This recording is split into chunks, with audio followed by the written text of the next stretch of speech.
Yeah, it is an incredibly complex game. And it's an incredibly complex game with a surprisingly small player base.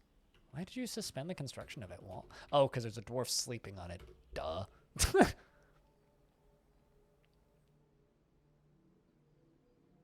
No, I agree. Trumpet dog, I agree.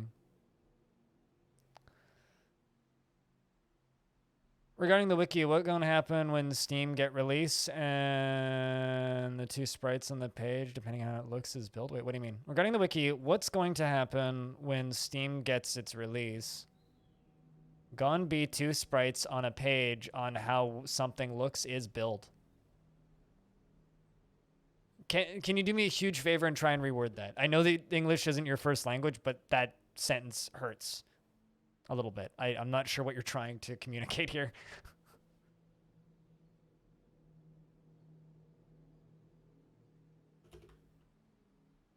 All right, let's try that again. Mason's Workshop. All right. Well, I should build the tables that I already have first. Because I got 3. And chairs. We'll build 3 more. Build 2 cabinets. 2 coffers. Borns, hello. How's things? Good evening. It's noon here, but evening for you. Yeah, I would assume so there will be, yeah, okay. So I'm assuming that there will it'll probably be like a 50-50 split. That or we'll end up maybe with 2 wikis. I think, I mean, I don't know exactly what's going to happen because I'm not much of a wiki editor myself, but I feel like it'll be one of 2 things. Either it'll just be the old wiki and there will just be side-by-side versions of everything, which is probably what should happen. Or we'll end up with 2 wikis and maybe we'll get a more modernized wiki for the Steam version, which I hope doesn't happen. But yeah, I'm assuming everybody will just add the new stuff as it comes out.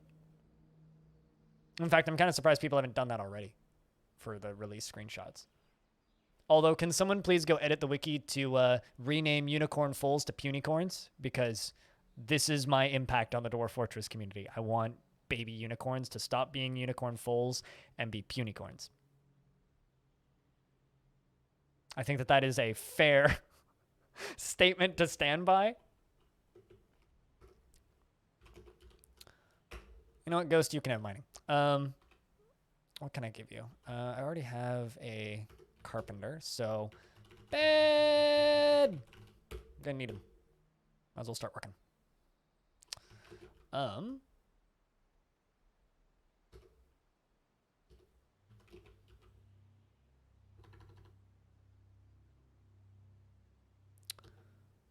Crystal is supposed to have animal training and animal care, so why don't you train those to be more trained?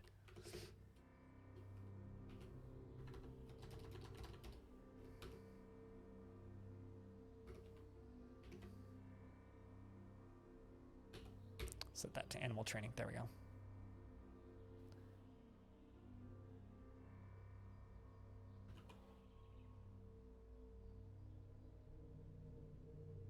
There you go. Train stray dog for war. Perfect.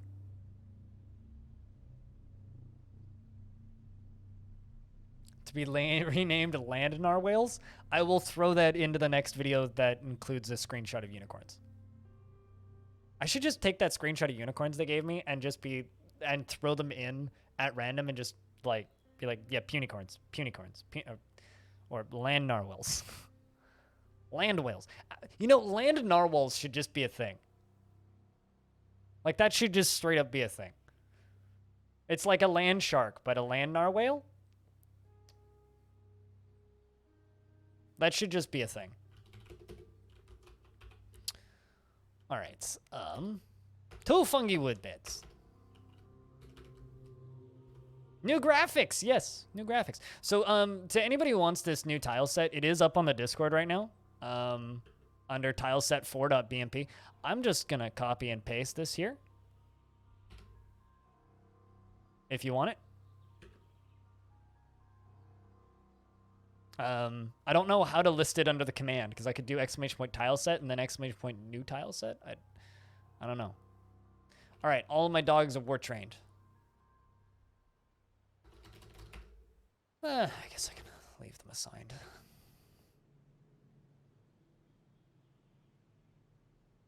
Sea lions? I mean, sea lions can walk up on land. I mean, maybe roadblock, but punicorns are a baby unicorn, obviously.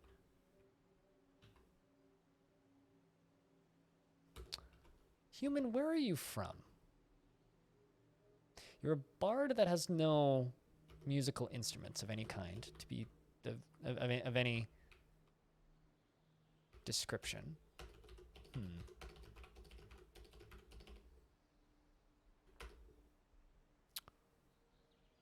Let's put that round chest. Sure, we'll put those 2 wood chests in here. I actually wonder, what's on these statues? It's a cert statue of a sturgeon. This is a cert statue of a sturgeon. An image of a sturgeon insert. What about this one? Of dwarves. It's just an image of dwarves. An image of eyes of Kesdor. All right, that's something that needs to be looked up. Please don't give me credits for the tile set, okay? It's a modified version of Krug Smash's tile set, and Cooler modified it. So you're welcome for letting you have it, but I didn't make it, so don't give me credit for it. Cooler edited the tile set, and it's an edited version of Krug Smash's original tile set. What the fuck is an Eyes of Kedzar?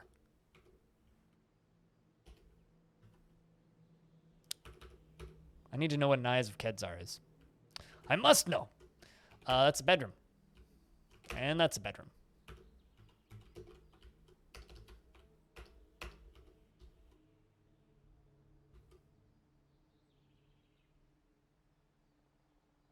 Thank you, Tele, for giving everybody correct credit. A sturgeon, not a surgeon. I mean, I'm sure a sturgeon could do surgery if it tries hard enough. Oh, it's probably an experiment, but I want to know what it looked like. I want to know what it looked like.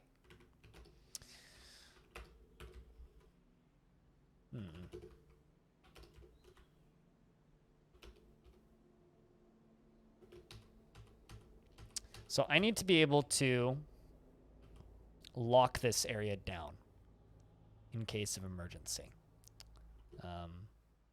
This is suspended over rock, but it's constructed. So I'm going to go up here, and I'm going to deconstruct all of this, deconstruct all of this, and deconstruct all of this, and deconstruct all of this. And we are going to rebuild that with bits of walls. Hopefully it doesn't fucking fall. It shouldn't. But there is floor constructed there. And up top here, this has a roof over it, so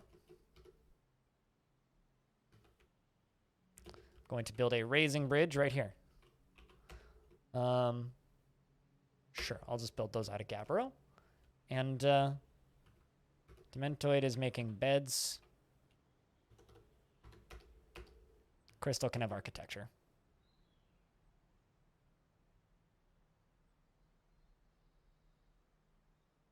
To get rid of the flashing fours? Why do I need to get rid of the flashing fours? What?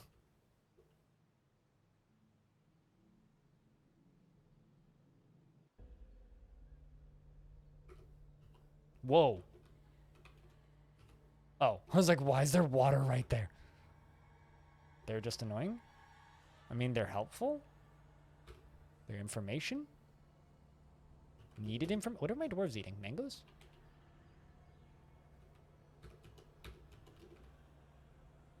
Yeah, they're eating mangoes. I wonder what they think of the meal. I want to see... Oh, they're already making acquaintances. So apparently dwarves can make friends easier now, supposedly. And I'm very curious at... And they also added more fond thoughts about talking to people. He felt fondness after talking with acquaintances is new. That's new to this version. So let's also read about your god.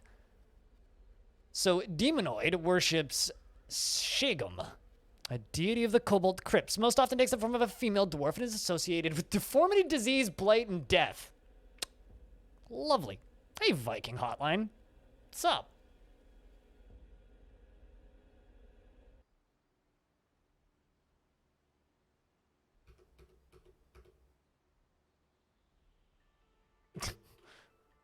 Well, let's read about Charles's gods. You worship Odur.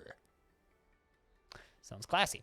A deity of the Cobalt Crypts. Odur takes the form of a female dwarf and is associated with hunting, fishing, and minerals.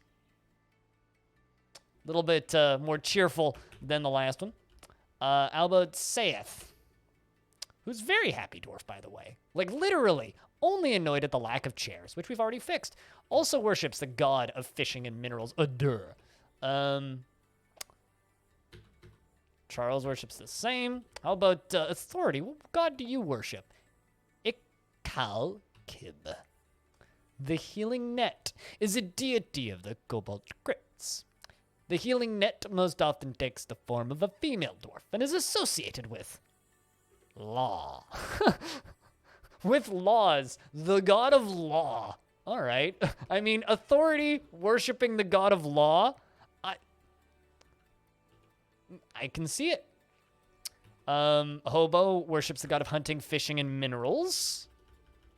Ghost doesn't feel anything at work. Doesn't feel anything at work and feels funness with talking with a friend. Bitter after getting into an argument. Doesn't feel anything due to inebriation.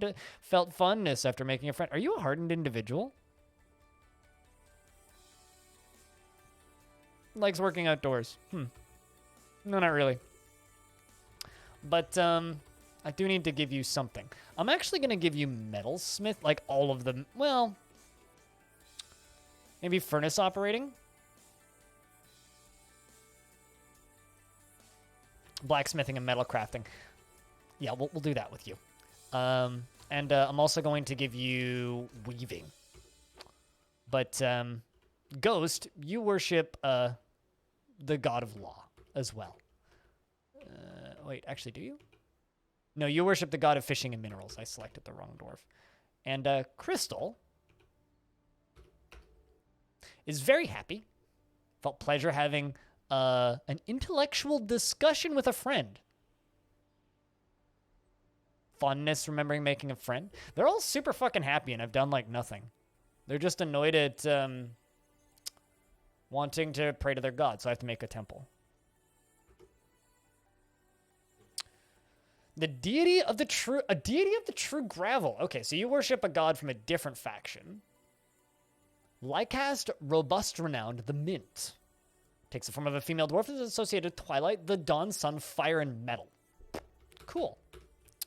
How about them fire imps, yo? Nope, just wild boars? Okay. They fucked off. Good to see. I mean, more science is needed, but my knee-jerk reaction from reading the patch notes is yes, way too far. But the general response to what I had to say is, but Blind, you're a hardcore gamer. Us less hardcore gamers aren't able to play the game because it's too hard.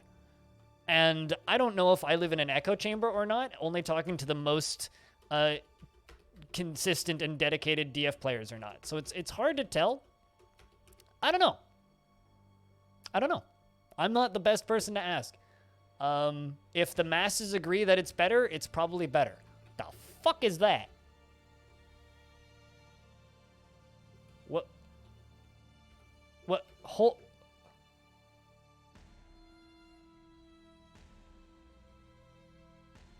Did y'all see that? Chat, did y'all see that?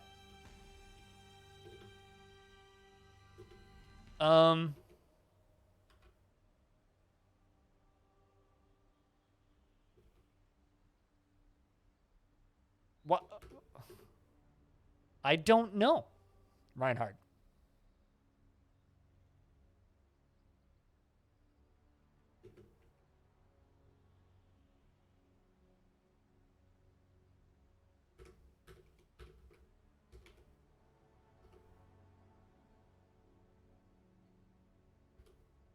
There's no magma men, though. There are magma crabs, but they're all in the lava.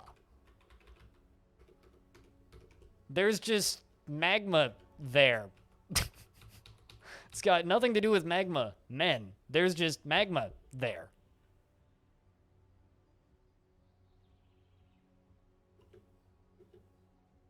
I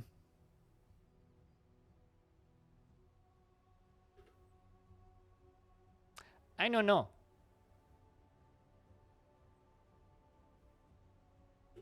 There's more.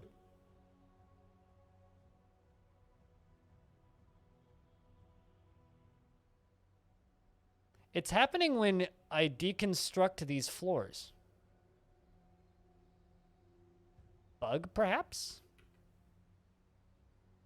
But it's only a very thin layer of magma, so it's drying up real quick.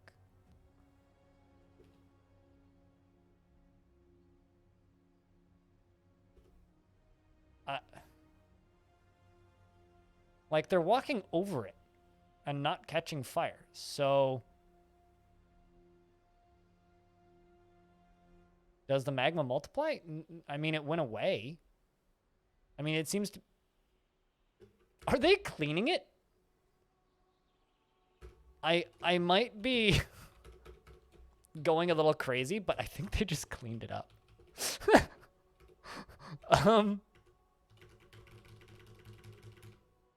Actually, let's just leave that on repeat for a little bit. Nobody's claimed any of those beds. That's fine. I'm perplexing.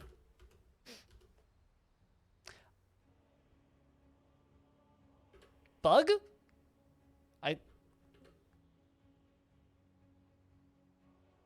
It's fine. Just don't worry about the lava. It dried up.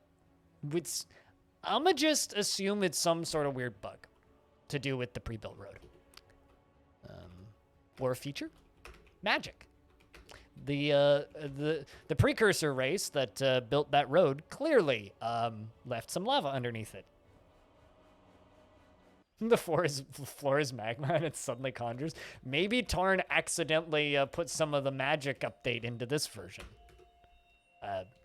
Somebody want to clip that though for me?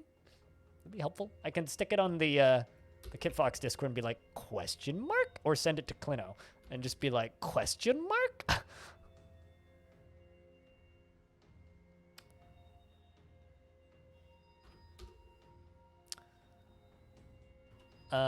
Another thing I want to do is a armor stand. Do it now, please. Make me an armor stand. We got tons of food, tons of meat, tons of stuff. But we'll also have tons of stuff to trade. Let's make any volunteers to be my broker? Architects left us lava to study. Yeah, I don't know. I'm just going to assume it's some weird spawning in. But any volunteers out of my 7? Also, Nestorius, welcome to the stream. Hello. Lots, like, more new names in the channel today than I can handle, and we didn't get any big raids or anything, so I don't know where y'all are coming from, but thanks for watching the stream. Cheers. Hi. Free fun, I guess. Yeah. You know what, Charles? You're the expedition leader. You can have the job. I'm also going to, who was it that wanted to help people? I want to say it was Ghost? Feels strong urges and seeks short-term rewards. Does not go out of his way to help others. Who was the one that, well, I was like, you're my doctor. Values artwork and its creation. There's a fast-paced love that's not really finally. Finds things. He finds helping others emotionally rewarding. There we go. So you're going to be my doctor. Chief Medical Dwarf. Say yes. Yes, it was you. I was my second ghost. Or second ghost? Second guess. I can English. I swear. Let's make a armor stockpile. Yeah. Right next to the weapons stockpile. And then place that armor stand. I don't know if I have a weapon rack. No, I don't. But I will place that armor stand there. Even if you don't exist in the world, you must remember that your teaching of one of the true pieces of clothing sucks. Oh, you're one of the great elder gods from the precursor race. Clearly, of the previous alternate dimension. So you may not exist in this current world, but you certainly exist. Oh, they're not pet passable. There we go. And don't worry, goats. I'm sure you'll get a dwarf in this fort. Any dwarf that likes socks, I will immediately be like, probably a goats. Probably a goats. You're a medium age viewer? What do you mean by medium age? Now, you're as far as I'm concerned, anybody who's followed me like after 2018 is new.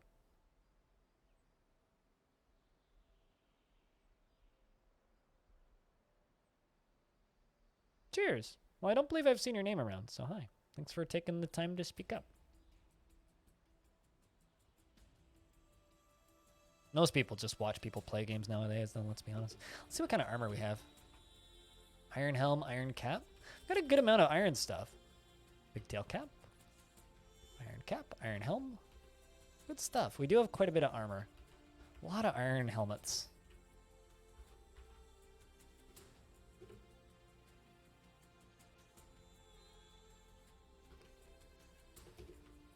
Needs masonry. I need a second mason. Ghost has plenty of jobs already. Let's give it to authority.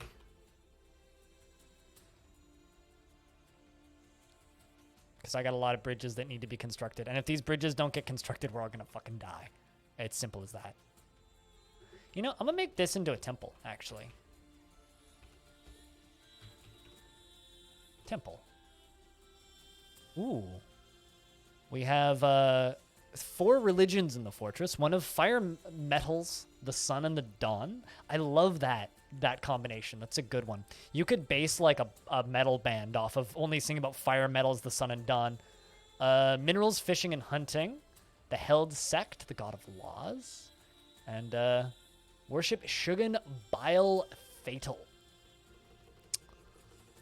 But we're just going to put it to no specific deity. The Early Ape, sure. Citizens and long-term residents only.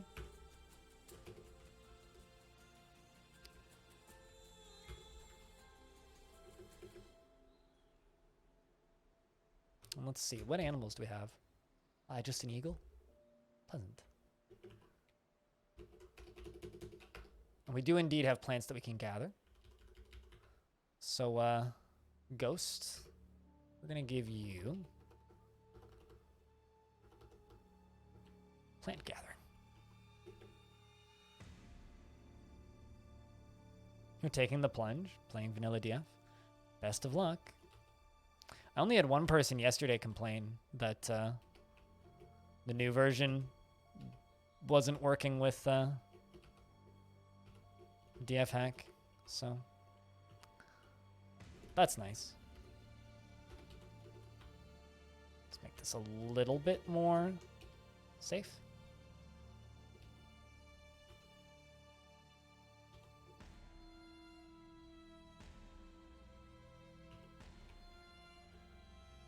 Oh no, I don't want to do that. I want to dig that up.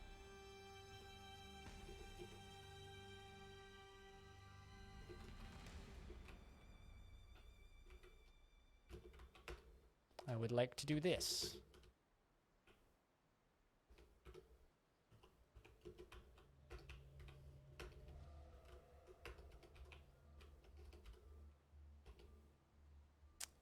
Not much on the barge. She fought in 2 assaults on a fort and authored 2 books. So not much of a threat then? Good to know. I mean, B-Lug, in my mind, you're still kind of new. Yeah. Like, in my mind, like, you're still kind of new to this stream. I know that might feel weird, but it's in my head, yeah, you're still kind of new. But then again, like, my brain is still an old Twitch. Like, to me, bits are a new thing. Gifting subs is still kind of new. To me. I I remember when sub badges were added, okay? I remember when alerts for subscribing was added. Like, this is where I'm at on all that, right? Like, to me, that's like still kind of new.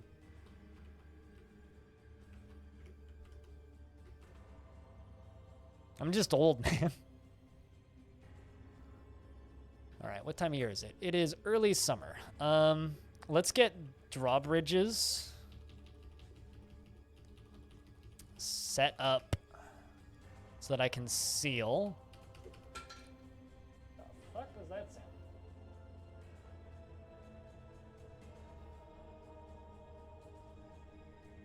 Something just fell off my desk and I'm not sure what it was. What was that?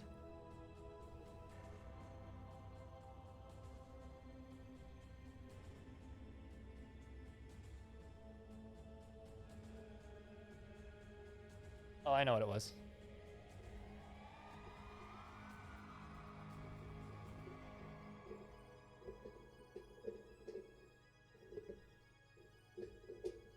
Yeah, if you remember what UrsaBot and WickedBot are, then you're old here.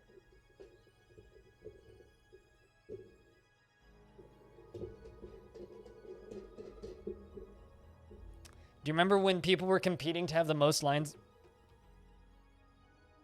What the fuck was that? Do you guys see that yellow flash? That wasn't a dwarf, I don't think. Well, maybe it was.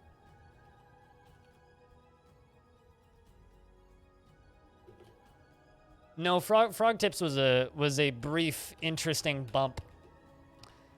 I mean, WickedBot was 2013, 2014. So, just to kind of give you an idea.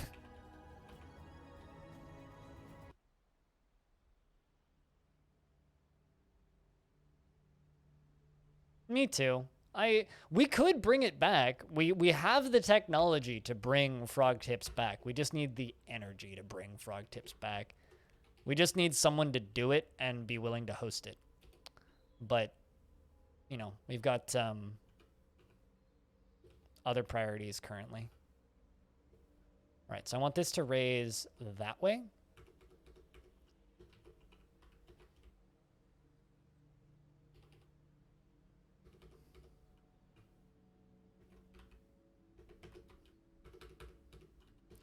So it wouldn't let me build on the floor that I don't own, so.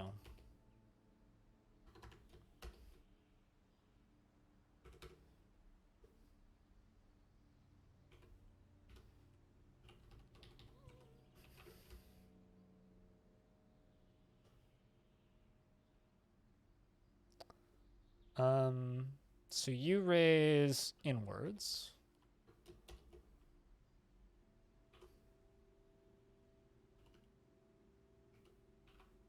And then that one I'll build next.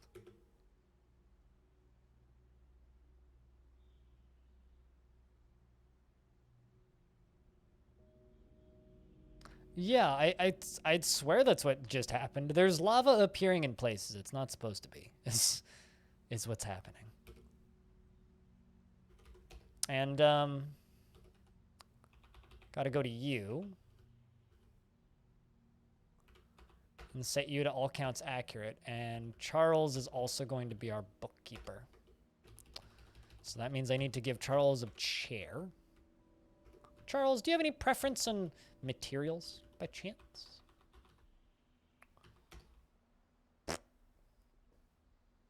You like slate. Okay, nothing I can easily get you.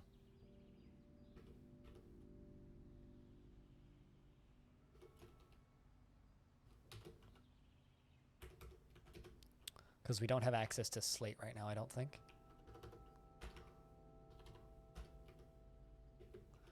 And Charles, I'm going to take you off of mining. But give you all of the metalsmithing. So that's going to be kind of your task now. And instead, I'm going to give hobo mining.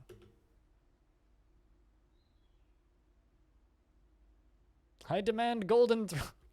I demand a golden throne.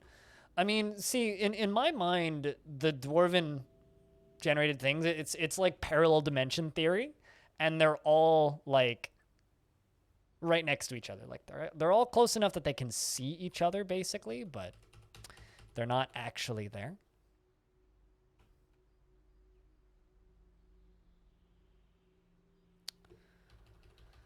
All right, I need a engineer. So Dementoid, you can have engineering. And let's smooth all of that.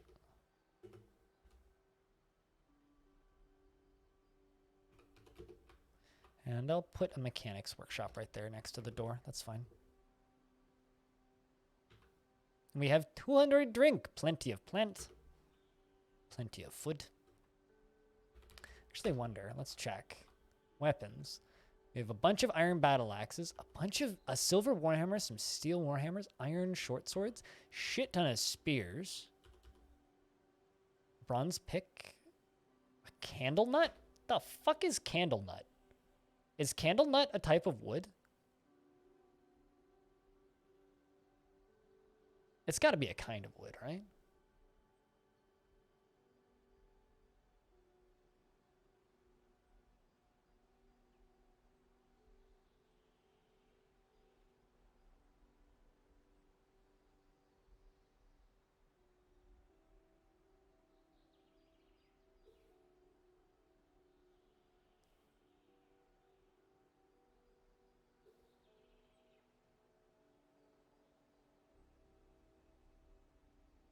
The bizarreness of YouTube. All of a sudden, a whole bunch of people are commenting on a really old video that doesn't appear to be getting any views. Why is all of a sudden people commenting on that video in particular? Odd.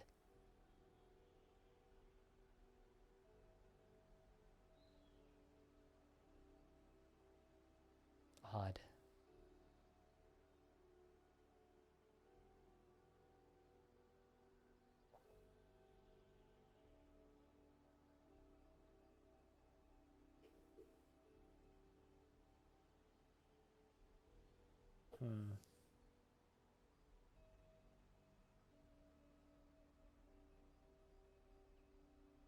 And when you feel nothing about that, oddly enough, it's going to be a lot harder for you to feel nothing about stuff because, ooh, there's a bunch of books.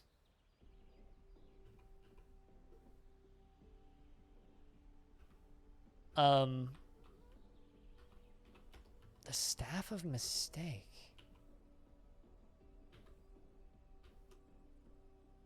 Dude.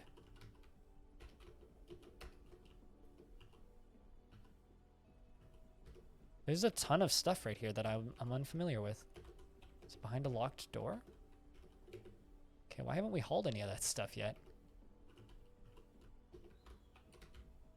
Let's forbid it. Let the game run. And claim all of it. Yeah, because we're not gonna get random zombies as migrants anymore, I don't think. Or at least not as visitors. They were always a pain. No, I totally agree. I miss the memes. I super duper duper miss the memes.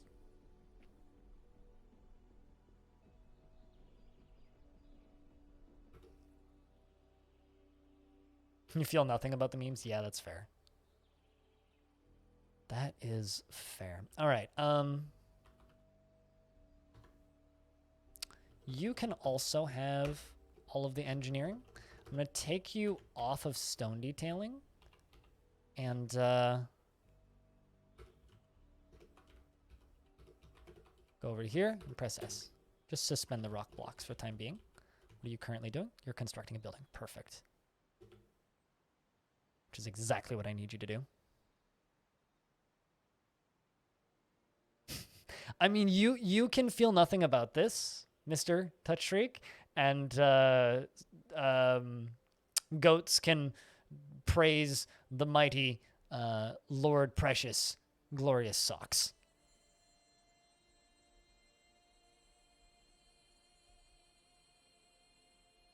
Is that one necromancer battle lady? I mean, as of Legends, yes. So she's somewhere in the world doing something.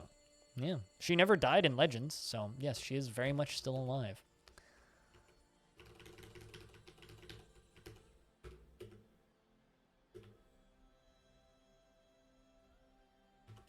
Let's see how moods are doing. So the dwarves are slightly remembering, like, okay, this dwarf is just thrilled about record keeping. Loves all of this record keeping. Fascinated by record keeping, okay? How about you? This dwarf just doesn't feel anything. I love that Ghost was given the name Doesn't Feel Anything, because just feels fondness when talking with a friend, bitter upon getting into an argument, bitter after talking with, fondness after talking with an acquaintance. Doesn't feel anything. So I'm kind of okay with them being better at making friends. That's a stress reliever thing that I'm actually kind of okay with, because dwarves, who can I get spoils on who won? Bobo? Out of curiosity?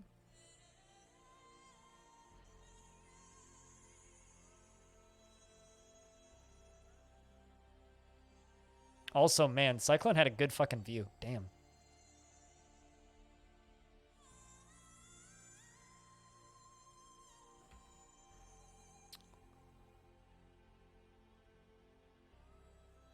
But, man.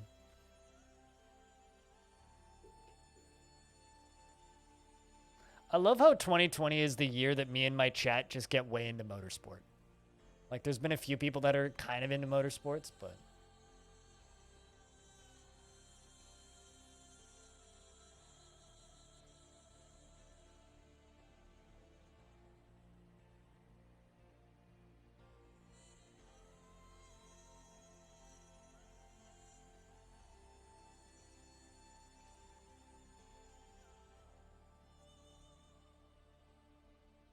What, running? Yeah, running.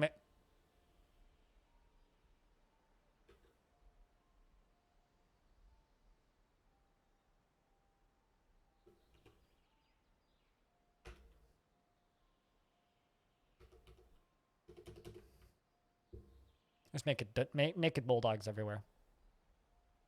I've had artifact socks, yes, actually. Although they can't make artifact socks. They make an artifact sock. An individual sock. They don't make multiple socks.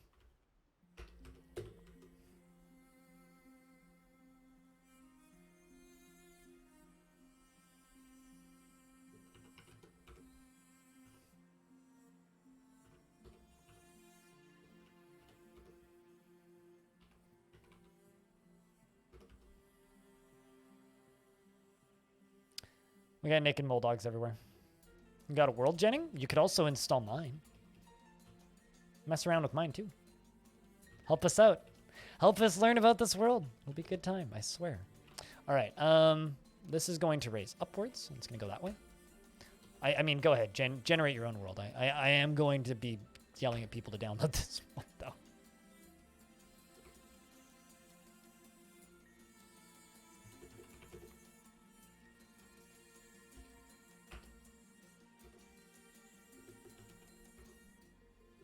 Hey, special. Is it special TV or spatial? Whoa! Whoa! Boys! Guys, come on!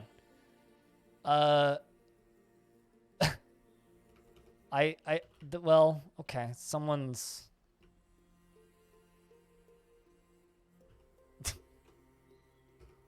fighting with a naked mold. Let's clear these naked bulldogs out of here. All right.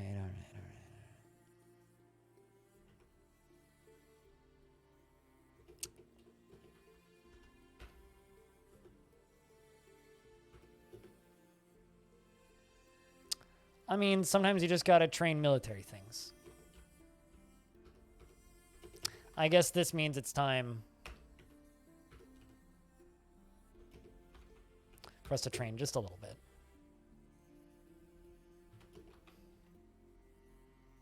Looks like they all grab axes and spears. I like just letting them equip whatever they want.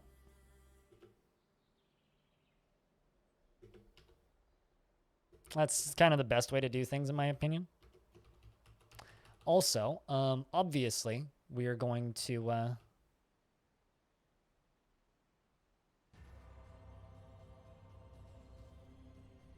go down to the bottom. What the hell? What do you mean, what the hell? What are we, what in the helling? Go down to the lava, which is pretty shallow, all things considered.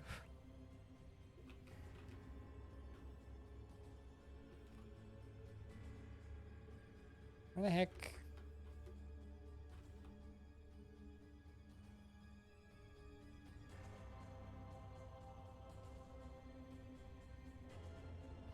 Now you're tempted to learn DF just to make the Vault of Socks? I mean, you should do it. And I'm not even fucking memeing. You should do it. Do it. What do you guys think?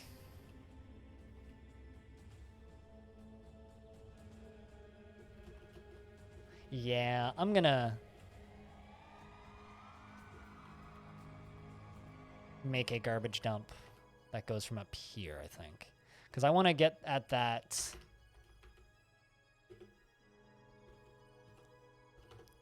I really would like to get at that gold.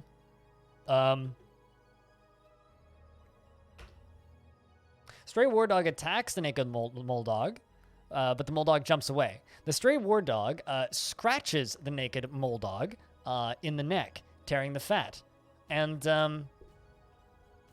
it collided with an obstacle, meaning it fell down that and went splat.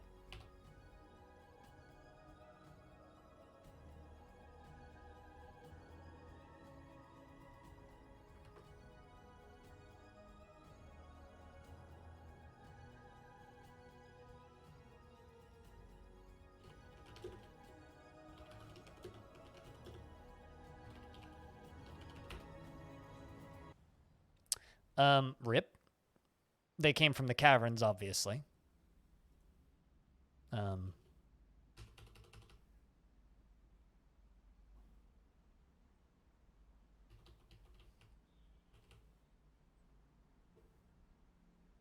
Objectively best weapon type?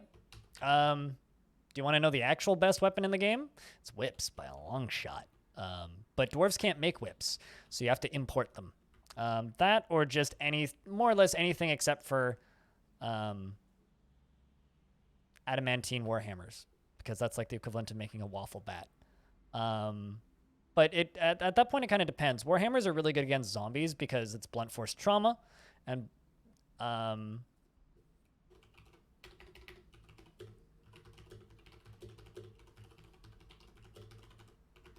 you want to pulverize zombies instead of splattering zombies.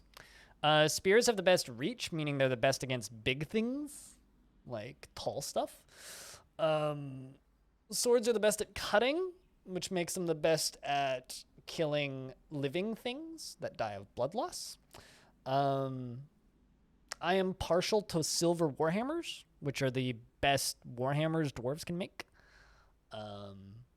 Also, I tend to find silver a lot. But it depends on what material you have. But objectively, the best weapon is whips. But dwarves, as I said, dwarves can't make them. So.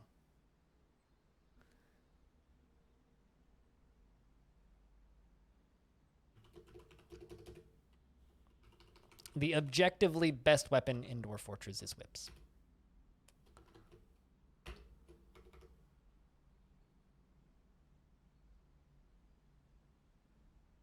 Oh.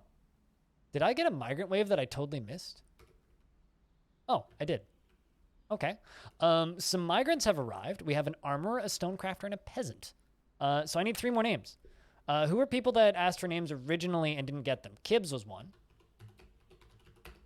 I want to say... Who are the others that asked for names right off the bat? Pilot could have one. Totally. Freeways. That was... You were one. Freeways. And we can go with Pilot. Sure. Just let me grab the some migrants have arrived notice. I don't know if we're going to get more than this, so we'll let the game run for a second, and then we'll read about these new dwarves.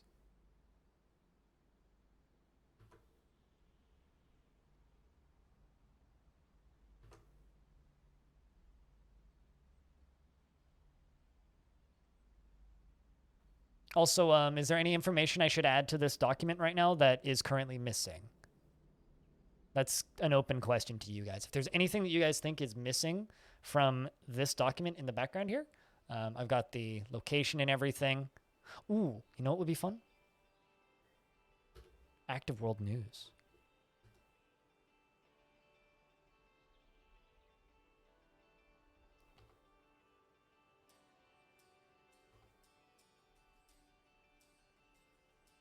There's a whole lot of world news, actually.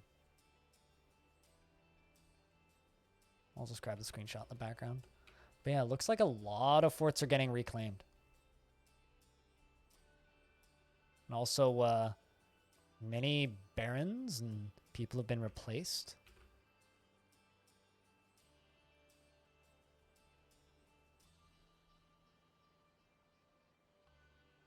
The Holy Cyst of the Faith of Starving. That's a title. Unib Ice Rope became the Holy Cyst of the Faith of Starving. Get that. Get them, but I didn't. The king kill somebody with arousal. How does somebody kill somebody with arousal? Is that like seducing them into death?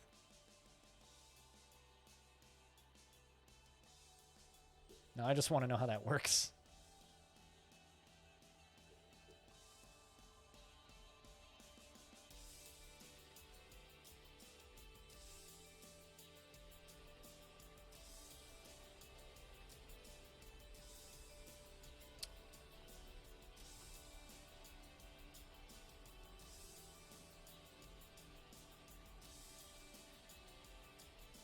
Got it.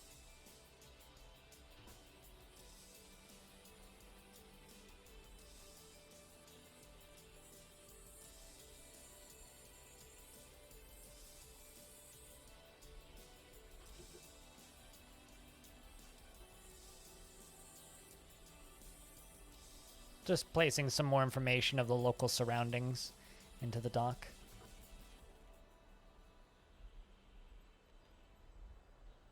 I could also, you know, totally use these to make lore videos if I decided to, because I could totally go into this document and download all this shit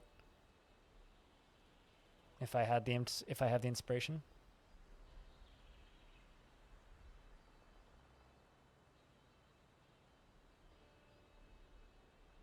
Do you have whips are basically bullets? Yeah, whips are just ridiculously too strong. So I have 2 more dwarves. So I've named Pilot, Freeways, and Kibs. There are 2 more dwarves that have arrived. At least 2. 3, 4 more dwarves. Let's just let this run. Let's see how many we get in total, because we're going to have a lot of dwarves that we can name. Yeah, looks like it's a whole lot of,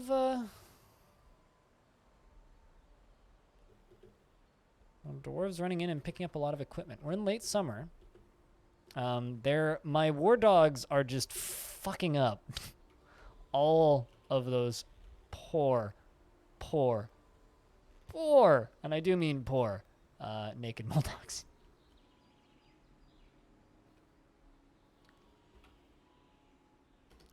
Let's place a corpses stockpile over here, and let's go into refuse rules and gather refuse and gather vermin remains. Can you have one? Sure, Vin. Do you have any preference? We have 2 peasants, a fish cleaner, and a planter. They're all going to end up in the military, though. So, but we're going to need various different tasks completed, of course. If I remember correct, whips have a 20 times higher impact force than bolts on a smaller surface. Like getting hit by a micro Metroid. Basically, whips are supposed to be like end game enemy gear And the only way to get them is by importing them. So, can you have the fish cleaner? You can surely have the fish cleaner. Vin, did you have any preference? Sure. So let's just name. Before I just say yes to everybody. Vin Sun T. You can have the farmer or the planter. I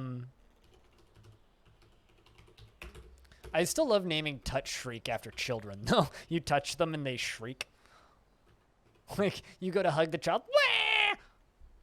Wah! Last Gunslinger.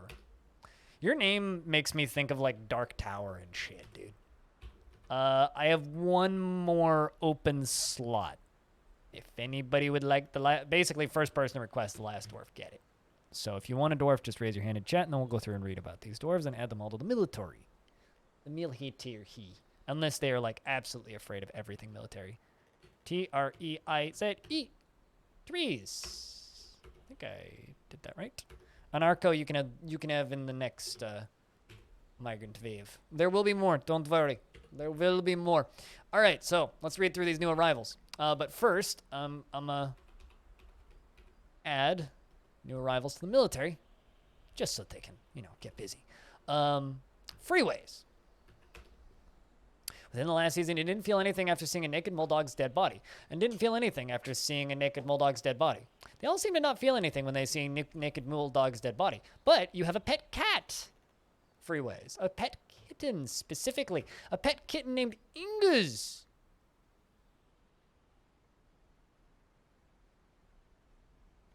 You could make an adventurer who collects awesome medals and makes whips. You could also make an adventurer who tries to go on a quest to gather every sock in the world on or not on living things, not necessarily with feet still attached, and put them in a tower. You could do that. Dwarf Fortress. Oh, of course cats get last names. A small mammalian creature. It's usually domestic and hunts vermin. Its hair is light brown and its ears are chestnut. Aw, that's a cute cat. Its hair is light brown and its ears are chestnut. Its tail is chestnut and its head is black. Its front paws are beige and its rear paws are chestnut. It's like what's it? It's kind of like a tortoise shell-ish thing, or it's like a calico, maybe? Either or, more of a calico. Dark tan, and its skin is dark tan and its eyes are black. Freeways also worships the Bile Fatal Shigum, deity of the Cobalt Crypts. Most often takes the form of a female dwarf and is associated with deformity, disease, blight, and death. 53 years old, born on the 9th of Obsidian in the year 298. Pretty young. His hair is straight. Her very long hair is braided, and she has a square chin. Her nose is extremely long, and her nose bridge is concave. Her somewhat short ears have nearly fused lobes, and her eyebrows are quite dense. Her somewhat short head is somewhat broad, and her hair is raw umber. Her skin is dark tan, and her eyes are copper. Freeways. Lullardigan likes Adderite, and trifled pewter, and white jade. She personally is disgusted by romance, finds friendship burdensome, and doesn't respect the law. And personally, doesn't particularly respect commerce. Dreams of crafting a masterwork someday. Sloppy with her living space and prone to hatreds. Most often develops negative feelings. Is quite confident with others that have a different, quite comfortable with others that have a different appearance or culture, and tends to be passive in discussions. She is trusting and somewhat fearful in the face of imminent danger. Tends to be a little wasteful when working on projects, and can handle stress. Perfect. Tends to not reveal personal information, and doesn't mind wearing something special now and again. Points at others when greeting them, and talks very quietly when she is angry. Needs alcohol to get through the working day. Seems like a good dwarf overall. Then put them in a tower. Hi, Mike. Vsauce here. Pilot. Wearing some eagle leather trousers. Just put on a pigtail hood. Is standing next to dead naked Moldogs. I hope these dwarves have cleaning assigned. You shouldn't waste your life on revenge.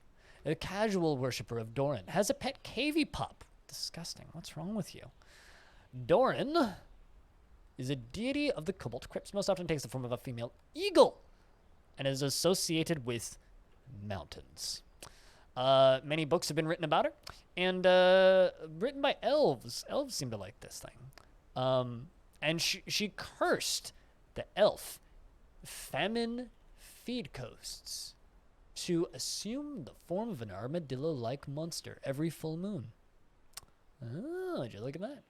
Also has cursed vampires. Many elves.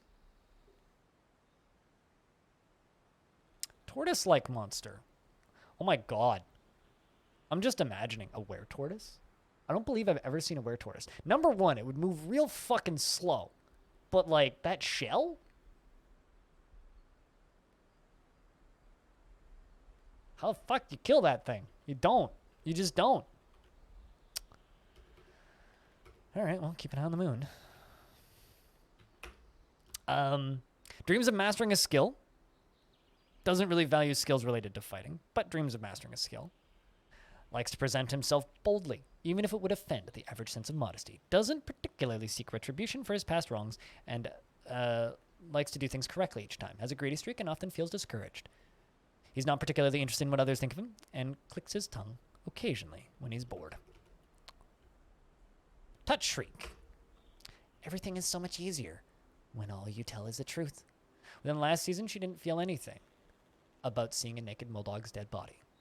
Her somewhat splayed out broad ears are fused-lobed, and her straight hair is crinkly, and her very long hair is neatly combed. So there's a lot of dwarves here, and I kind of want to get through these, so I'm just going to start skimming a little bit more. She likes gypsum plaster, iron, moss ogate. Also, if you want your dwarves description, let me know, and I can screenshot it and post it in Discord, or just pop it up so you can screenshot it or whatever.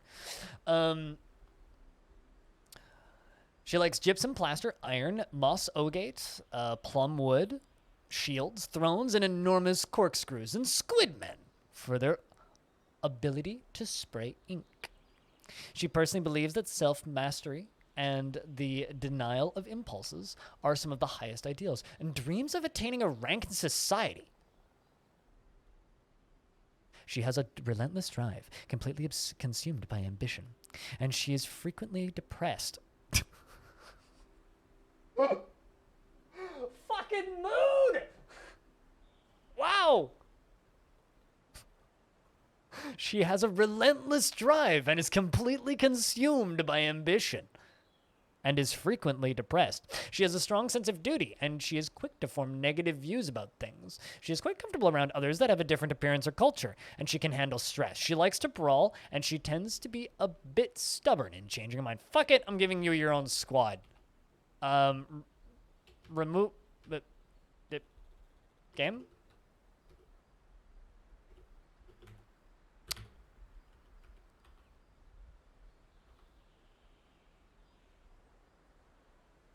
That was Freeways, right? No, that was Touch Shriek. All right, well, hold up. Why can't I remove you from... Well, there you go. I'm just going to put you in the other squad. There you go. Oh, I see, because you weren't in the squad to begin with. Well, you have your own squad now. Touch Shriek, if you would like a... If you would like to name this squad, let me know. I like how you're a fish dissector, too. She can handle stress, and she is brave in the face of imminent danger. She is stubborn and does not have a great aesthetic sensitivity. She's conflicted by this as she values artwork and its creation. She values parties and merrymaking in the abstract, and when she's nervous, she tends to stretch her body. She needs alcohol to get through the working day. And I'm just going to get the Rough Guys' training nonstop. And Mixed Stabby Boys. Can you come up with a name that's a little bit more lore fitting? Just a tiny bit more lore fitting. Something a little better than Mixed Stabby Boys. Vinsati feels content after putting on a well-crafted item. Is 54 years old, born on the 21st of Limestone. He has a very high-pitched voice, and his hair is straight. His sideburns are braided, and his very long mustache is arranged in double braids. He is agile and slow to tire, but is flimsy and very slow to heal. Likes phyllite, gold, and sardonyx, coral and sheep wool, and battle axes and catapult parts, and tough plants for their grain. Well, you like gold, so let's just give you all of the metal smithing, just all of it. Yeah, just all of it. He dreams of mastering a skill, personally values eloquence, and doesn't care about art one way or another. Is deliberately cruel to those unfortunate enough to be subject to his sadism. He is curious and eager to learn, and does not often feel lustful. Hold on. I got a thing I gotta do for you. Vin, is our sheriff, I think. Deliberately cruel? Seems like a good sheriff to me. We'll need to give you an office and quarters and yada yada, but Sheriff Hammer, I think.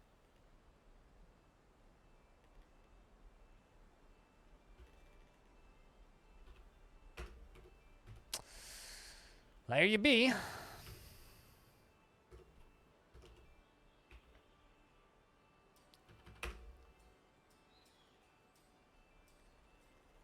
He is, of course, very humble. And another thing, with all of these day forts, I have absolutely nothing against re-embarking on the same spot. So if we have built a fort that we get attached to, even though they're mostly going to be kind of one-shot stories with specific goals, I'm still okay with re-embarking on the same fort. So reclaiming forts is a thing I plan on doing a lot in this world, because it's not something I do a lot generally. Damn. This is... He's curious and eager to learn and doesn't often feel lustful. He's very humble and cheerful, and he prefers that everyone live as harmoniously as possible, even though he's deliberately cruel to those unfortunate enough to be subject to his sadism. I mean, it is fair. He prefers that everyone lives as harmoniously as possible, but he's often cheerful and deliberately cruel. Dreams of mastering skills. The churning graves. I like it. He tends to hang on to grievances, though he is not inherently proud of his talents and accomplishments. He needs alcohol to get through the working day.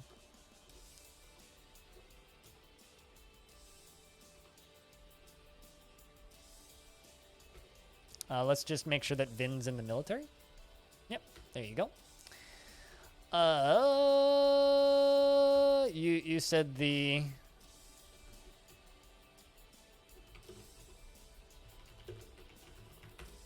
There you go.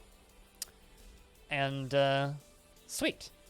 Next we... Did I put pilot in the military? Yes, you are in the military. Perfect. And Freeways is also in the military. Excellent. And, then we have Kibbs. Kibbs is... Holy shit! Alright, Can someone look up Kibbs Sprywood, the peasant? Because Kibbs Sprywood has a bunch of kills. I'd like to know a little bit about Kibbs Sprywood if possible. If anybody happens to have the world save up. How the fuck? 5 L's in Eagle Oiled? 5 goblins in Mobbed channels? 2 elves in the Hills of Learning? 5 humans in Haim Flare, and 1 elf in City Justice. City Justice sounds like a really bad cop name in a comic book. It's like, I am City Justice, and this is my block. Name's City, last name's Justice, and I'm here to beat the shit out of you for stealing a cookie. Yeah, anyway, I am the law. Something, defund the police. Anyway. That's a fuckload of kills. It's got a lot of family members, too. This deity worships the deity of hunting, fishing, and metals. What are your skills, actually? Did you bring anything? Didn't bring anything.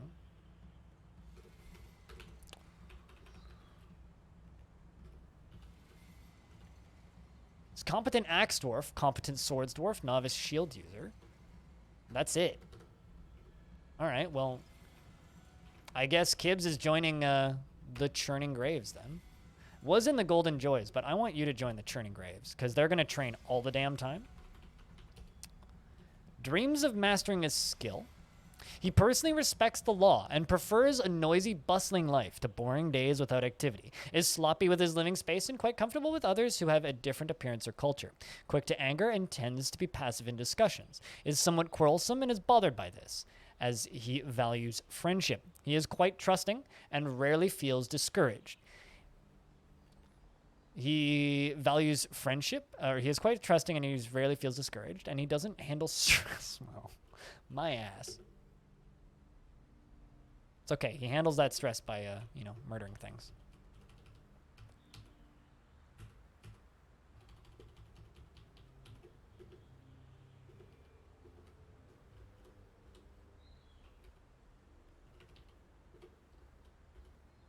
Let's just kill that naked bulldog. There we go.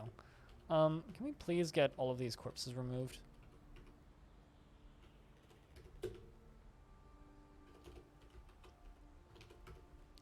I've just got a bunch of naked Moldog bodies, and I'd really like to get these naked Moldog bodies out of here. That's all.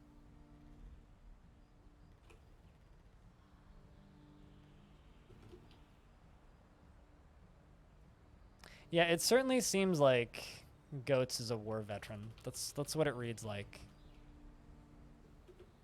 All right, so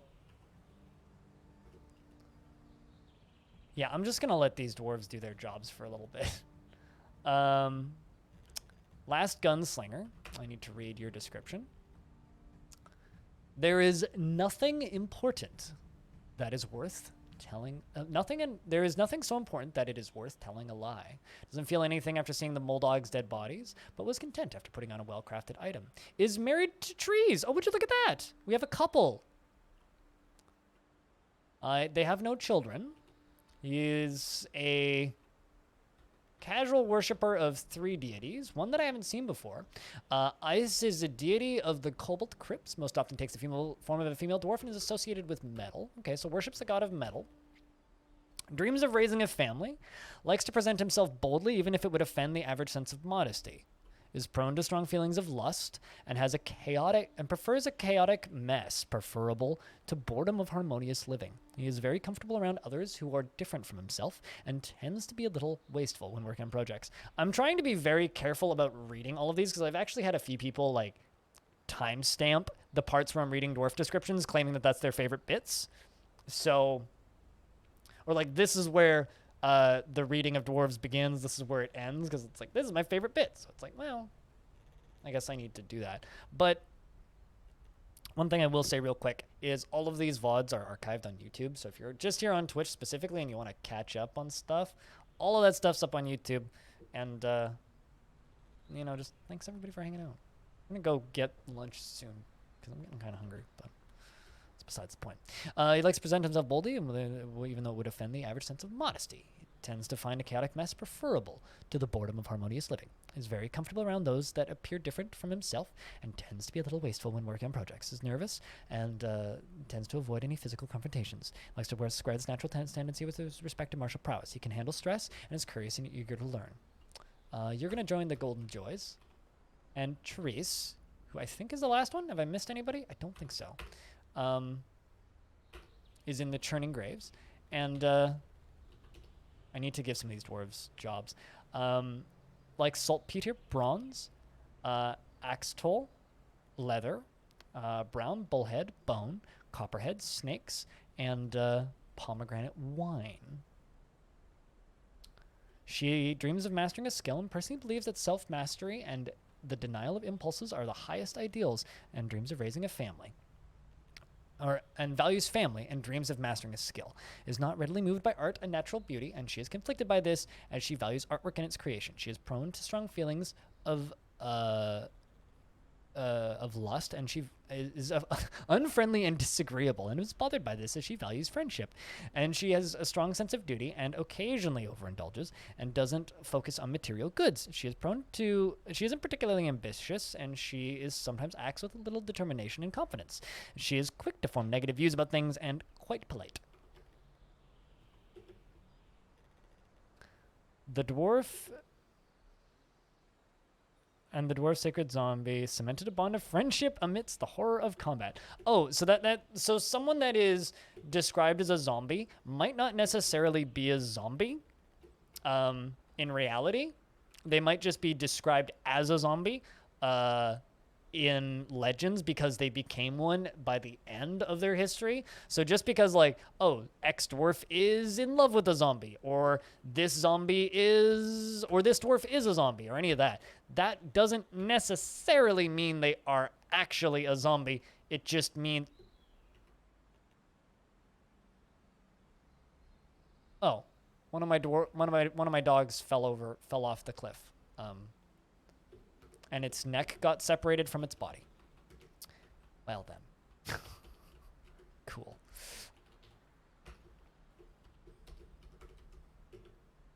R.I.P. the poor dog.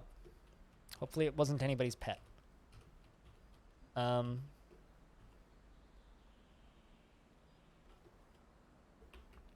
Whoops.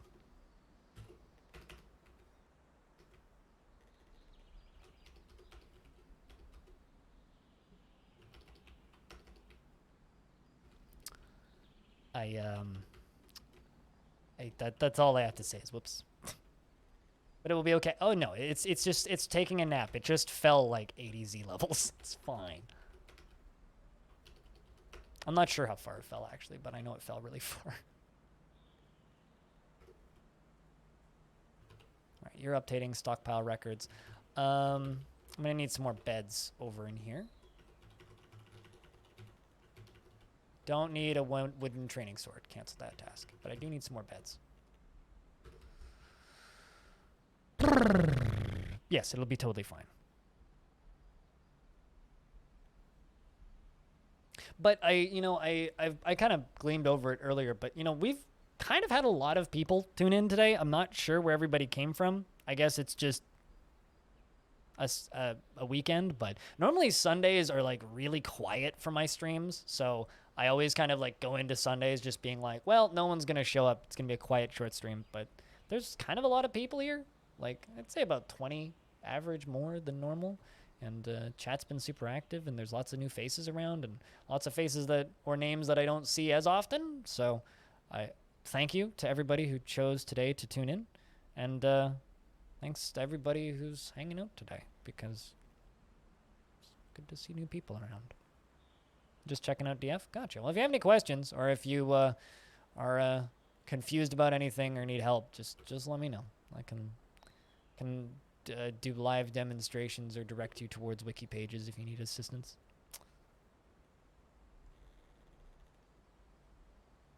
All right, so trying to think. Is there anything that I actively need? Oh, I need a hospital. That's something I need. Where could I put a hospital? Probably up closer to the surface would be wise, but also potentially the biggest threat to the fort itself is the caverns. I don't know about that then.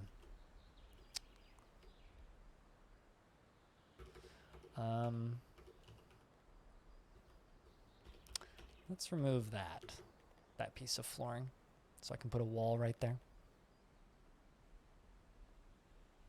Yes, you should play DF. I mean, Authority may be slightly biased in that opinion.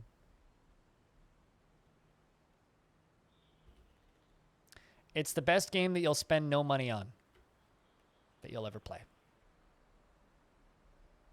And then you'll eventually spend all of your money on it.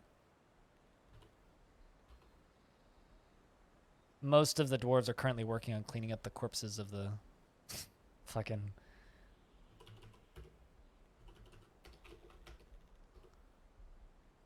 Of the naked bulldogs right now, which is kind of funny.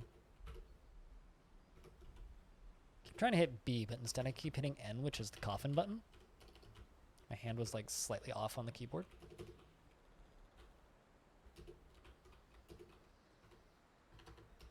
Let's give Vin that bed. Give Touch Shriek that bed. Give Freeways that bed. I'm just kind of assigning beds to people who don't have beds assigned. All right, I've also got some animals I need to pasture.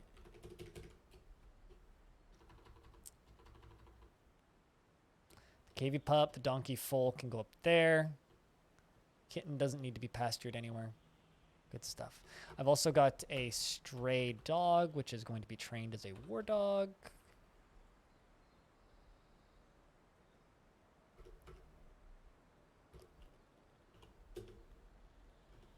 Slow hype train. Yeah, I mean, I think the hype train is going to accelerate at some point.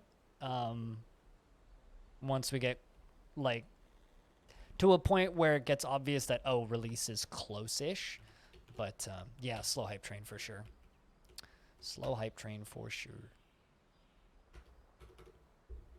I mean, I'm just the guy kind of making constant videos about the Steam versions, so I can kind of gauge how excited people are based on how well the videos do. But on the clothing system? Why does it make no sense to have a detailed clothing system?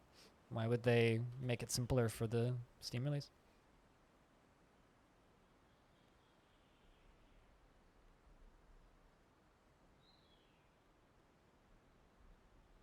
I mean, yeah, no redos on any system, to be clear, but the Steam version is literally going to be identical to this version that we're currently playing, as far as I can tell. I mean, they might add some quality of life things, but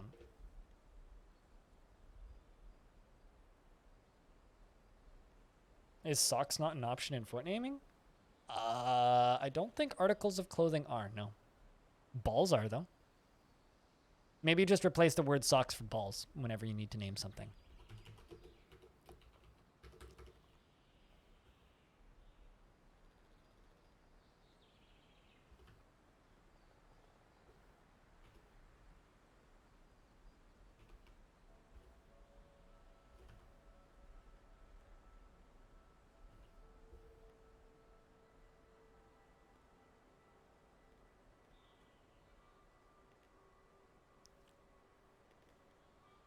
Big ball foot fort.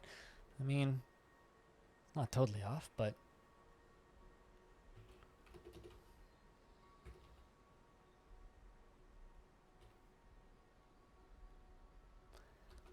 I feel like I need more miners. It's kind of what I'm feeling like. All right, so this is going to be garbage dump. Let's get them corpses dumped.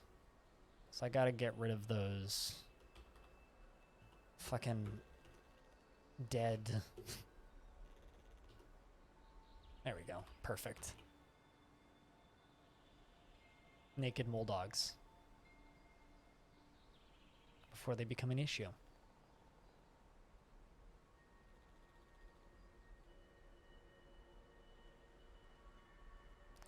So anybody want to bet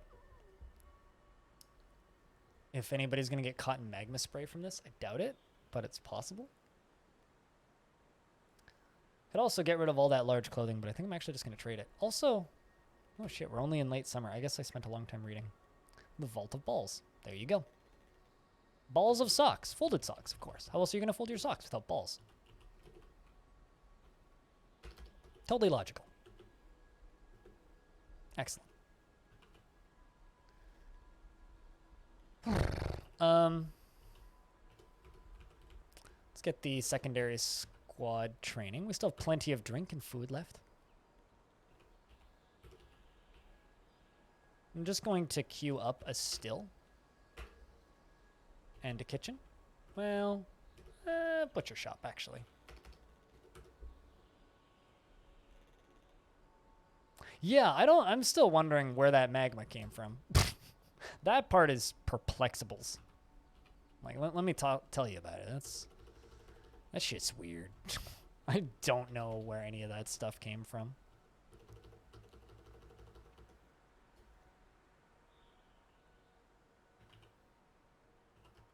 Okay, you know what? I changed my mind about digging all of this.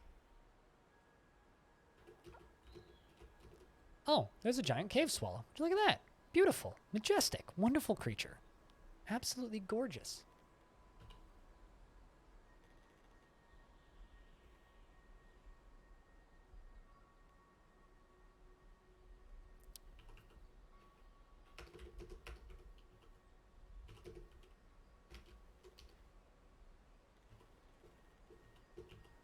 Let's remove dump on this. Keep dump on that. You, right here, are going to be called control name front door lock. And so then when I jump back down to here, front door lock, and then cavern lock. And I'm going to hook this up to these lower levels.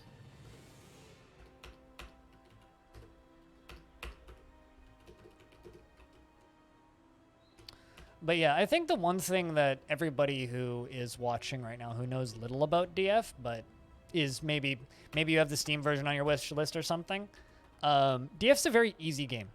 The part about DF that is difficult is learning what is possible within DF.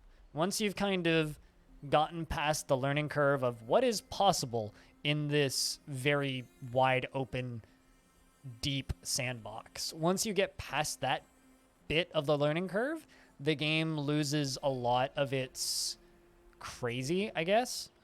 And it's very possible to kind of overcome a lot of that insanity by just simply, you know, working through it, I guess. It's just kind of something that comes with time for a lot of people, in my experience. So it's not as insane as it might seem. Do I have a manager set? You know what, Charles, you're going to be my manager. Just so I can queue stuff up. Table, rock, 10. Let's make it out of Gabbro. Throne, rock, 10. Also out of Gabbro.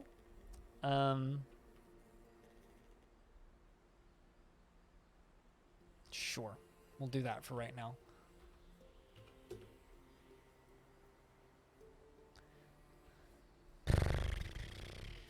And then I got a few more beds I gotta place.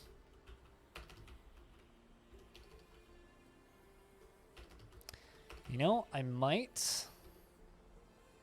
Should I just get... You know what? Fuck it. Let's just get rid of all of this clothing, at least on this layer. Because all of that clothing is large clothing that my dwarves can't even use. So I'm just going to get rid of it.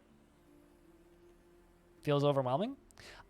It very quickly becomes not overwhelming. Once you kind of learn how to not keep track of it, but like mentally track it. It's really not that bad. Just, I don't know. It's really not that bad. I mean, take my word for it. It's more of a matter of opinion. I don't think it's that bad. You learn to keep track of it pretty quickly.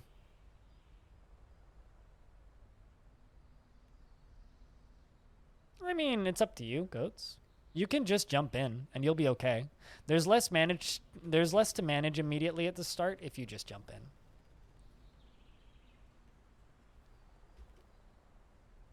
So if you just dive in, you'll have an easier time of things. So these are all forbidden stuff. So I'm not even sure what's down here. There's a ton of sculptures. What are those pillars made out of? Gabbro pillars. Exposed rubicite pillar. Do they have anything etched on them?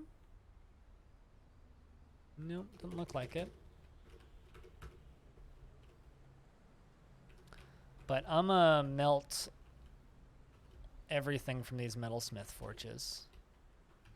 Because I don't need, or deconstruct all of these metalsmith forges, because I don't need them.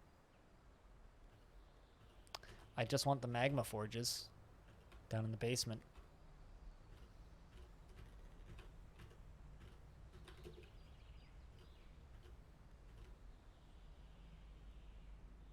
Assuming you have DF hack installed, but you don't need to do that.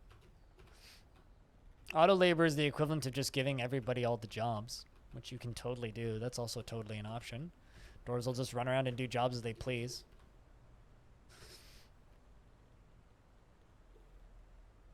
The issue with DF hack is it makes the game significantly more complicated than it needs to be.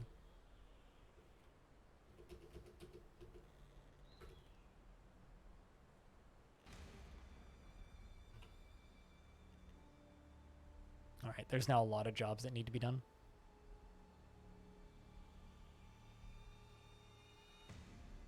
Just ask questions when you run into problems and me or chat will help. Will help. Dwarf Fortress is like herding cats. As long as somebody does the general right thing in the right direction, it's fine. Generally, the right thing gets done. We're all good. Oh, would you look at that? Oh, shit. I didn't even think about that. My entrance isn't accessible to caverns. I was working on that, but I kind of forgot. To caravans, not caverns.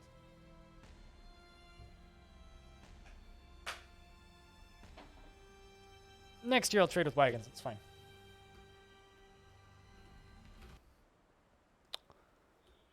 Bomb wreck. The outpost liaison. Bombrek Drumlancer. This person might be worth looking up. They're in a position of pretty high rank in society.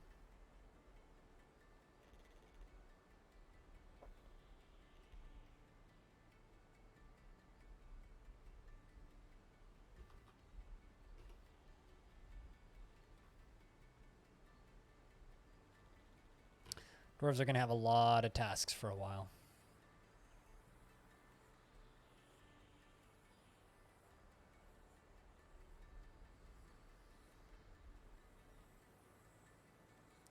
What is an optimal, an optional? Do you mean optimal, not optional? If you mean optimal, just go for something that doesn't have an aquifer that's kind of temperate. So look for temperate forests and calm. When you're embarking, if it says like wilds, anything that isn't calm, just go for something that's calm, that has dirt layers. I wouldn't worry too much about metal for your first few forts. Like if you could get shallow metal, that is pretty optimal. Shallow metal is generally optimal. If you can get shallow metal, deep metal, flux stone layer, and dirt, that's kind of what you want. That's the optimal thing. But for a new player, just look for shallow metal and calm and temperate forest. I am your liaison from the mountain homes. Let's discuss your situation. Because, whoa, that was fast. Merit deserves reward. I have come empowered to establish this colony as official land of our realm. Really? We just fucking got here. I would rather maintain distance from the homeland. Farewell, Charles. I look forward to our meeting next year. Our fortunes rise and fall together. I haven't even, like, gained an appraisal skill. What? Did they wow, okay.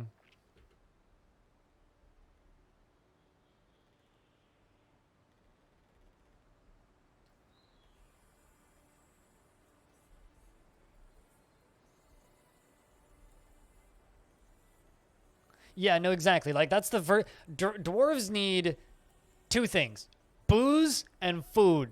And they sort of need a place to sleep. So if you can get your dwarves booze, food, and a place to sleep, you're off to a really good start. What's Rubicile? I always forget.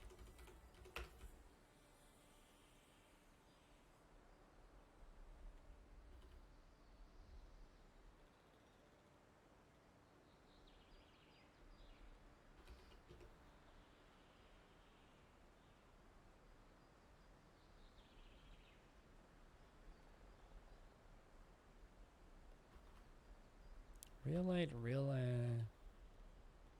Why can't I find what I'm looking for here?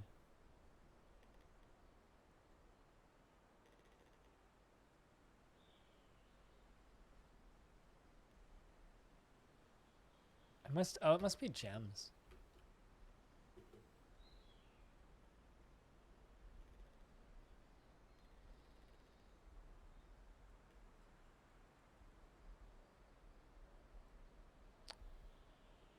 I was gonna ask if maybe it was because the world was young, but this isn't long death. What do you mean? What about the world being young?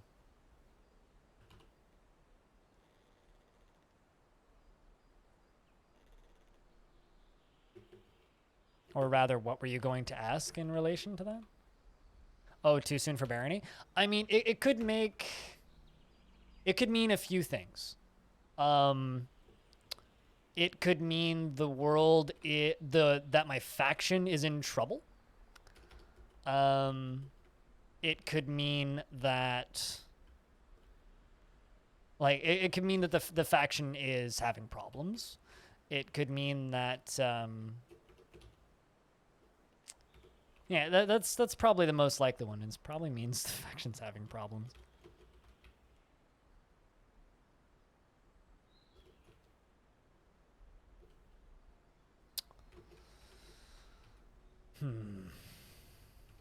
I guess I'll have to put my smelters here.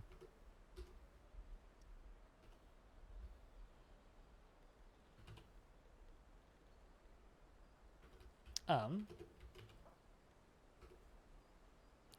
move goods to traders. I know I've got a bunch of cut gems.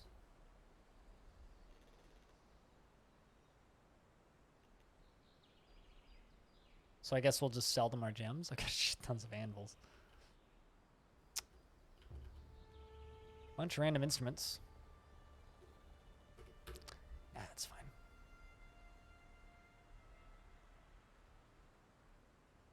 Time to become neighbors with the elves? Yeah, I mean, it's definitely something that needs to be done.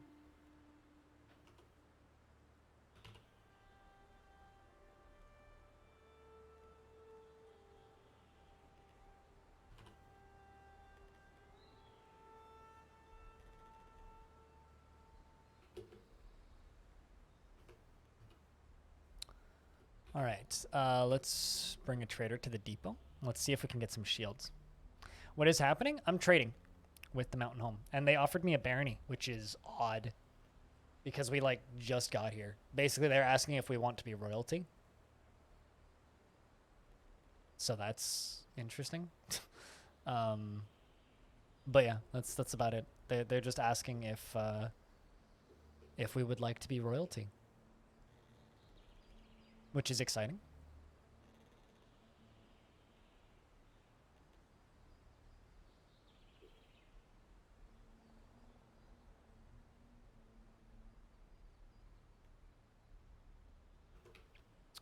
And I'm trying to trade.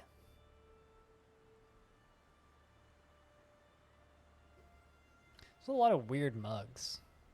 Quartzite mug, earthenware glove, tin goblets, diorite mug, chalk mug. But, What is that short for? Oh, they brought a llama. Huh. A couple dogs, some barrels. Silver battle axe. Of course, they brought socks.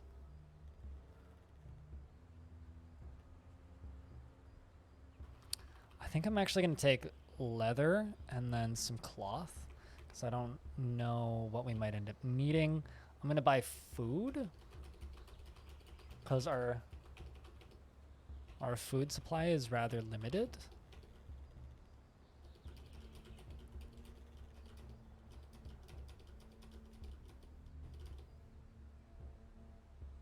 Oh, never mind. They're not getting any profit here. There we go. It's about as good as I can get. That's fine.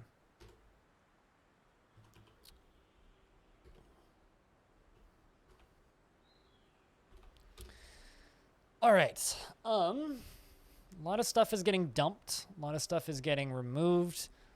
We're butchering an animal, which is good. I don't know what animal we're butchering, but we've got meat. We've got booze. Oh, no, don't extract. Brew drink from plant. Let's brew some drinks. Chat investments are open. Could I get a round of beers? And if you happen to have sound commands, now's a good time to use them to entertain the chat. I'm going to go use the restroom and grab my lunch because I'm getting hungry. So I'm going to do that now. I will be a couple of minutes. I will let the game run. So you'll be able to watch the dwarves train, I think. No! Hopefully nothing horrible happens while I am gone. I will be back in a couple of minutes at most. Thank you very much, everybody, for hanging out today. Stream will continue when I return. All right? Cheers.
Nah, it won't be cranky touch shriek. Oh, I'll be perfectly understandable if anything. I completely get it.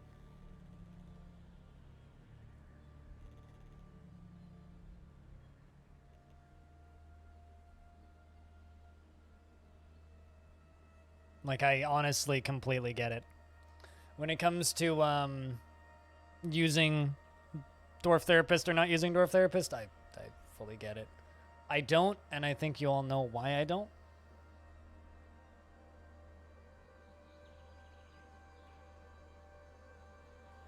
But that being said,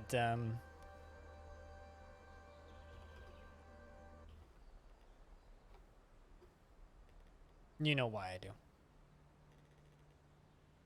What I do. I've explained it many times. Getting offered sponsorships. BRB gonna go deny those. Unless they're like actually really good offers, which they're probably not, because they're never good offers.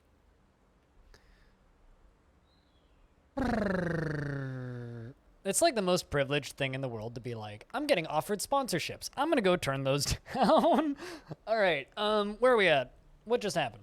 Some migrants have arrived. Alrighty, well, I'm gonna eat my sandwich and then I'm gonna let them walk in. Well, rather, I'm just gonna let them walk in and then I'm gonna figure out who they are and what they are, and it's kind of a lot of them actually. Damn.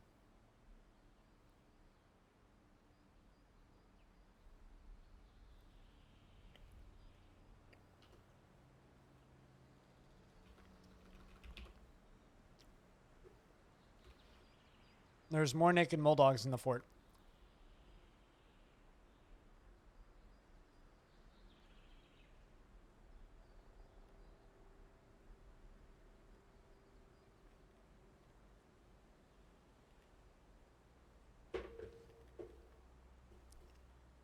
Something I'm gonna do.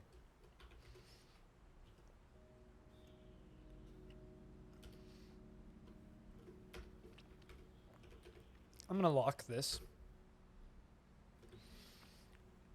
Seal this area up because I'm tired of people falling down it. And I've had, what, a dog fall down it now?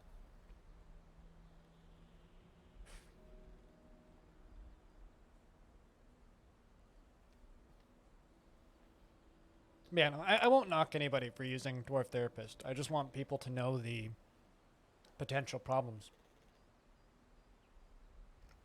with using Dwarf Therapist. Did Disnoff end his, what's it called? Did Disnoff finish his subathon? Have I played For the King? No, I haven't. That's a turn-based game, right? I know it by name. I know nothing about it.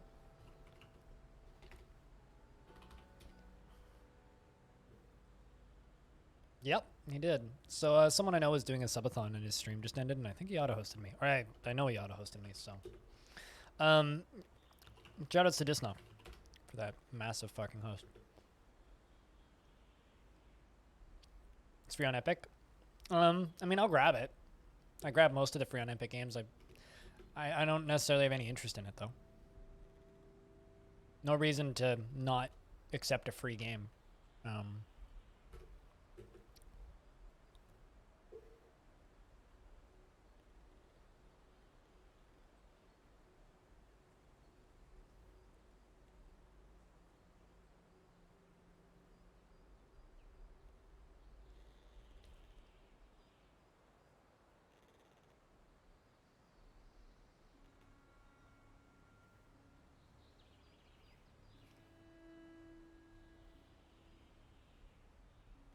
I've played some games on Epic.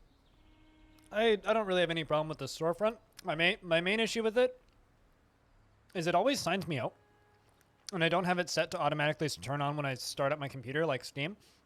So I forget that I own games over there.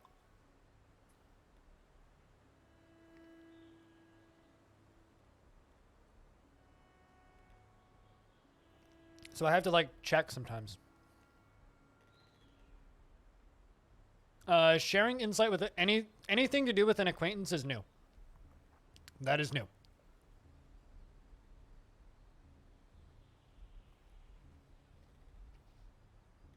There was no talking to acquaintances or anything previously.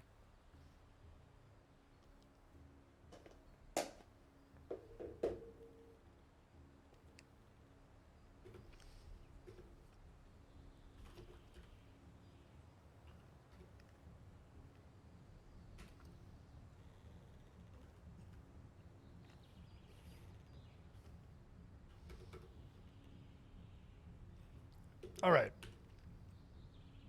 So, I have some new dwarves. I know that Anarco would like one.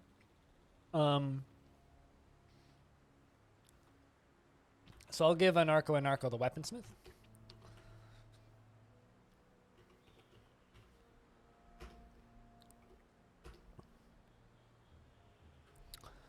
There's nothing like a good friend.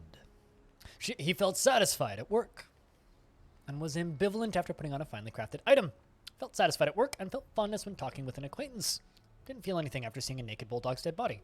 Worshipper of Odur, the female dwarf god of hunting, fishing, and minerals. He personally finds the idea of fair dealing and foolish and cheats. He personally finds the idea of fair dealing, foolish, and cheats. He personally finds the idea of fair dealing, foolish, and cheats when he finds it profitable. Oh, he finds the idea of fair dealing foolish, and he cheats when he finds it profitable. There we go. Okay, I misread that like a dozen times. He dreams of mastering a skill and has no confidence at all in his talent and abilities. He is incredibly brave in the face of looming danger.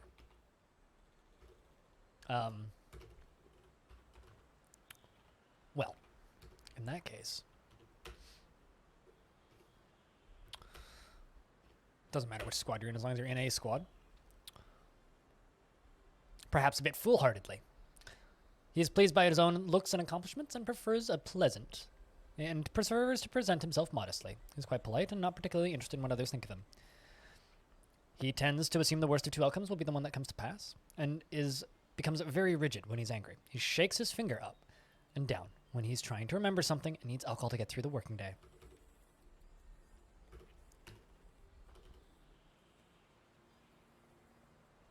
Is the most coveted position after soap maker? Well, Spitalier, you can have the potash maker, who doesn't feel anything after anything ever, but did feel satisfied at work and fondness when talking with acquaintance. Is a dubious worshipper of Doran, who's a god that I don't know. Takes the form of a female eagle. Ah, it's the god of mountains, right. His very long sideburns are braided, as they should be. 66 years old, born on the 2nd of Slate.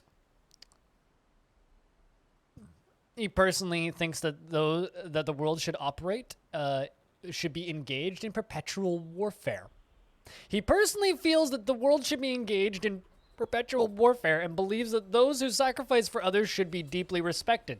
Sees guile and cunning as indirect and somewhat worthless and has a negative view of those who exercise power over others. Doesn't particularly care about craftsmanship, but dreams of crafting a great work of art. Spilter? Oh, wait. I missed a couple letters in there. Spitalier. I hit the buttons. I just didn't push the keys down all the way. He takes no pleasure in his talents and appearance and is very friendly and always tries to say nice things to others. He's not quick to trust others, and he has an active sense of humor. He does not have a great aesthetic sensitivity, and he's conflicted by this as he values artwork and its creation. He tends to be a little tight with resources when working on projects, and finds obligations confining. He is conflicted by this for more than one reason. He is not particularly curious about the world, and he is quite comfortable with others that have a different appearance or culture. He is often cheerful and generally acts with impartially, and he is rarely moved to mercy. He is disturbed by this as someone who dislikes those who seek to acquire power over others, and he often feels envious of others, and he has a tendency to go it alone without considering the advice of others. He generally acts with a narrow focus on the current activity, and he can handle stress. Seems like an odd dwarf. Anybody else want a dwarf? I mean, only when it's profitable, Anarco, of course. I fully understand. No cheater. Only when it's profitable.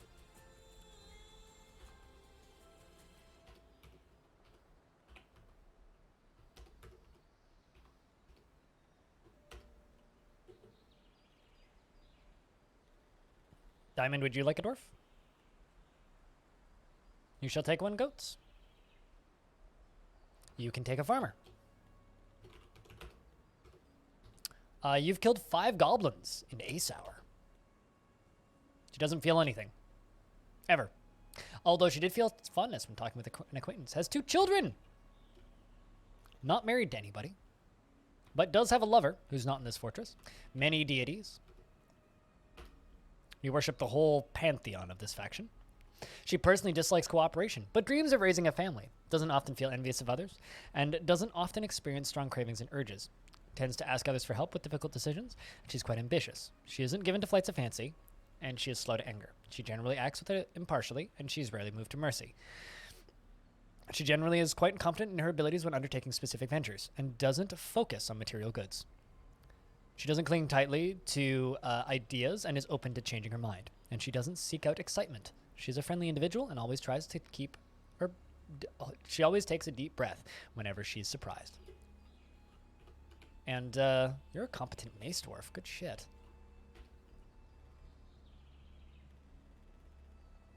So once there's no recruits left, I'm gonna send the dwarves out to go start raiding. That's when raiding begins. Is once there is no recruits left. But we need to get to the point where there's no recruits left first.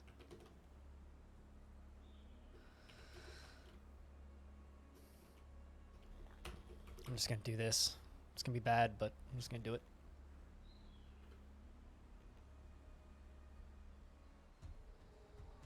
This is gonna cause some lag momentarily because the dwarves are all blocked off of an area.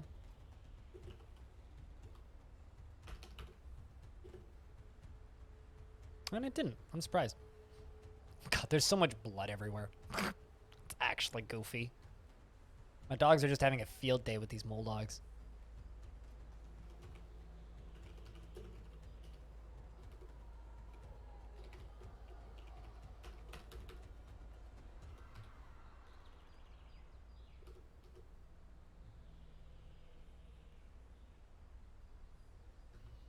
Get off my lawn, goblins. Yeah, right. I agree with this. Let's see how these dwarves are doing in training. Trees? They're pretty fucking happy. Yeah, see, normally they would be afraid. See, this dwarf is one who's getting upset after training, uneasy after being unable to pray, and bored after being unable to practice a craft. Felt wonder after learning about dodging. Worried after lack of decent meals. Interesting.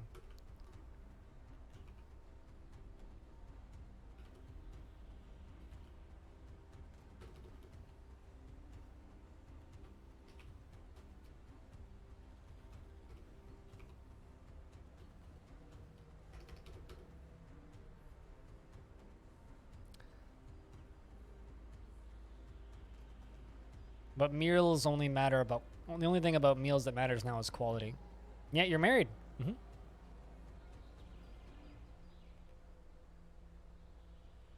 And who was your husband, Trees? Let's find out. Yeah, last gunslinger is your significant other. So congratulations, you're married.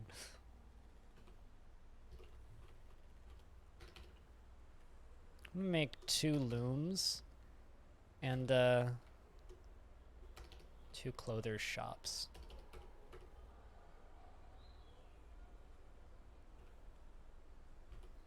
I'm gonna make a gems stockpile right here. And a stone stockpile down here. And a wood stockpile down here.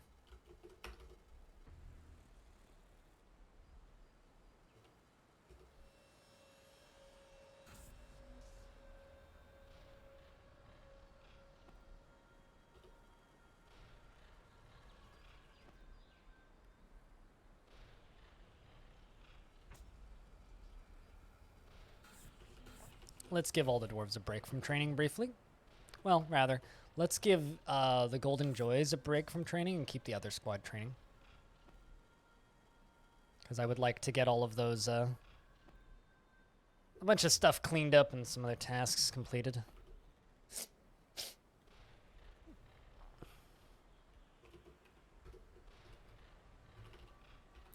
Let's queue up 20 lavish meals. I wish I could set the details of said lavish meals.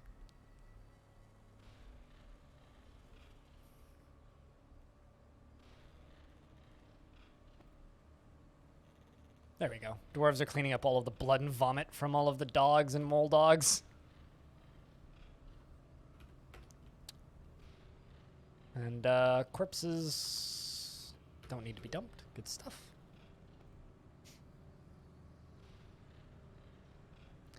But could you just imagine a really thoughtful...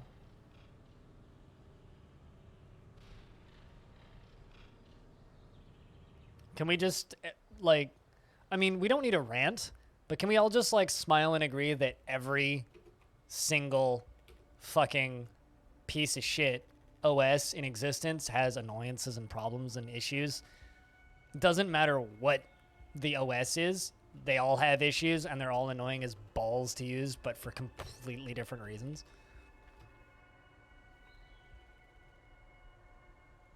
Yeah, the blue stuff is vomit. Yeah.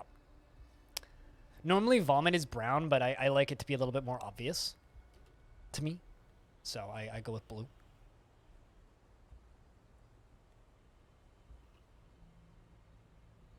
Which is why you're sparing me the rant. I mean, I've ranted about this before. There is no good operating systems. That's basically the whole point of the rant, is there is no good operating systems.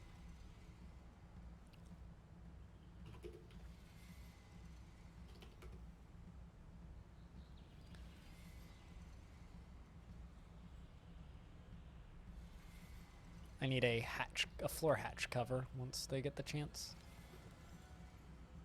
We got tons of meats. It's good stuff.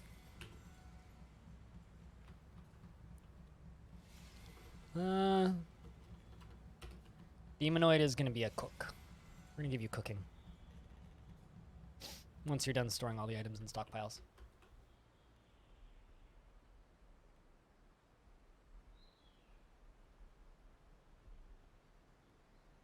I like Zapdos' comment. Windows is great. I mean, when I was getting my lunch, I basically made up the decision of buying not one but 2 universal power supplies and some power bars.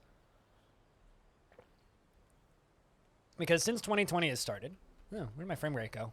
Something got stuck somewhere, or something is stuck behind something. Is it these? I doubt it. Something is stuck somewhere. My frame rate just went kaput. Could probably find it. But because since the year started, my power has gone out not once but 3 times. No, it all came back. I don't know what the fuck happened, but whatever. There was a hitch there for a second. Yeah, it definitely was the mole dogs.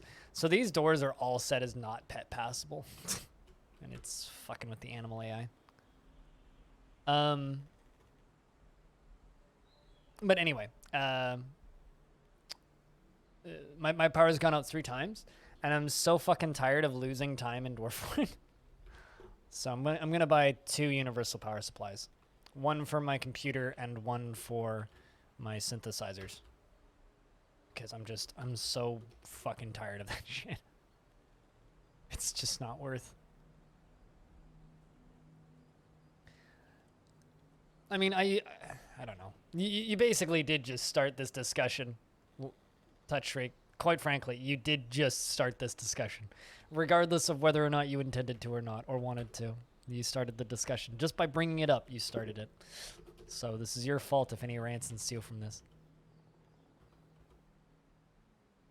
Year fort? What? I was going to say, that's like a command. I read it as Yeet Fort initially. I was like, wait, what? I was very perplexed for a second there. Got 2 recruits that need to not be recruits anymore.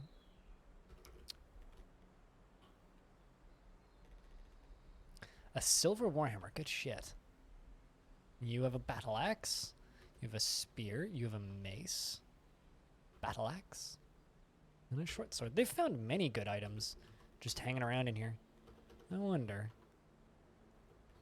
if these battle axes have any kills or history to them.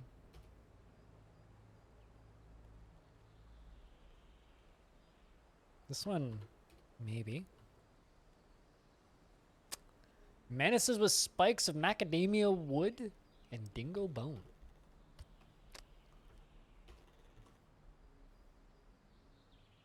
On the item is an image of a cushion cabochon in Billin. This touch shriek is covered in sweat. And he's using an iron short sword that is encircled with bands of cushion honey yellow barrel cabochons.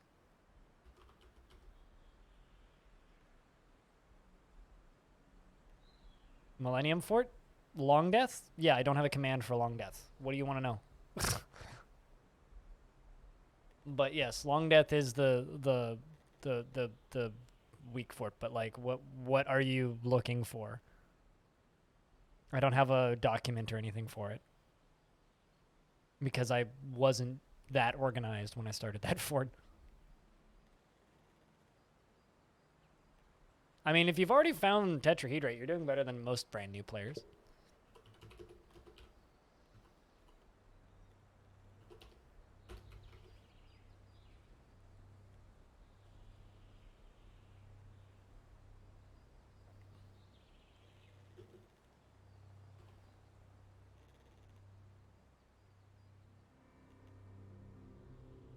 All right.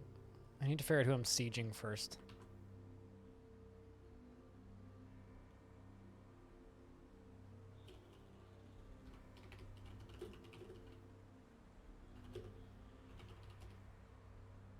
Says you. Have you ever asked a muscle if they have guts? Have you ever had to gut a muscle? I've actually cleaned muscles, and yeah, they kind of do have guts. They kind of do. Maybe not in the same sense that mammals do, but... Anyway, what are you looking for so I could make it into a command for you, potentially, Freskins? If you actually answer my question, I can help you here.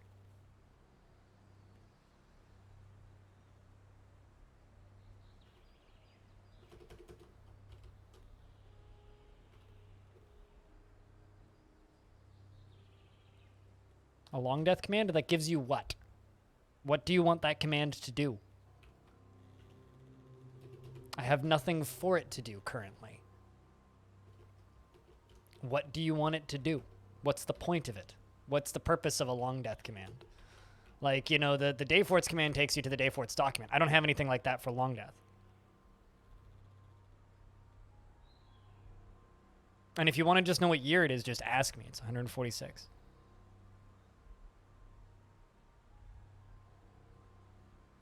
I could just tell you that. I don't need to make a command for that. It's a waste of command and chat activity. I'd rather just you ask me than I make a command for it.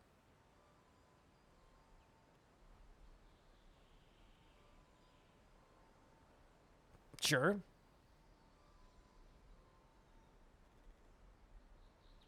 See, now that's suddenly a useful thing to say, Mr. Touchstreak. Unlike Freskins being not useful. I mean, I guess so.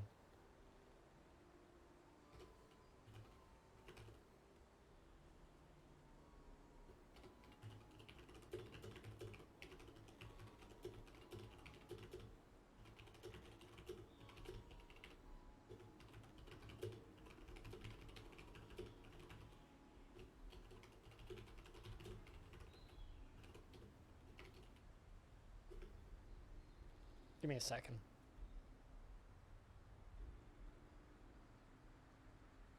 You might hear my YouTube channel in the background in 3, 2, nope. Okay, I was able to pause it in time.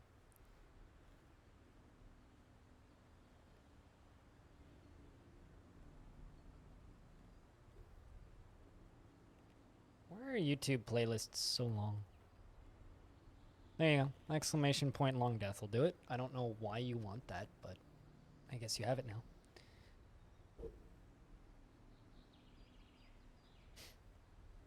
I mean, that you intentionally go out of your way to not be useful, Zapdos. That's part of your appeal.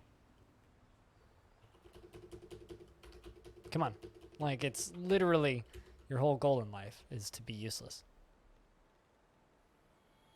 I'm gonna hurt you, Mr. Touchstring. But you wouldn't feel anything about that. Feel like that should do something? I feel like no. Here's the thing, right? If everything's a command in Twitch chat, what's the point of talking to the streamer? If everything is automatedly discovered automatically, what's the point? There's a stream focused on interactivity and hanging out and chatting and talking. What's the point if it's all automated? It's no fun for anybody.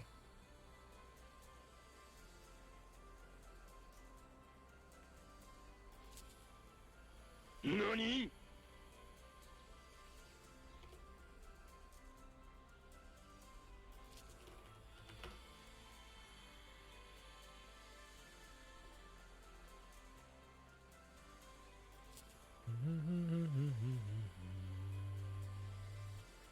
I mean, that's why you talk to people on Twitch, Pilot, so you don't have to talk to people. Yeah, I don't know what happened to my frame rate. I'm blaming the Moldogs, but I'm not sure. I'm blaming the Moldogs. I'm blaming the Moldogs.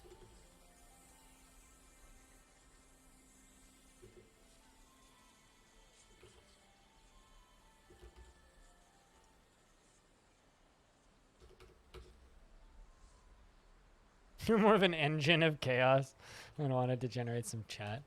I mean, like...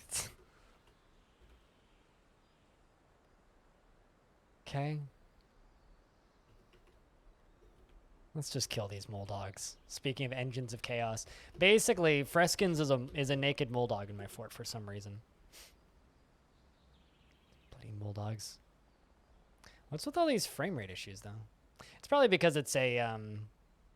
previously embarked fort. Old forts always have bad frames. Engine of Chaos? It's like a steampunk dark science fiction fantasy band. Engine of Chaos. So basically just it's Glory Hammer.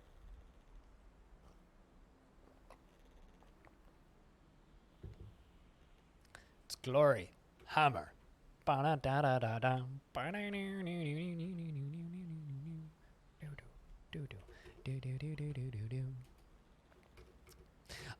are they spinning into? Weave thread into cloth. What kind? Ah, it's cave spider silk. I get you. All right, let's make some silk stuff. Cute silk.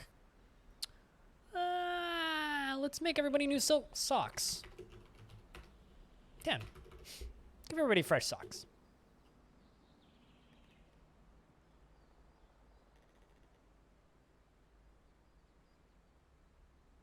What, of my latest graphic pack? What do you got against it? What do you dislike?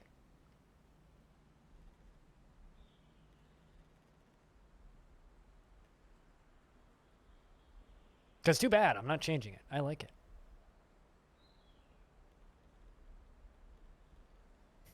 Frankly, too bad.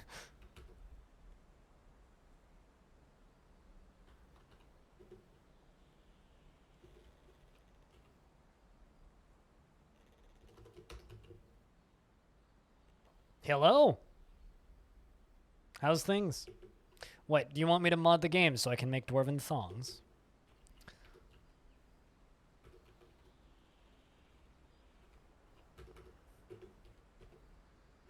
Oh, I've got magnetite? Where the fuck did that magnetite come from? What the hell?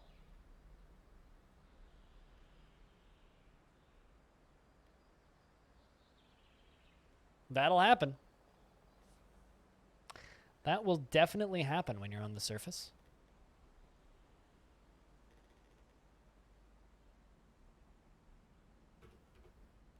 Fuck these fucking doors, man. Oh, that fixed my frames. It was literally just one Moldog stuck behind a door. And then they get stuck behind 2 more doors. I'm so tired of these damn Moldogs wrecking my frames. Get out of my fucking fort, you stupid naked puppers. That's not what magnetite is, but okay.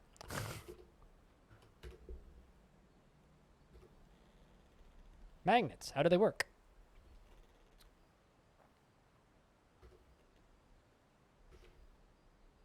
All right, is there anywhere I can send my dwarves to go explore? Anywhere that doesn't have Goblin Tower that we're at peace with? Think of the day.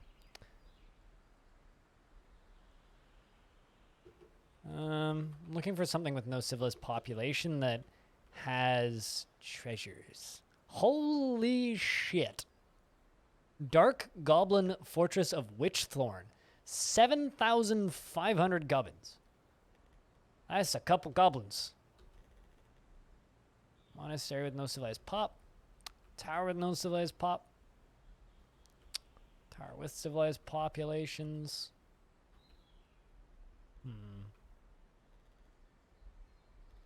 How about these? There's a monastery with a book. A monastery. The history of the people. Might be a good thing to steal. It's a goblin tower. Human fort. Goblin fort. Hold on, an elven town? An elven town of quest blossoms with 2,000 people living there. We're at war with them. Huh. Do you think they took over the human town? Or do you think the elves are building towns? It's obviously a magnetic trap that's designed to capture the one and only Iron Man. That's obviously what it is. Freskins, you're like the master of leaving me hanging here. You can't just say, I don't know if I approve of this graphic pack, and then not tell me why. You're really like teasing me and then like not giving me any actual information here. What do you not like about it?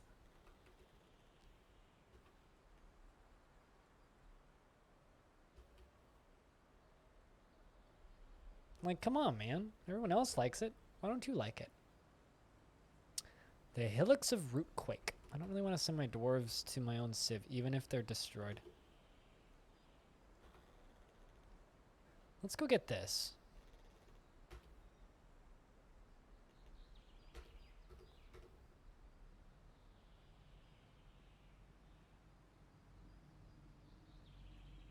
It's the color choices? I haven't changed the color choices. I literally copy-pasted the exact same colors. So, I wonder, like, if some mild things have changed. But no, this is identical to the other one. Colors are the exact same thing.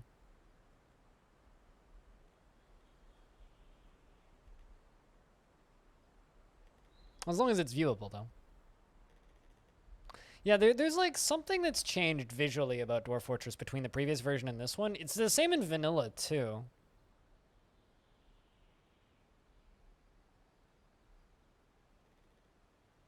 No, the vomit is blue in my, or has been blue in my coloring in DF for a very long time.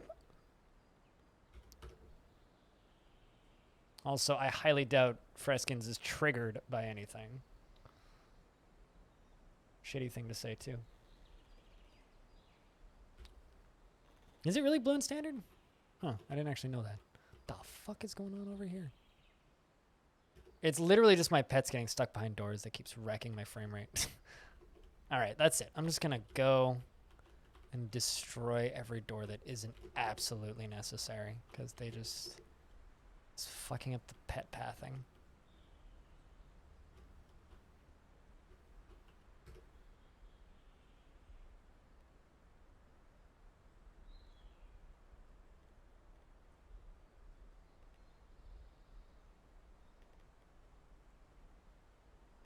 Yellow for pus. I mean, obviously pus is yellow.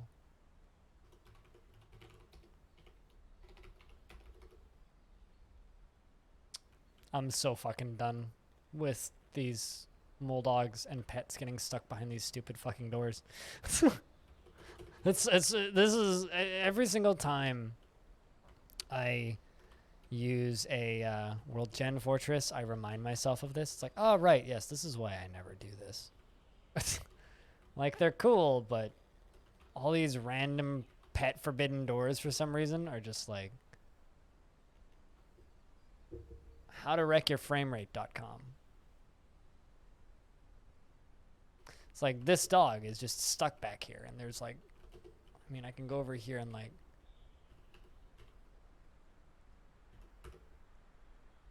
let them through, and then it fixes the frame rate, but they're just gonna go get stuck behind another door. Give them a minute.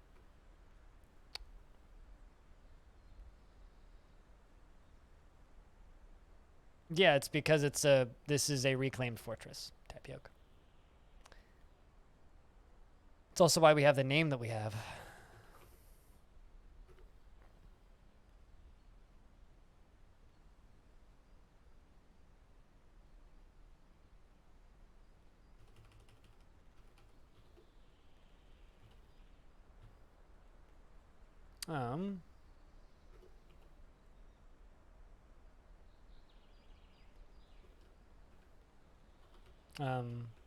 No, it's a kiln. No, I need a magma smelter.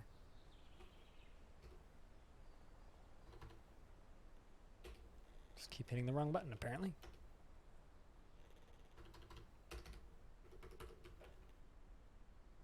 Oh, those are all smelters already. I don't need smelters. I need a forge.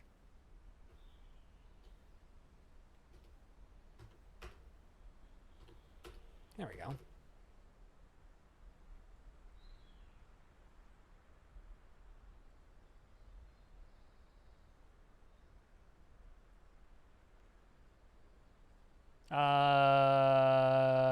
Not... I can't mass do that.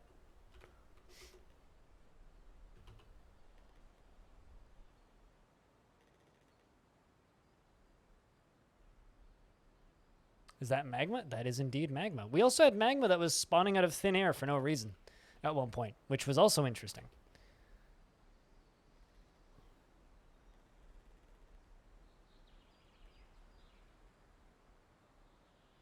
Nobody Can Say was looted. Introductions to the Human was looted. And the Ringleader and Nothing More was looted. Questions for the Doom of Plains. It's a cultural comparison entitled Questions About the Doom of Pines, authored by Sodell Slingiles. And it concerns the doom of pines and the plain unions. The writing artfully flourishes through seemingly disjointed topics and careens forward as a rant. It's passable. An introduction to the human. Basically just making sure these aren't Whoa! It's an armadillo parchment scroll. The rollers are made from schist. Written on the item is an autobiography entitled Nobody Can Say, authored by Sodell Slingiles. It concerns the dwarf necromancer Sodell Slingiles, and the work has 5 chapters. The first chapter covers the seat of power of the dwarf necromancer Sodell Slingiles at the scale of the hanging of the Spongy Fellowship. The life and death of the dwarf necromancer Sobal Relic vaulted from the teaching, and then the chapter covers the master-apprentice relationship with the dwarf necromancer Sodal and over the dwarf necromancer Ubil in the early winter of 141, and the 4th chapter covers the failed attempt by the dwarf necromancer Sodal to corrupt the dwarf Zan Tooth Shields in Splattered Flag. I want to say Splattered Fang, but Splattered Flag in the mid-spring of 180. And the 5th chapter covers the authoring of the Introduction to the Human by the dwarf necromancer Sodal Slingiles in Galley Ceilings in the late winter of 287.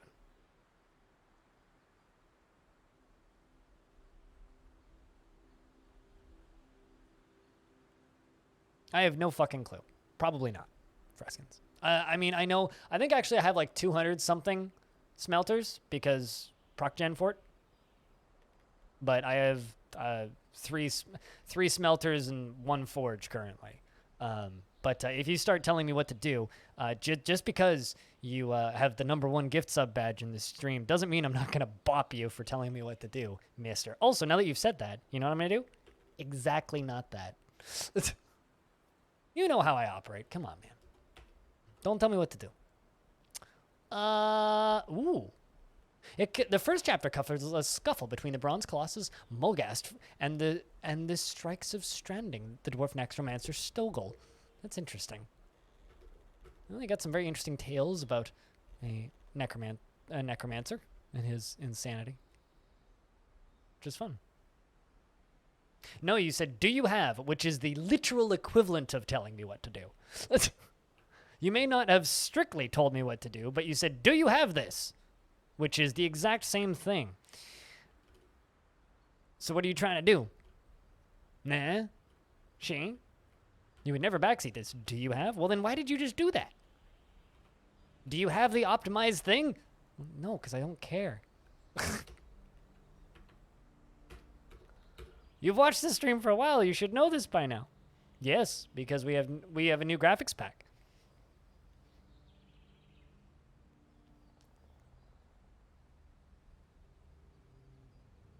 Which Cooler put together for me.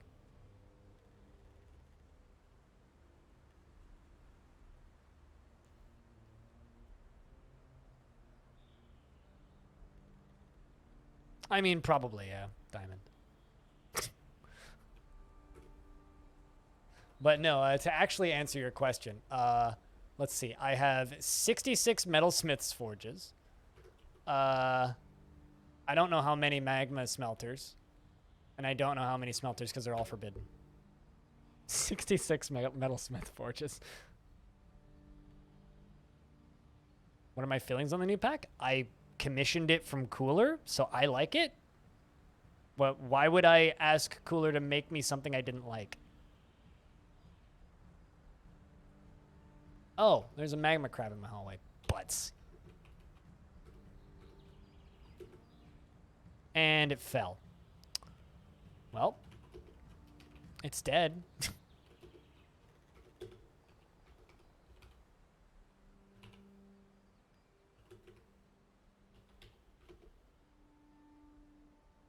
Where is this crab at? There you is.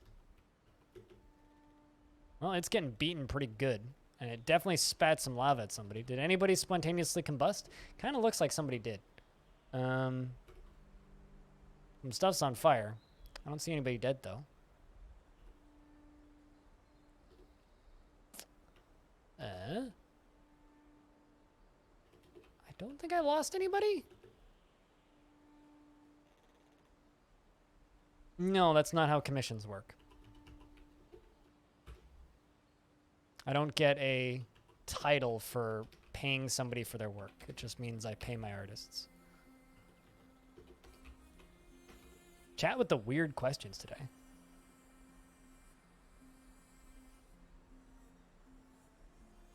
Technically, it's rock, not dirt, but it's all that space for activities. I don't know. Try setting them on fire. Probably, if they get hot enough. All of my graphics packs are commissions, yes.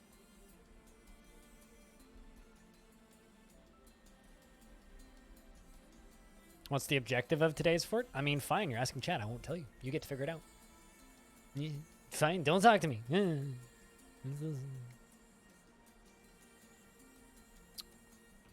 My dwarves are back from their adventure. My friend dinner. That's a really, really, really, really good name for a book.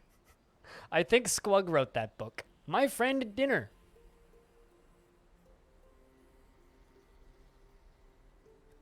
It doesn't run in Excel, you twit. It's on Google Docs. If it ran in Excel, I wouldn't be able to open it because I don't have Excel.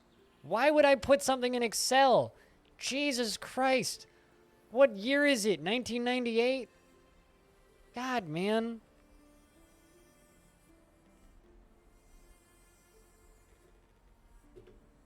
I've never done anything in Excel. Everything I've ever done has been in Google Docs. Literally never done anything in Excel for anything ever because screw Excel.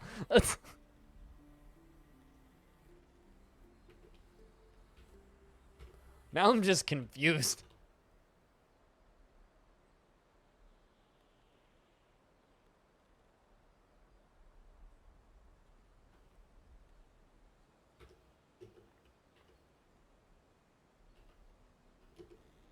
Well, that's your problem for having a crappy OS. Get a slightly more crappy for some reason and less crappy for other reasons OS. And then you won't have this crappy OS problem. Jesus, man. I don't know. This whole conversation is very frustrating to me because I'm trying to make things as accessible and you're like, it no work. I'm like, well, fuck. God.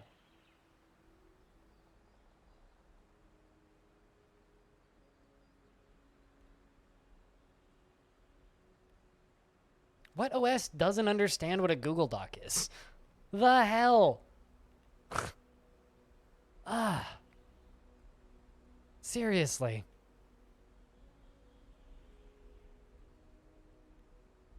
Doesn't have fucking... I only use PictoChat to communicate with my friends. Man, I remember PictoChat. That was a thing.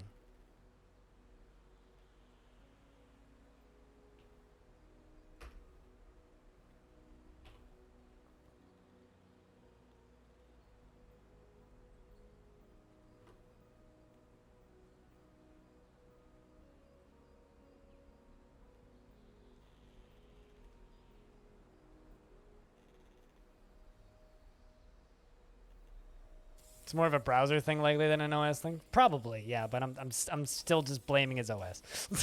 I'm just giving Freskins a hard time. Don't worry about it. But today we reclaimed this fortress which was destroyed previously by a bronze colossus, and I am very annoyed about these stupid naked mole dogs that keep getting stuck behind doors and wrecking my frame rate. And I wish they would all just die.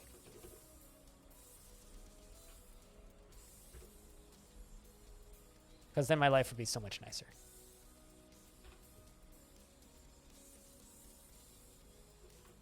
Because apparently in this fortress, every single pre-built door by default is not pet passable.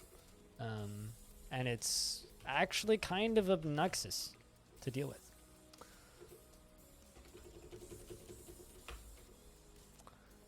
And I'm surviving without actually farming, so all of my food is coming from bits and pieces.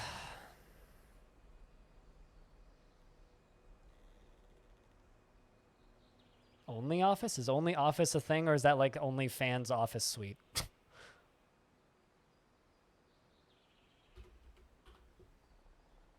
Ordering leather is really good early. Ordering cloth and silk is also good. Just because if you get any strange moods then that require those things, then they can use them.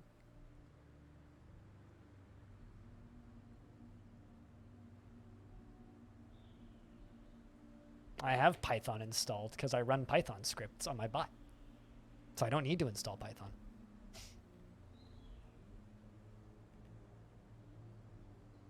For the thickest spreadsheet. Yeah, and I don't like to pay for my social interactions, thanks. Not that kind of Python.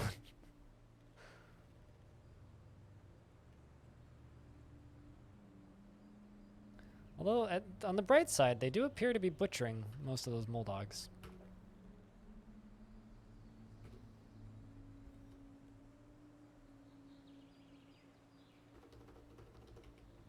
Hey, goats, you want to brew some stuff, please? There you go.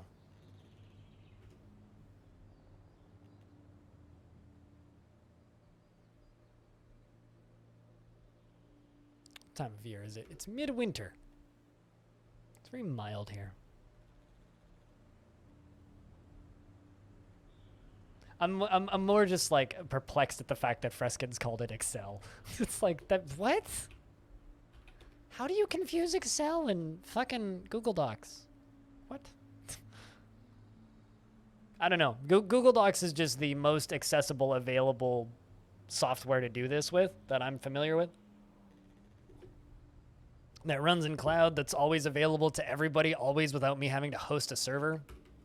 So it's the one I'm using. And if it doesn't work for you, then I'm not going to explain everything every time because the purpose of the doc is so that I don't need to. So I don't know what to do, really. Aside from just curl up on the ground and cry, which is generally what I do when things don't work. Because I'm a mature adult. Yeah, it doesn't look anything like it if you've seen them next to each other. When you stop bitching the being, it's done when it's ready. Ooh, a weaver has been taken by a mood. Where did you go? Come on, weaver. There you are. You will never stop bitching? Well, then it'll never come out. And we can all blame you forever for it not coming out. Like many things, it's done when it's done.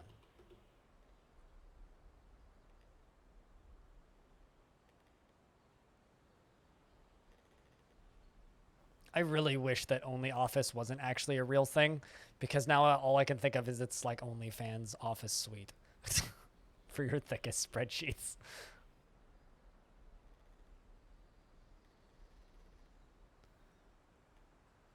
Has begun a mysterious construction. Best of luck, Dwarf.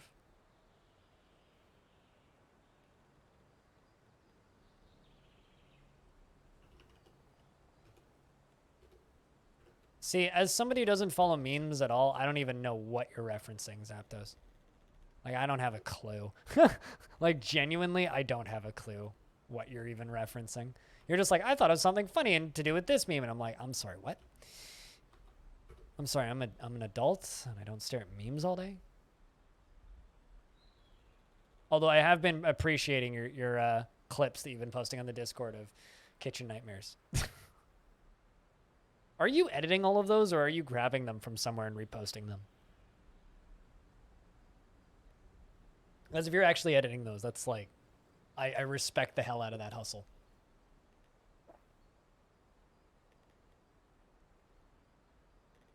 If he makes a sock, you'll freak out. Fair enough. I won't freak out, but I will be a little bit surprised. No, he made a tunic. Close enough. Name of that cute game where you play as a fox that's never coming out. Kilub. The Weaver has created Etoll, a llama wool tunic, and claims it as a family heirloom.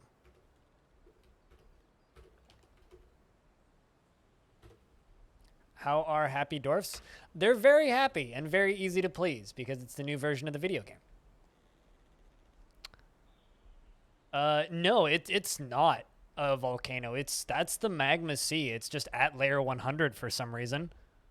It's really shallow, Freskins. This is a llama wool tunic. All craft workmanship is of the highest quality. It is encrusted with round gabbro capuchons and made from llama wool cloth. This object is adorned with hanging rings of llama wool, and on the item is an image of a giant red-winged blackbird in llama wool. Cool. We haven't had any crimes yet, so it's hard. Because everybody's happy in this new dwarven utopia, it's very hard for dwarves to, like, you know, get upset or anything. Because I'm just going to assign these war dogs to dwarves. Because they're very happy all the time. Because they want for nothing. Because look at how happy they are. About everything. What level is the surface? Well, layer 0, I guess. 144, I think. But base ills... Yeah, Magma Sea starts at layer 101. And it goes all the way... I mean, no, it's goes down to layer 65, so it's deep. But, like... Yeah, that's bloody shallow. So, I don't know.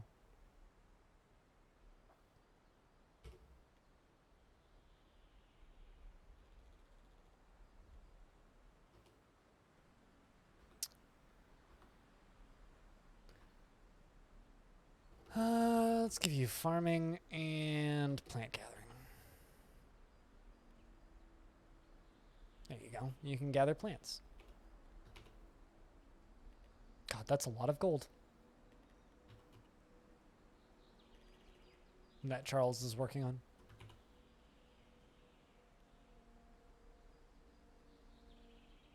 Yeah, it's a classy tunic. I like it.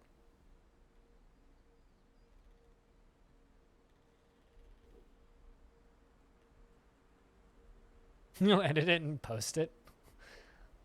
I mean, sometimes you gotta do that. Uh-oh. My war dog has been found dead. We must murder. Man, the fucking mole dog got named for killing my dog? Damn, dude. That's intense. You know, honestly, I'ma lock the caverns. I'm kind of tired of having to have all of my pets and animals die constantly.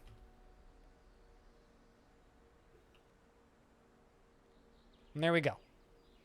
Caverns are now sealed. Because I'm so tired of these bloody mole dogs coming into the fort.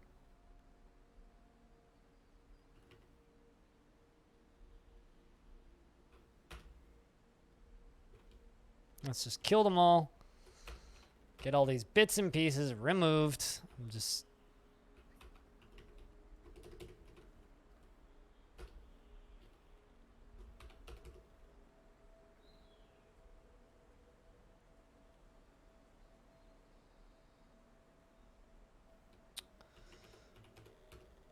Oh, there's one left from the looks of things. 2 left. 3? How many of them are there? What the fuck? Turn the burrow off now.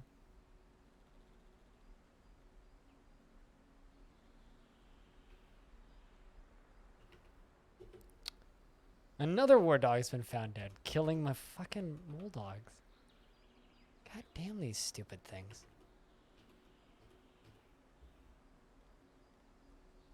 Man.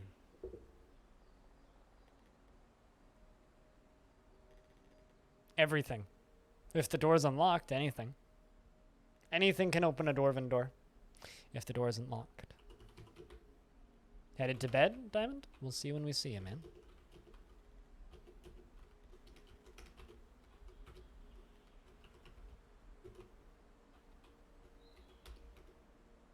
This one is carrying my food away. Not anymore.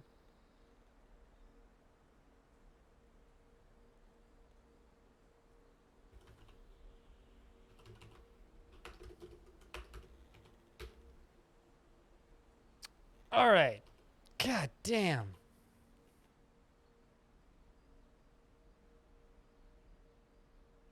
The fort, that is? I mean, this room's kind of busy today, too. Mostly just frustrated by all of these goddamn naked mole dogs, but, hello.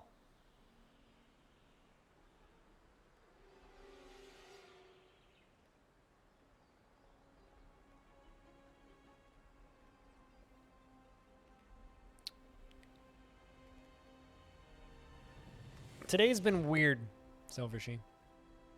Like, it's been oddly busy for a Sunday. Sundays are generally very quiet here. What projects am I working on? Oh, if you want to catch up, !Day Fort in the chat. We're doing one-shot forts. And every day, or every Saturday normally, but today's Sunday because we just started a new world. And yesterday we read Legends all day. We do a one-shot fort. So I start a fort with a theme, go in, and finish it in one day. And that's the current fort. So the theme for this fort is we re-embarked on this fort. It's a world gen fort, which is why it's so weird looking. And we're a raiding party. We're going out and attacking the local goblins. Now, I was under the impression that these are all goblins, but apparently most of them are allied with me for some reason. So I am a little perplexed by that. But instead we're going after necromancers. So there's these necromancer towers over here, which are against us, and we're gonna attack them once my dwarves are finished training. But first, I just had to get these fucking mole dogs out of my fort, because I had this right above where I'm living. There's this cavern lair, and all these naked mole dogs just kept flying in here. Oh yeah, cave crocodile, and I just sealed this area off with those drawbridges because I'm so tired of this fucking thing showing up. Yeah, we're allied with the goblins, which I'm totally cool with. I'm fine with being allied with the goblins. That's interesting. Curious as to how that happened, but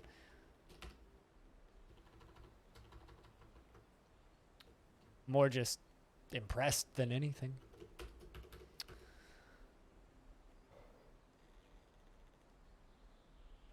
But yeah, that's the goal for today. Season 2 is the current season. If you go to the bottom of the Google Doc, there's some tabs. So that's where you can download the world if you want to mess around with it yourself. There's a Legends tab where other stories have been pasted from other people. And then there's the current week. We're on week 1. So all of this is what I've done today. So that's where it begins. Do I get goblin caravans? Goblins are not capable of trading, so it's not possible to get goblin caravans. It could be possible to have some goblin merchants in a dwarven caravan, but I've never gotten a goblin caravan, no. I have never once gotten a goblin caravan. Because it's not possible. Supposedly pretty easy to mod, or I would assume pretty easy to mod, but no, it's not a thing that happens. Well, normally during the week I have another fort called Long Death. And the goal of Long Death is to keep it alive for 1,000 years, and it's not very community focused. This is very community focused because, like, you know, when a lot of people think about like Dwarf Fortress entertainment on the internet, created by people on Twitch and YouTube, they think about like Krug Smash and that kind of scripted style of doing things with very closed off and very highly produced. But I can't do that because I'm live. So what I do is I'm trying to kind of figure out a way of making this a interactive, interesting thing for people to watch without it just being all in my own head and me being super excited about something and chat's just kind of going, I'm sorry, what was that? Because honestly, it's impossible to follow Dwarf Fortress stuff unless you're either there all the damn time or I explain every single event that's happened every single time somebody asks, which would take forever. So it's just easier to do it that way. Let's get the military training again. Wood burner. E for furnaces. Yeah, wood furnace. Ashery makes ash, which is not coal, which is not charcoal. Because that makes sense. Oh, also glass doors or portals? In this embark? I don't know. I haven't looked. Why? Do you want casts? Why do you keep asking chat things? Why don't you ask me? I'm the one who would know in this instance. Chat's not going to know that. I haven't read out every single layer. I haven't even looked. So we got granite, slate, cert, snowgrass, diorite, quartzite, phthalite, gabbro, granite. There you go. Now you know. It's just granite all the way down to lava.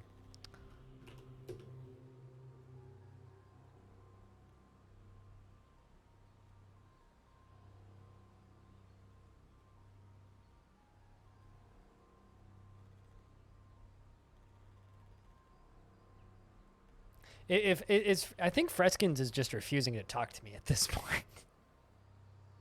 He's just talking to chat, not talking to me. It's okay, fine. I still owe you a sound command, man.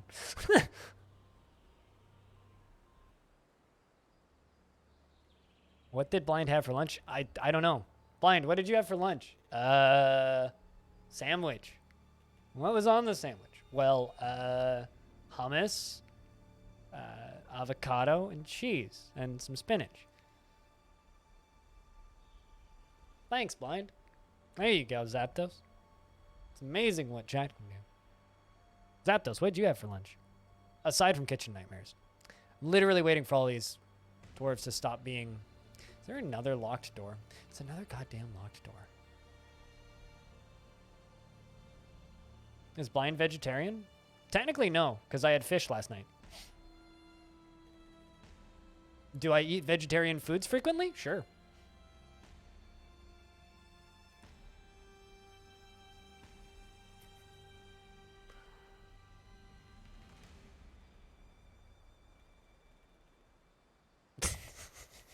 I agree with Caro Cat here. Just fucking derp. What's going on today? Today's weird. What the? Oh, those are wild boars. An elven caravan has arrived. The elves are here to trade. I thought I was at war with elves. I guess not all of the elves. I don't really have anything to trade them, so it's good to see them, though.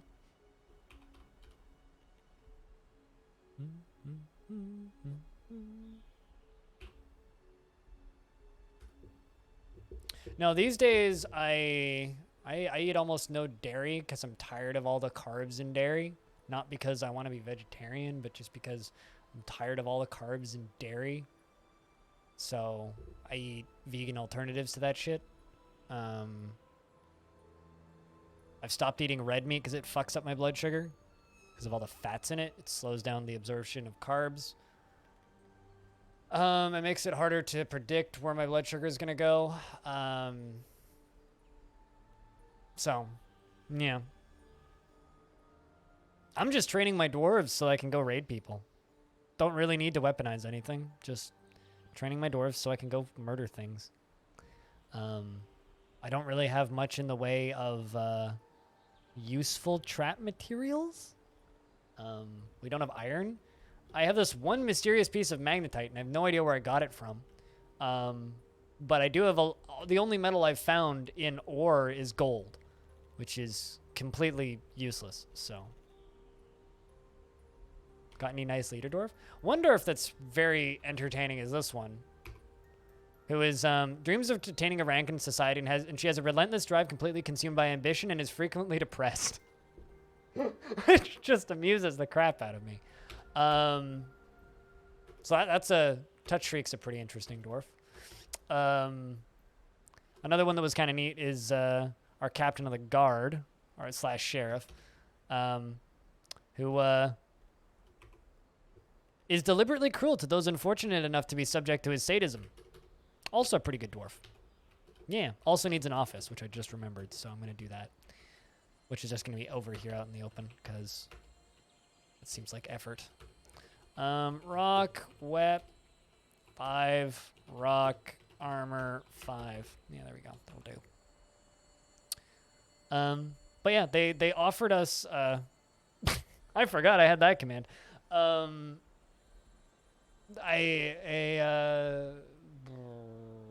We got offered a barony almost right, like literally right when the first trader arrived, and I said no. So that's how things have been going here.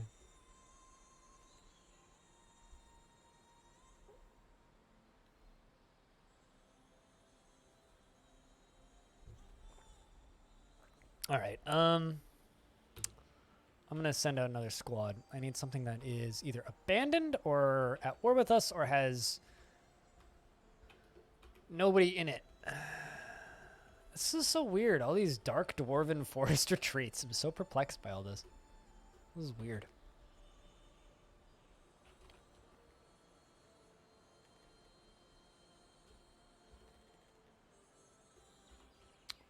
So strange. Okay, well, we can go to that monastery.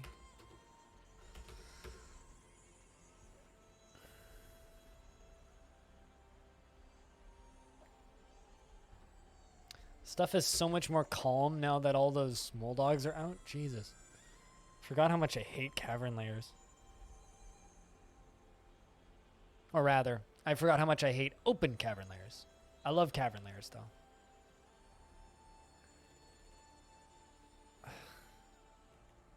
Cooler, I'm not even going to show that to chat. Because they're going to demand that I add it. And if I add it, then I'll have to look at it.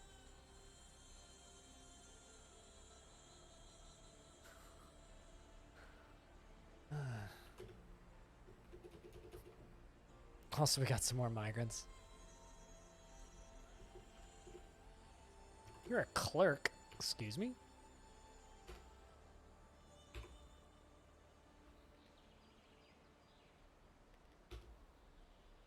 $153 old. Hair is white. Color are his eyes. This is a iffy one. His nose is hooked. His eyes are slightly wide set. Skin is a crew. What color are your eyes, though?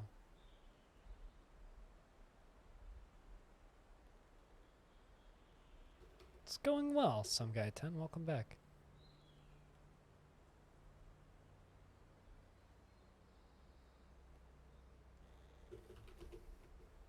A goat and a cavy pup. And some more dwarves. Once all these dwarves get in here, we can actually build defenses.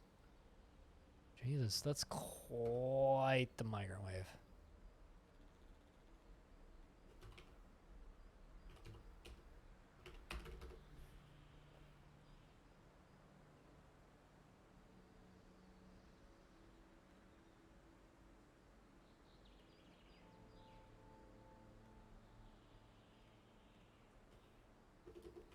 You've been eating fast food because your boss has been giving free food because pandemic? Why would your boss give you free food because of a pandemic? That doesn't make any sense. I don't see the correlation between those two things.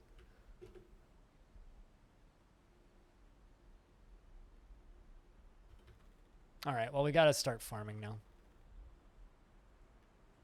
What's this idea? I'm listening.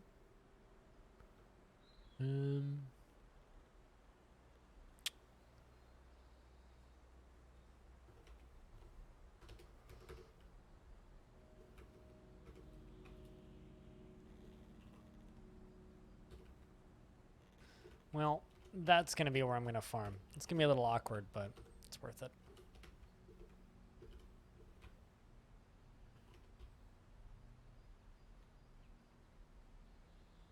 Corporate cut your hours? Oh, that sucks.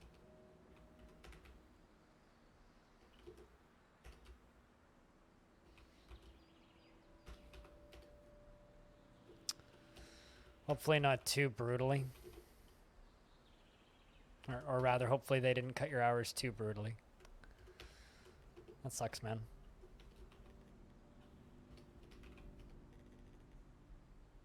That's something I don't miss about the traditional workforce.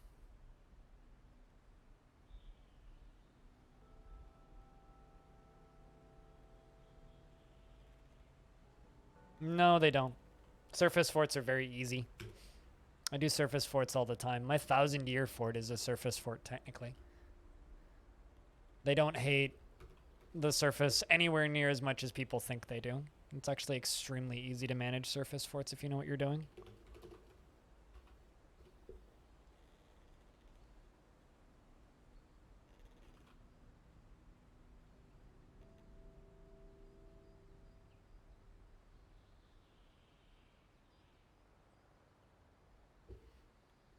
I don't know what kind of area you work in. Is 3 people a lot?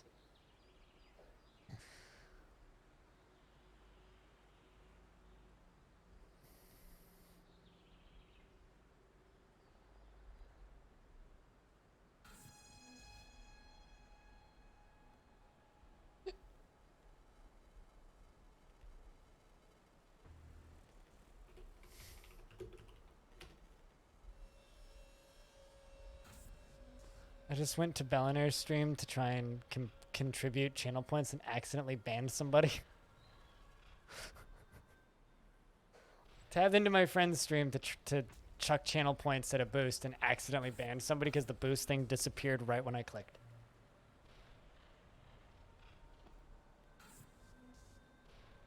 Oops.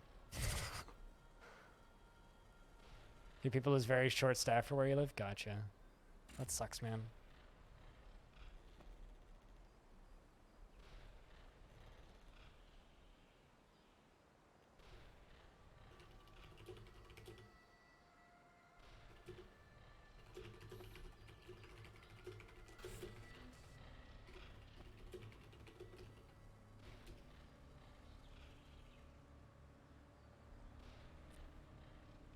This is why you shouldn't mod me. It's because I'll accidentally randomly ban people for no reason. Modding me is a bad idea. Let's put it out there. It is kind of really funny. But, like, I unbanned him, so hopefully I didn't scare the guy away.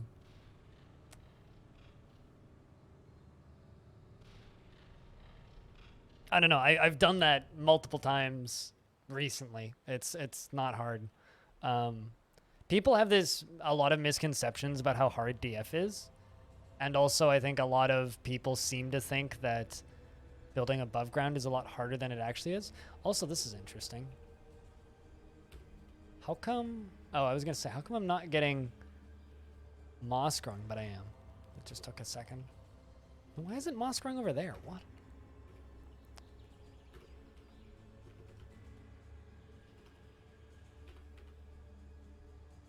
Oh, for those of you noobs starting to play Dwarf Fortress, don't make massive farm plots. In fact, that's already a little big, the one that I just laid out there.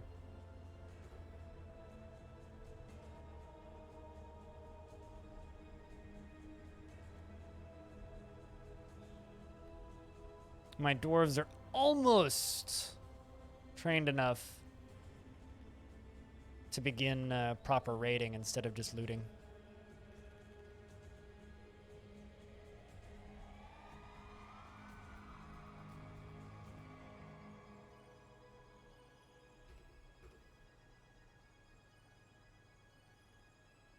Nope. I don't know where you got that from.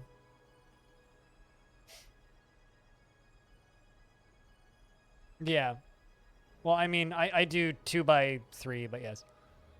And I usually do more.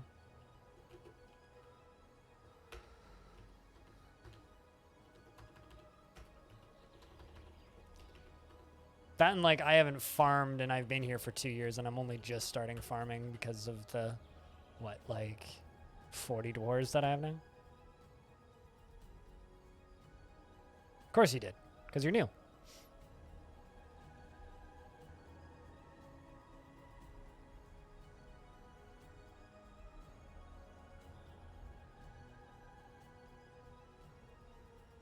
Yes, beer. Well, you get beer from mushrooms. Yeah, I mean, like, this is going to feed all of my dwarves. That tiny little thing right there is going to feed all of my dwarves, no problem. Just going to make a seed stockpile real quick.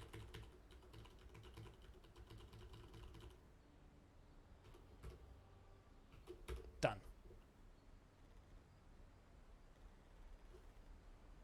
That's a lot of dwarves just swarming over here. Here they all come. Cave wheat's for beer, mushrooms are for beer, pigtails are for wine. I mean, your name is green, so it's fitting. Some guy 10.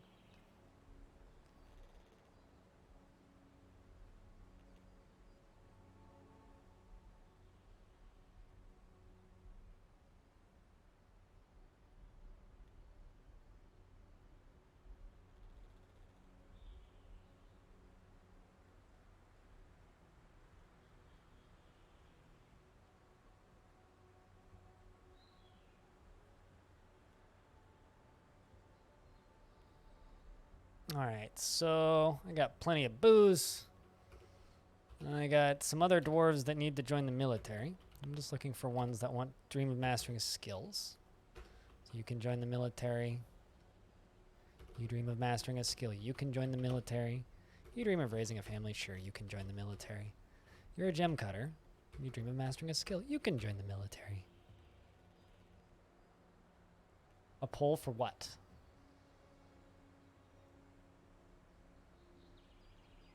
What are we voting on?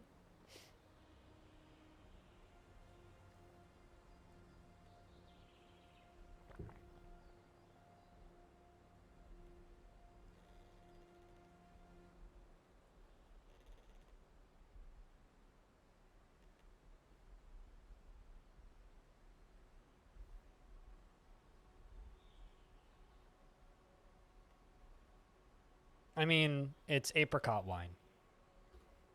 So all of your suggestions are wrong. Can you do a fort with no beer? You can do a fort with wine and no beer. You can do a fort with rum and no beer. Can you do a fort with no alcohol? I mean, that's like saying, can you exist as a human being and the only thing you're allowed to eat is... That's like saying, can you be a human and not be allowed to have water? You're only allowed to suck liquid out of the dirt outside. Q, X. Hit Q, and then hit X to remove.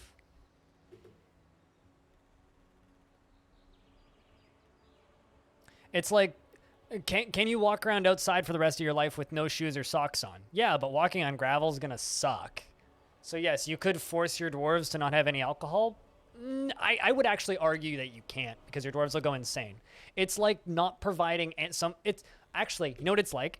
It's like eating keto for the rest of your life. You will starve to death. If you go on a keto diet and just eat fat and protein, no carbs, you will starve to death. You will die if that's all you eat. Straight up, you will die because your body needs that. That's like you're basically starving your dwarves of sustenance. So can you do it? I mean, yeah, but you're going to put yourself on a ticking time clock. All right, let's... not quite ready to raid them yet. Let's cancel that. So I would say if I'm giving you the impression that you can do it, I'm giving you the wrong impression. You really can't. You're going against the game's basic requirements for keeping your dwarves alive.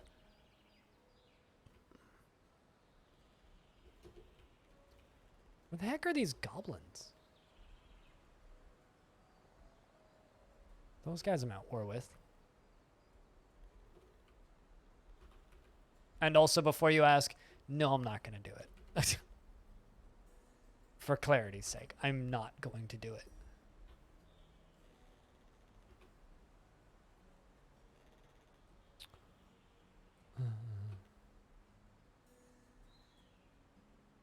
You love that idea? Well, I'm going to ask you nicely not to glorify that, because I hate that idea. I find that mildly upsetting that you like that idea.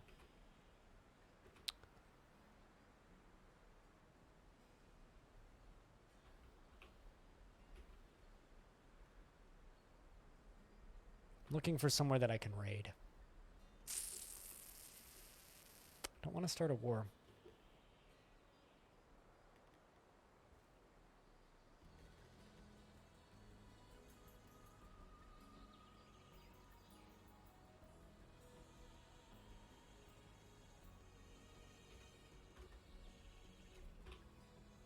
I don't know. I don't support torture. Just convert them all into vampires? Yeah, that'd do it. That would indeed do it. This is a weird world.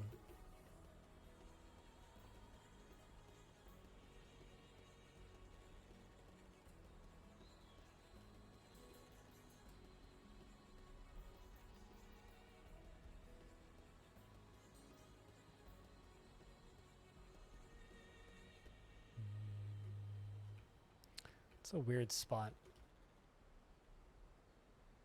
There's a human tower we're at war with.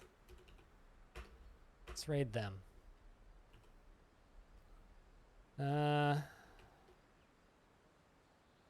Don't loot other items. Don't take important treasures.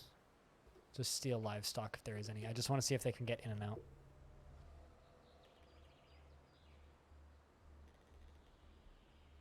No. If you have a problem with fighting in your fort, you probably have upset dwarves for other reasons. Removing alcohol from dwarves is going to piss them off more than anything. Like, literally, do you want dwarves fighting? Don't give them booze. Straight up. Like, do you want dwarves to fight for no reason nonstop forever?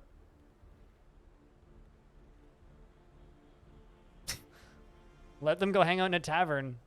Or then make them drink water from a well if you want them to be more pissed off than ever. It's literally like the surefire way to piss off your dwarves and make them fight is keep them away from alcohol.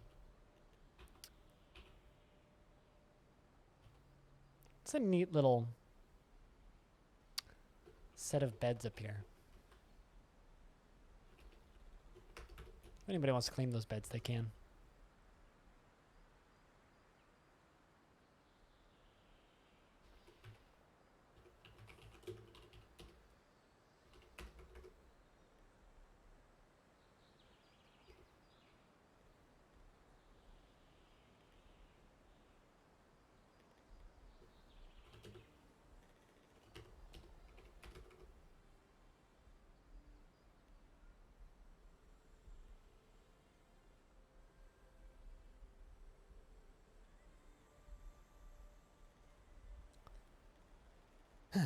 I don't know. I will never fully understand people's need to intentionally torture dwarves. Ever. And I run into people like that relatively frequently. I think you can run your own squad.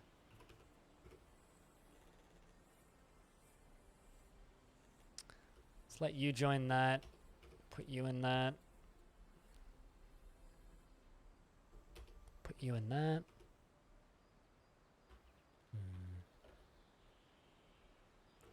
You can join that one.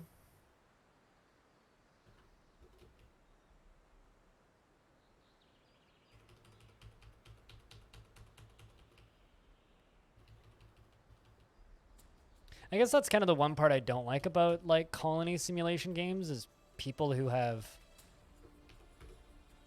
weird desires like to use them as a way to channel that.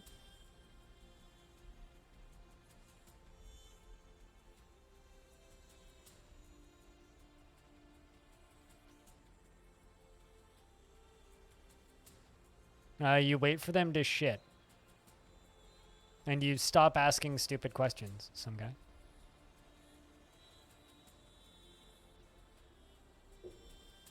Besides, like, what part of, like, change the subject do you not understand? Like, I've asked you, like, twice now. By my logical rules, I should ban you. So, like, what do you want here? Do you want to get timed out? Or do you want to change the subject? Because, like, I'm tired of your shenanigans, frankly.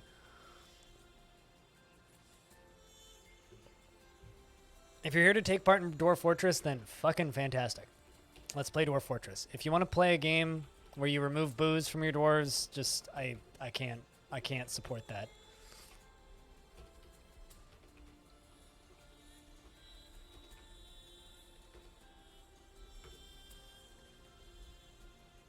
Okay, well, if you love this game, then and you respect me and my stream, you'll follow the wish.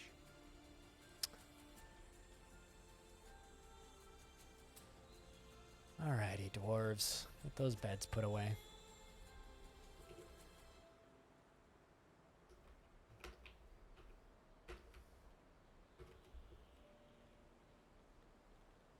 Let's take a lovely fruit, the tomato. Remove everything that's good from it, the seeds, the vitamins, the nutrients, everything that's good about it, and just jam it full of shit, garbage, shit sugar, and put it in a shit bottle that sounds like shit when you put it on your shit. It's shit! Stop eating ketchup!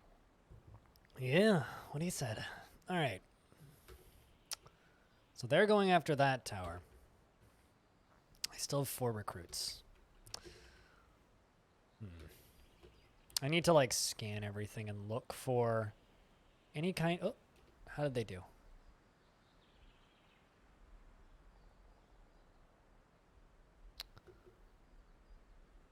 The Dwarf Authority led the attack, and the defenders were led by the human necromancer Dessel. The Dwarf Authority outmatched the human with a cunning plan, and the attackers had a strong positional advantage. One of my dogs was killed. 2 of my dogs were killed. And my dwarves seem to have just gotten into a scuff. Dwarf 3 ways left lower leg was smashed. Ugh. That's pretty brutal.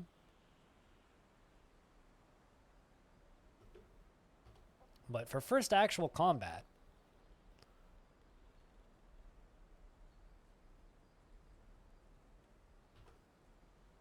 not bad, I say.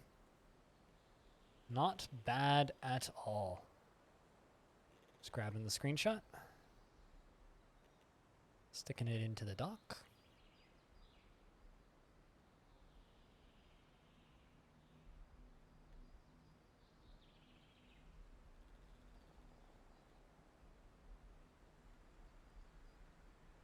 Yeah, I am counting on you for many cunning plans, and more in the future. I don't, looks like we're fighting mostly zombie or rotten slayers. Looks like Hobo's getting a lot of kills.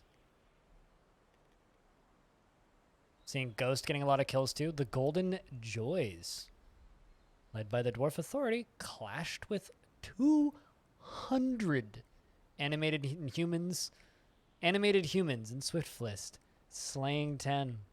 200.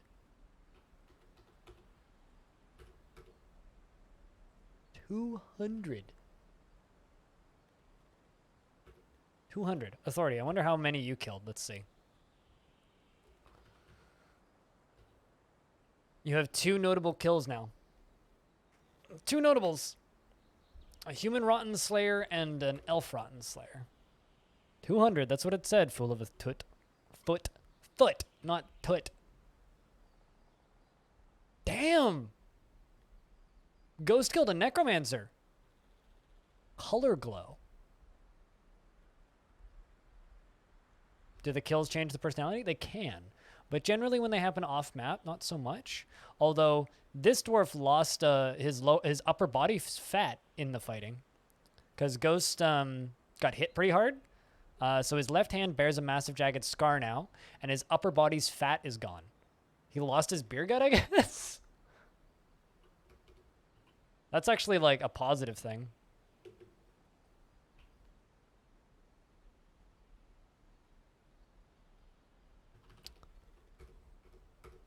Damn, dude.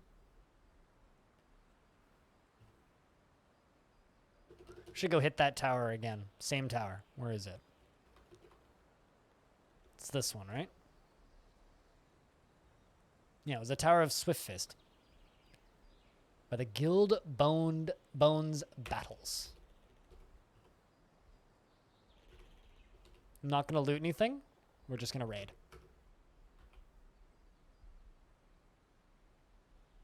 One of your great uncles died in a bar fight? That's horrifying. This is why I miss mosh pits. It's because I want to fight people sometimes. Well, Rakas did pretty well. As well. Considering he's a recruit. And we got dwarves smelting native gold ore. That's very sad. Unless it's like, you know, something that's so far back that it's like family myth at this point. But still, that is very sad. As somebody who's cleaned up after drunken knife fights, I can confirm you don't want to be anywhere near any of that shit. Trust me, you don't. It's not pleasant for anybody involved.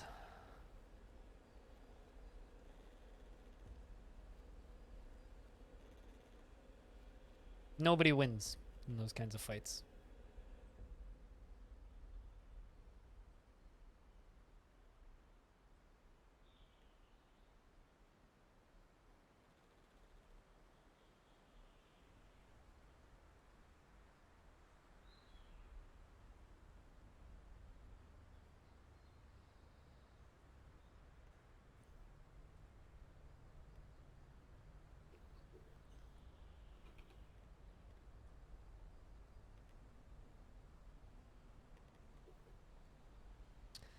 What's my best moment in DF anything?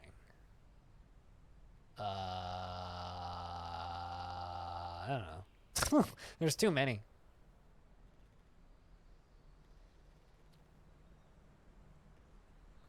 Probably, I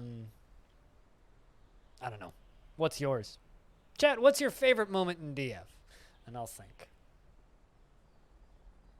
Probably the necromancer I found in Legends that just repeatedly married husbands and then murdered them systematically and then rezzed them as undead.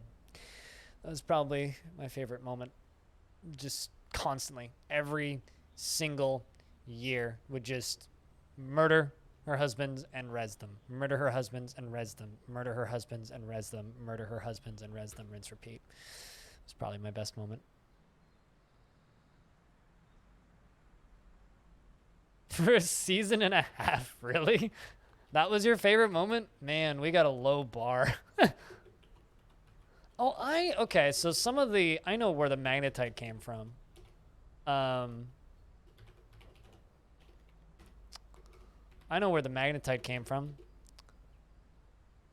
So there's some very random materials that were making those magma forges in there.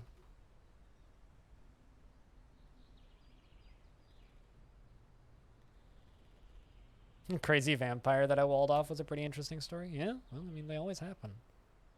Kind of an in-the-moment thing. All right.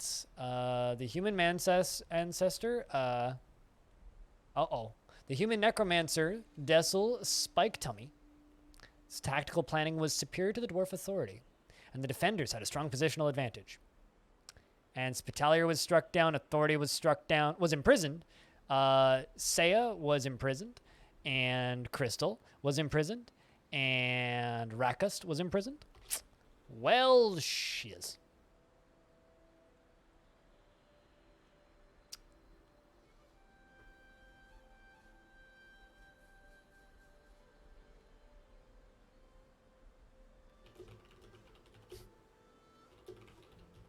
It was going so well.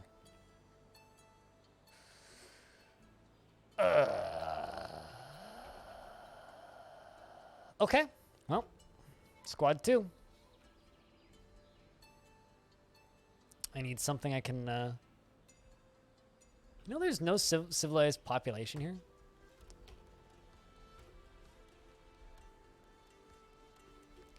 We're going to go repeatedly search that place.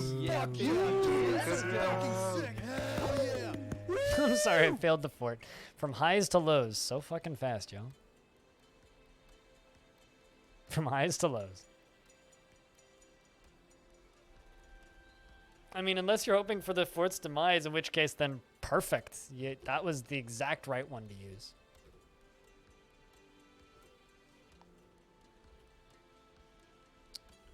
Bum, bum, bum, bum, bum, bum.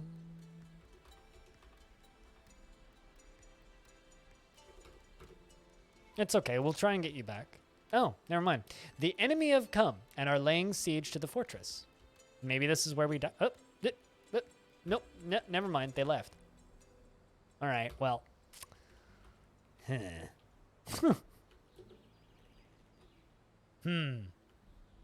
That's Audio's custom sound command? Why does everybody assume that that's a public one? It's not listed on any of the public lists. That's Audio's sound command, man. Trombones, Audios.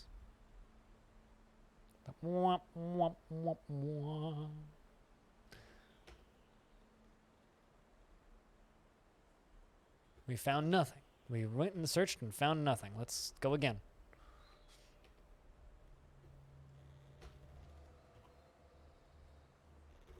We'll just send them. Must have been a scouting party? Oh, for certain it was.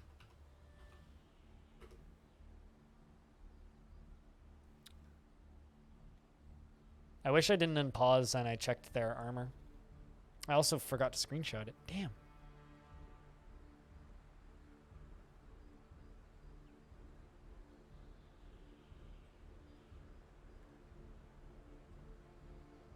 Investments are open. Heads up, chat.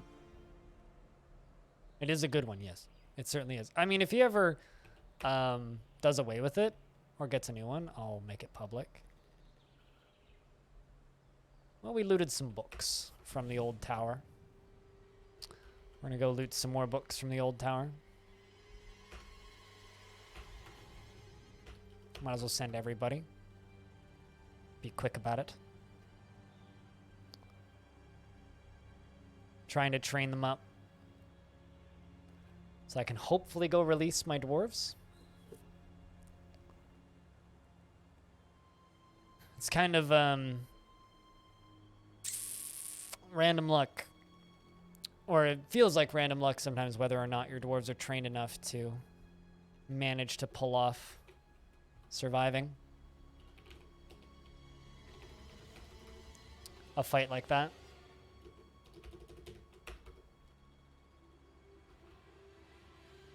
It can be kind of tough. I'm melting all of these anvils so we can make shields. Equipment and skill is taken into account, yep.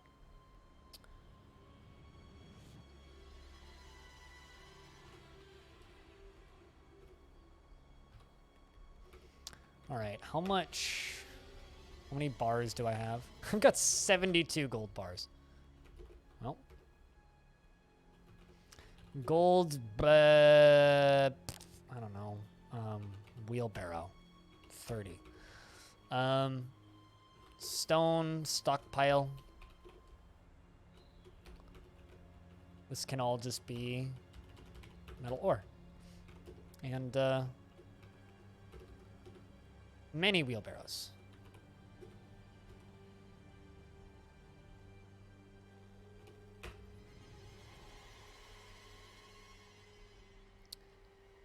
We grabbed more books. But the scary thing is now that the now that they know that we're here and they've hit us with a scouting party, these guys probably know we're here. Although this goblin, I'm so perplexed as to why we're at peace with the goblins. I want to know more about that. What the fuck happened to this faction? Oh, also, something I can look up since I'm here. Who's the current monarch here?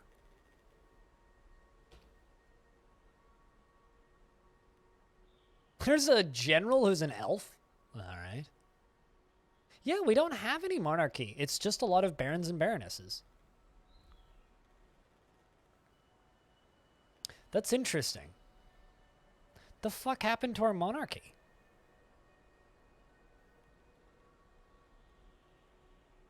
Good win authority, unlike at home. The hell?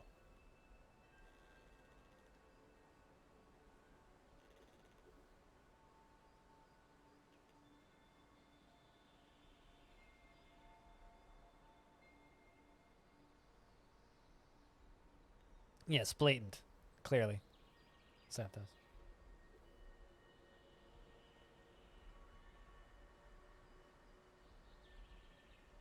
It's so weird.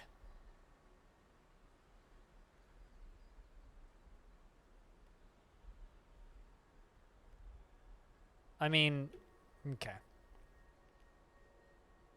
You know, Zapdos. Do you need to scream?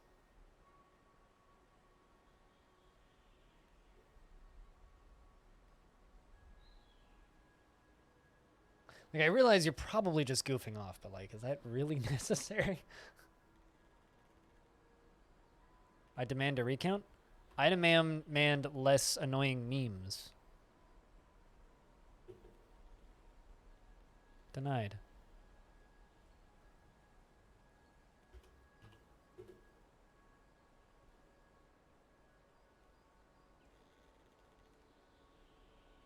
Damn, that's so far to walk. Get slapped.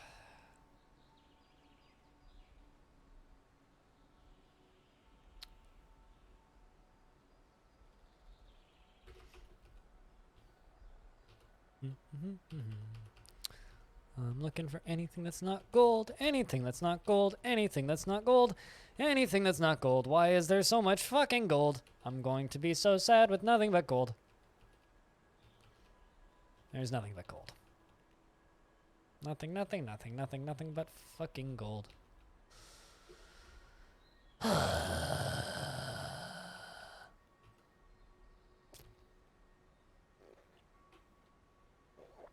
Game is so rude.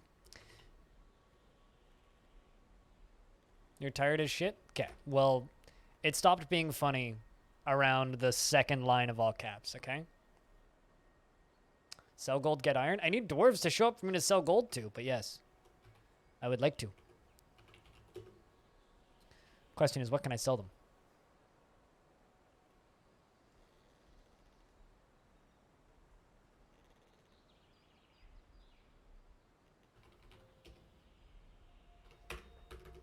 Let's make gold coins. They're light and nice and valuable.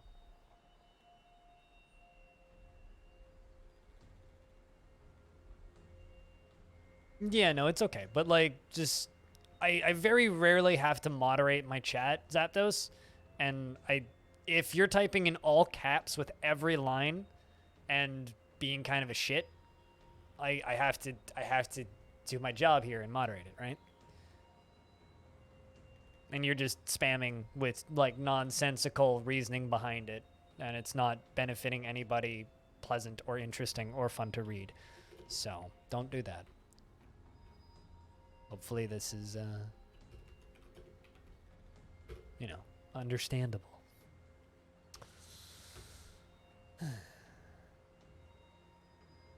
I like this dwarf gets down here and then just immediately passes out. Let's make a big old coin stockpile.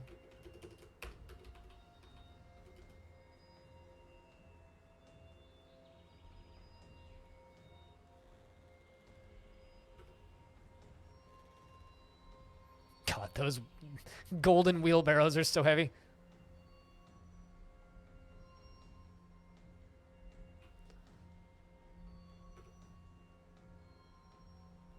Okay, cool. At least we're all on the same page. Just please behave. Although, now that Cooler's back, I'm going to show this off. And no, I'm not going to put it in the chat, but I'm going to tease you guys with it. Cooler made this, and I hate it. Cooler made this, and I hate it. I hate it. I hate it so much. It actively makes me angry looking at it. So no, not going to add that to the chat.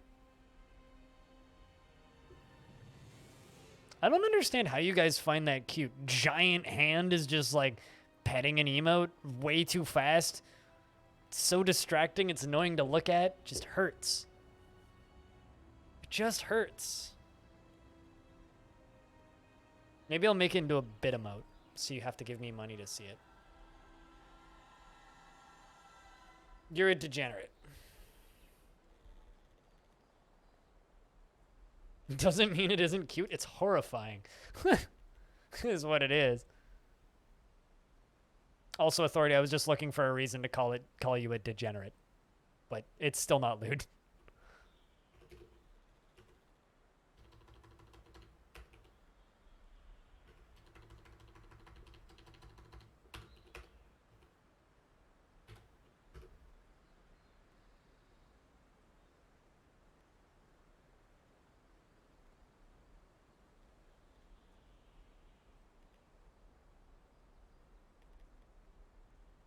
No. You and Muffalo Pets have nothing to do with it. Also, I would appreciate it if you, like, eased off with the RimWorld memes in my Discord. Because, like, I try to keep RimWorld at an arm's distance. So I don't need that shit all over my Discord. I like keeping things DF focused. And the petting meme has absolutely nothing to do with your silly Muffalos. And I hate it. It's one of my least favorite animated emotes in Twitch chats. I hate it so much. There's a lot of things with Twitch that I wish would just go away, and that's kind of one of them.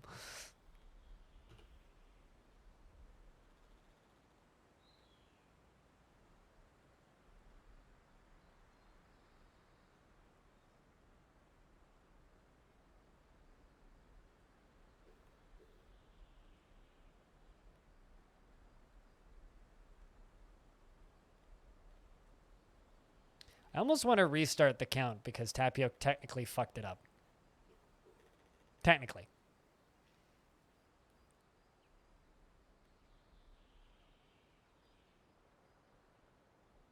It's been done for about 30 seconds, Authority. If you really think that's a rant, then I don't know, I guess you haven't seen many of my rants.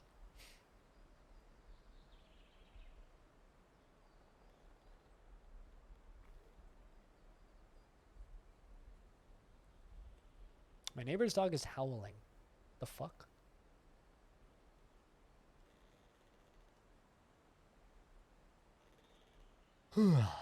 Needs unrotten plant. How much booze do we have now? Plenty. Well, I try and keep Rim at an arm's length distance because Rim is just obsessed with torture and I hate it. I hate it. Don't like. Not the fun. Oh, hey. More migrants. Dreams of crafting a masterwork.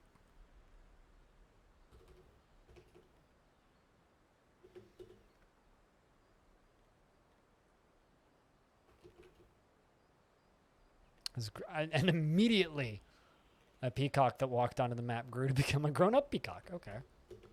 It was like a young adult peacock, I guess. Ooh, are you a legendary armorer? You are a legendary armor smith. Dang, too bad I don't really have any armor for you to make. You're a beekeeper. How useless.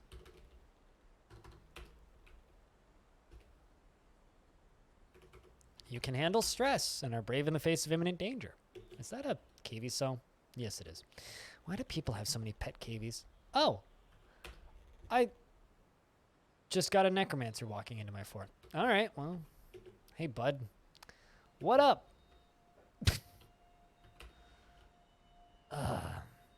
He's absorbed with delusions of self-importance and acts with little determination and confidence. He's not inherently proud of his talents and accomplishments and is grateful when others help him out. Dreams of ruling the world. He's 126 years old, born on the 1st of Granite. Near 109. Well, I guess you can run the other squad then. He's an ardent worshipper of multiple gods. He's currently more distasteful.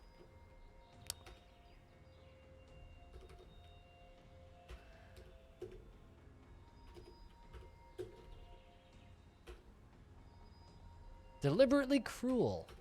Sure, you can join the military. Okay, we're up to 41 dwarves. Another war dog is fighting. Bunch of wild boars getting attacked. Should really train some hunting dogs. I don't understand why you guys think I rant all the time. Like, there are sometimes I will, like, just ramble about a subject, but I'm very rarely actually even remotely mad. And don't you have to be mad in order to rant about something? Or am I defining the definition of ranting? Yep. That was a necromancer dwarf, I assume. Yep, it's a dwarf. He is dwarf. Dreams of ruling the world. We'll see you later, Anarcho. I'll be on tomorrow. Welcome back, Bastet. Hope D&D was good.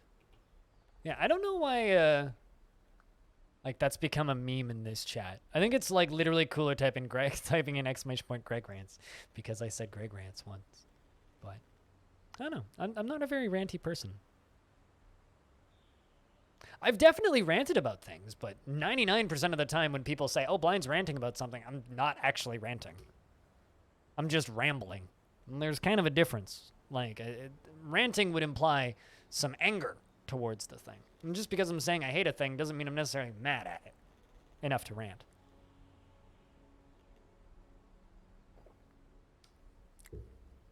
I was just doing something annoying and he kindly asked me to stop. Sure.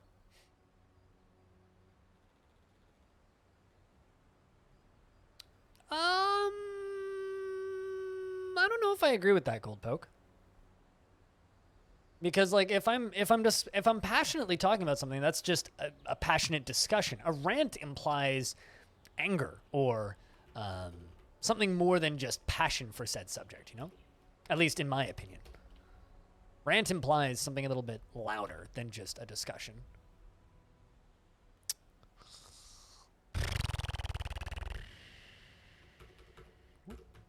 I kind of want to get attacked.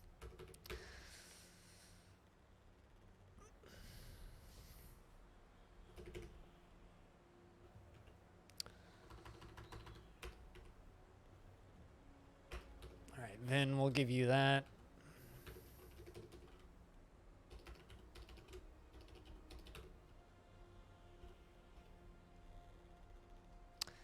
You want a dining room, which I will make even bigger.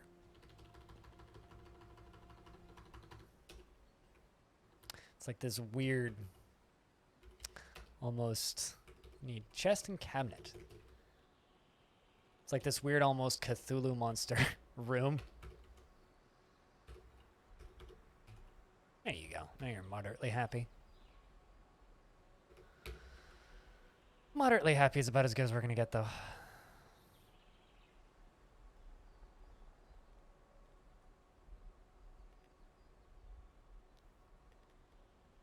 I don't think that was intentional, Authority, but like for it to be a satire.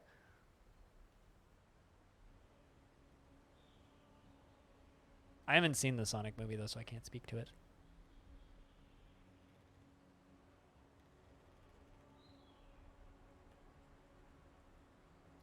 Basically what we need is some sort of like advanced dwarf version of like ooh, we need what's the name of the game where you roll the ball up the alley and then bounce it into one of like the holes?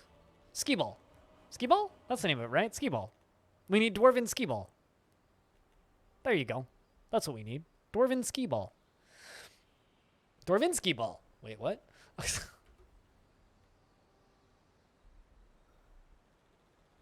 Oh, Jim Carrey probably did, but I don't think that was the point of the movie. There's an edit of that movie flying around the internet that's just the Sonic movie, but it's just Jim Carrey, so it's just all of the Jim Carrey bits edited down. Like, that's all I want to see is just Jim Carrey being Jim Carrey. I've got a gem cutter in a fey mood. Kind of wished one of my metal workers would go into a mood.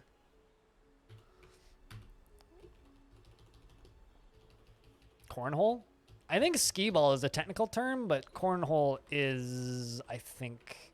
Isn't cornhole played with, like, I might be wrong here, but I always thought that cornhole was, like, when you take a beanbag and throw it into the hole. Yeah, the cornhole is when you take a beanbag or a corn cob, which is why it's called cornhole.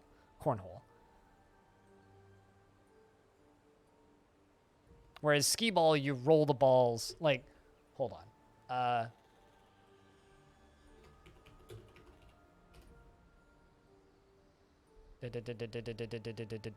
See, I'm thinking this. This is what I'm thinking. This is skee-ball. Whereas I'm kind of scared to Google cornhole, but yeah, whereas cornhole is this. That's cornhole. So it's just budget skee-ball, but you know.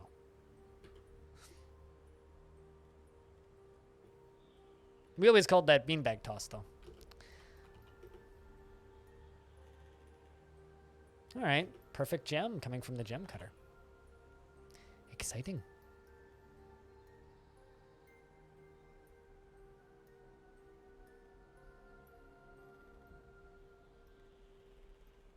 The Chuck E. Cheese game. You know what I learned recently about Chuck E. Cheese, and I mentioned this on stream a couple of times, but the vocalist of Bowling for Soup is the voice of Chuck E. Cheese, which is very strange to me. Like, very, very strange.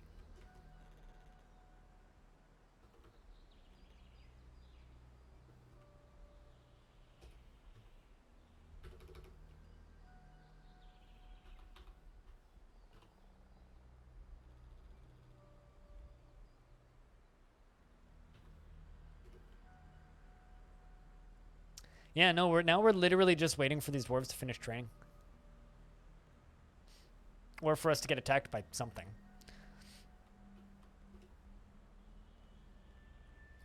Hold on a second. There's an elven forest retreat that's economically linked to me? What? Okay. How did that happen? This is a weird world.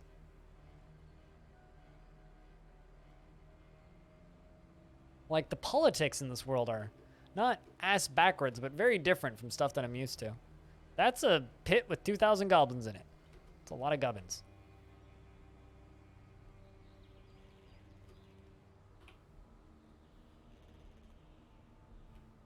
I'm looking for something that I can go search. Oh, there we go. A tomb. Let's go loot the tomb. Good luck, dwarves.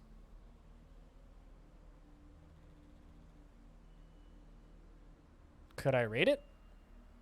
Yes, I could raid it. Well, I can't request workers from an elven group. I don't know how the heck they, What about Warhammer? I don't know how that would work. You've never seen Alliance? You haven't played Dwarf Fortress in a bit, or you've played Dwarf Fortress and you haven't been very observant, because that's been a thing since the last version. The last the major update they put out in spring of 2020 added the ability for factions to become allied during World Gen to fight off forts that dug too deeply and too greedily. Odom the Gem Cutter has created Oslandabab, a milk opal bucket. That's kind of neat, actually. And claims it as a Hamley Fairloom. Gotta love them Hamley Fairlooms.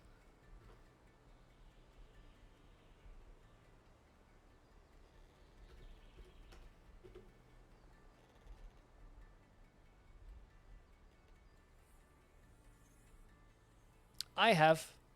If a site was economically linked to an area during World Gen, and then you jump into that part of the world, then that's quite common. But yeah, it is still a little odd, isn't it?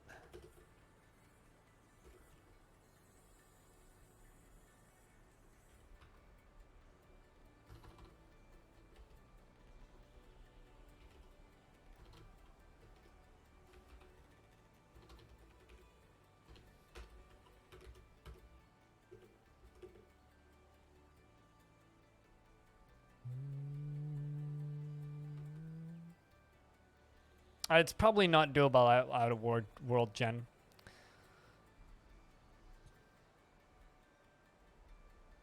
But yeah, no, we need to do some exploring with this world, or more exploring. More legends and science must be done, because there's a lot of weird shit going on in this world that I'm not used to.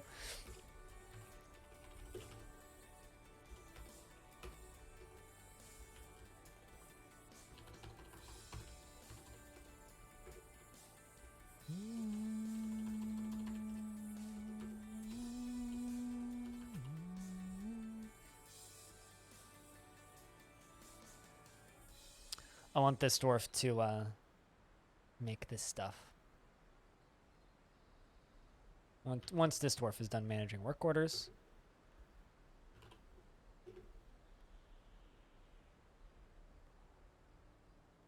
Yeah, nobody does. With good reason, too. It's kind of annoying. Reclaiming forts. Which is why it's kind of neat to do for this stuff, but... Meditate on labor. Meditate on rebirth. You must worship 50,000 gods. I'm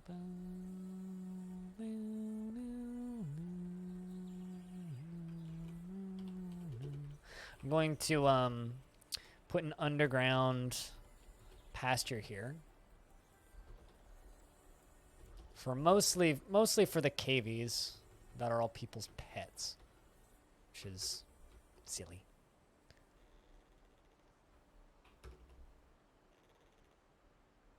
Oh, that's probably why. It's because we're minting gold coins. Let's suspend that job, because I would like to just get those shields done.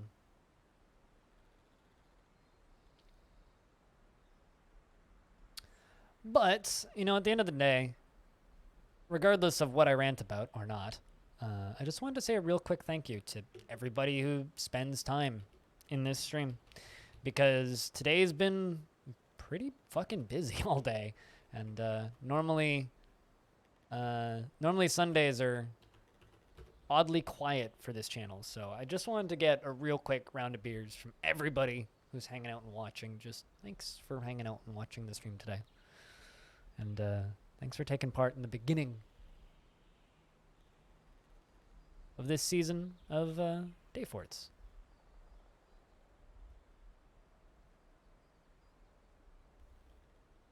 Because it's been fun so far. Let's see if we found anything in that tomb. Probably not.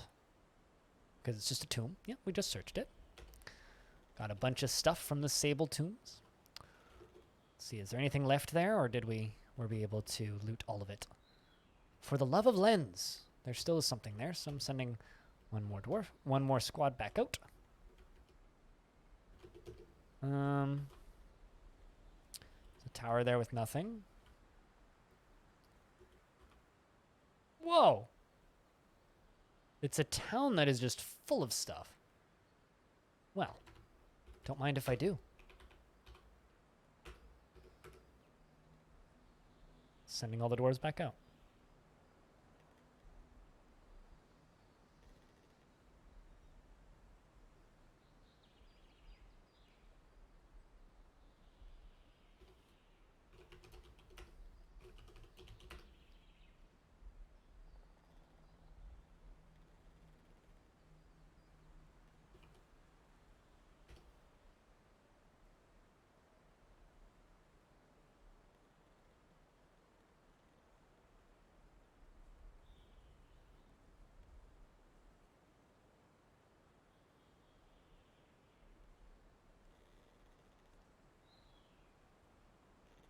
We finished smelting a whole bunch of gold ore.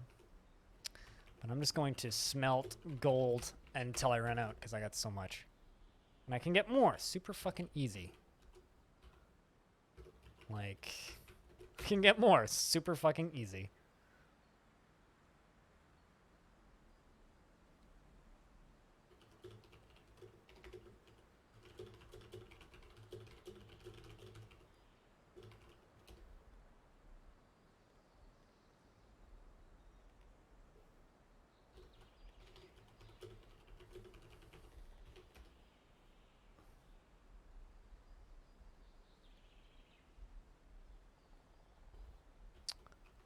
So yeah, current plan is just going to be continue raiding. So we haven't been attacked yet. I'm expecting to get attacked, but we haven't been yet. Which is kind of nice that we haven't been attacked, but also kind of like, all right, where is it? Come on, guys. Although probably what I'm going to keep doing is try and free my squads a couple of times and then just let this fort be, and then maybe we'll come back in a bit. Because Authority, Hobo, Crystal, Seiya, and Freeways are all still prisoners in this human tower of Swift Test. So the question is, how good is this militia commander? Adequate organizer, professional negotiator, intimidator, counselor, student, writer, speaker, critical thinker, novice schemer. Only a novice? Novice discipline. Not great. How about the other one? Waiting for them to get back. Waiting for them to get back. I gotta quickly use the toilet. Back in a sec. Chat, could I get a couple more beers? It's, you know, we're a little lurky, but like, could I get a couple more beers? BRB.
Yay, traders! I hope that they brought metal. Or just armor that I could trade for. One of the two. Either works. Can keyboard? Oh, there we go. Two mission reports. Kissbolt. His last gunslinger's last name is Kissbolt. We searched earth waves and found nothing. Rip. All right, well, I can trade with the dwarves now. Let's bring them all the coins that we've been minting, because I've been minting a lot of coins. Coin. I don't have that many. Gold. Oh, I see. I should unsuspend that job probably. Yep. That's what I need to do.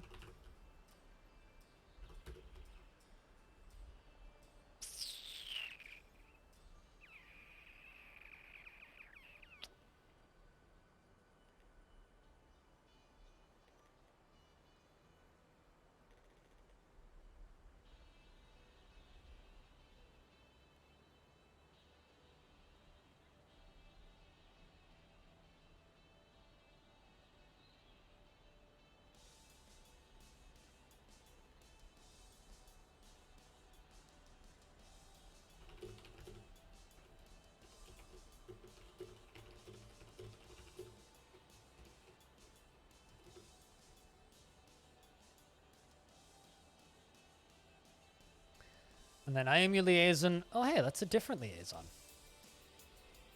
Bomrek. Talon Kavish. I'm your liaison from the Mountain Homes. Let's discuss your situation. Once again, man, I kind of want to name one of my dwarves a Baron. Because I think that having a Baron in the, like, from week 1 of day forts in this world would be really cool. I think that would be really cool. What do you guys think, chat? Did the merchants show up and then leave? No? They're trading with me? What made you think they left? No, merit deserves reward. I didn't see them leave.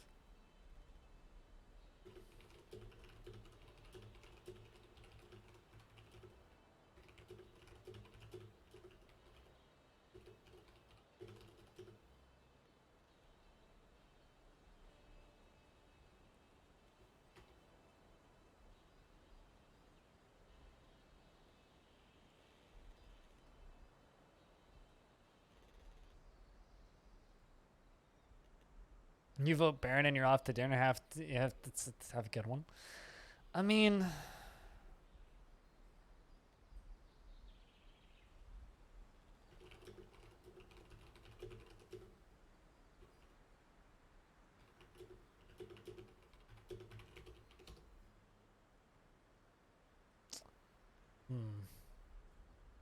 this is the second time they offered it to me on year 1, Mr. Touch Freak.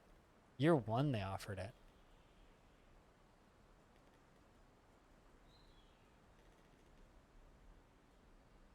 I feel like I've done nothing, though. Like, this faction must be in shambles that they're offering me a barony.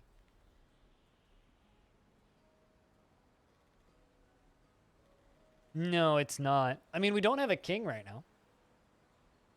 Almost sounds like they're desperate. Yeah. But it would be kind of cool to have a named viewer as a baron of this faction. That would be kind of neat. Meh, fuck it. All right. Who wants to be the baron? Chat, call dibs. Actually, who was it that was married?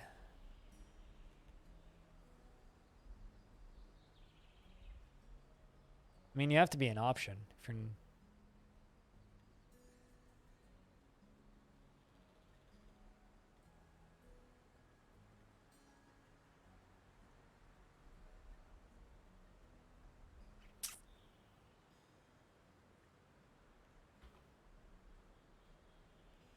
Someone who's not just going to go die.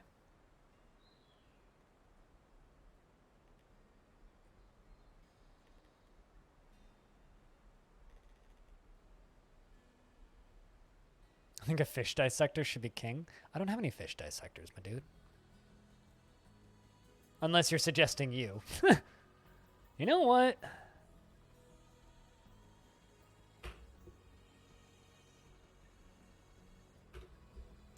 There isn't much to share. We've updated your maps. What requests do you have of our merchants? Iron and bronze and steel, please.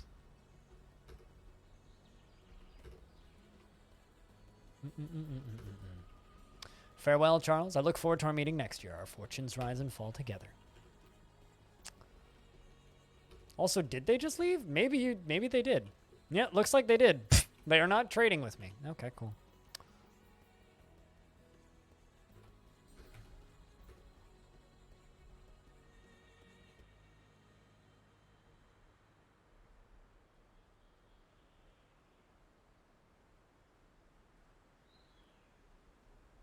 Impale, what's up?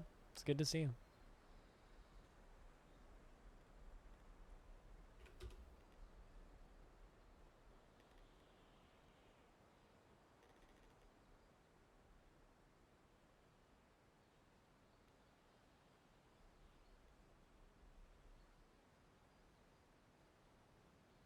Pain today. Thanks for talking me to sleep. Your voice is magic. I got a 3-hour nap. I didn't realize that my voice was the magic update. Shit. Man, that's very disappointing. But thanks for the $2. Cheers, man. Thanks for the continued support of the stream. And hopefully the pain's not so bad. Pain sucks, man. I know how that feels. It's the worst.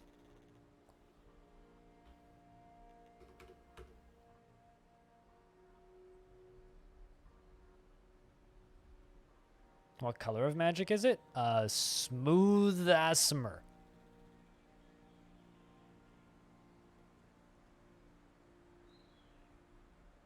From now on, instead of saying ASMR, I'm just going to say ASMR. It's way funnier to me.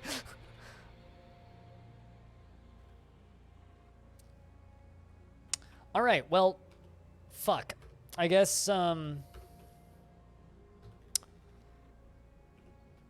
iron pick. I need some iron picks. Holy fuck, that's a lot of re-embarks. And armies. City Justice was conquered by the Sly Pass. Tinrod was conquered by the Sly Pass. Oh, damn. The Elven Mountain Halls of City Justice. So City Justice is one of my dwarven spots. And City Justice, where one of my dwarves killed a bunch of elves. It was one of my dwarves that I appointed as a militia commander. Had a bunch of elven kills there. City Justice was the spot. And the elves just captured it. From the nose of sweetness. And we're at war with them. Fucking send in the squads. Fight these guys. The hell? Fucking openly attack. Well, maybe just raid them. Raid them. Go get them, boys. I realize most of you are recruits. Good luck. What do they have? Wooden weapons? Big cats? Aasimar sounds like a dragon. I am the Lord Flame Aasimar. I am here to roast your marshmallows and steal your coins. Also,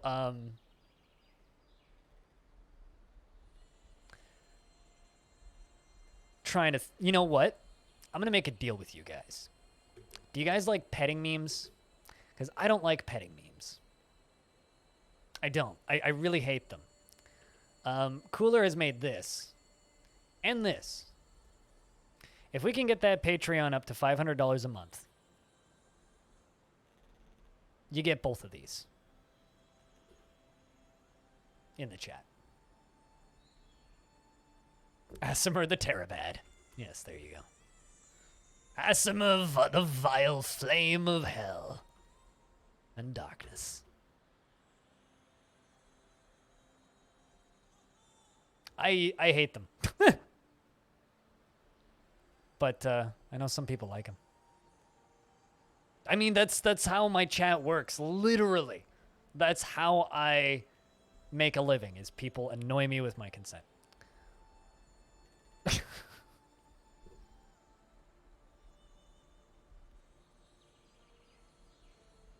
Let's see how this went.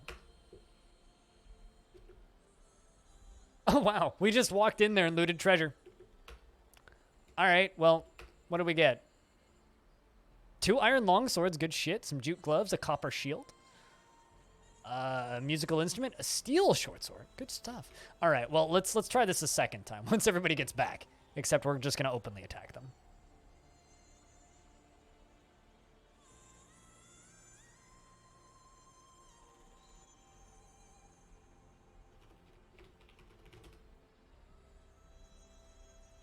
I mean, it is the annoyance economy.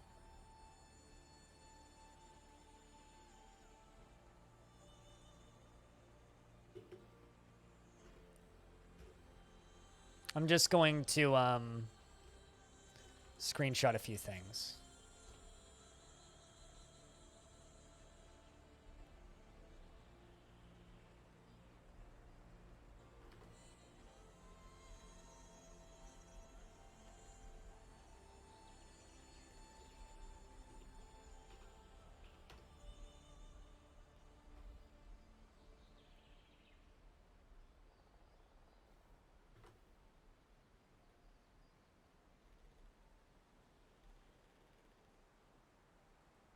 I literally make a living with people annoying me with my consent. That's literally how I pay my bills. Fortunately, I guess.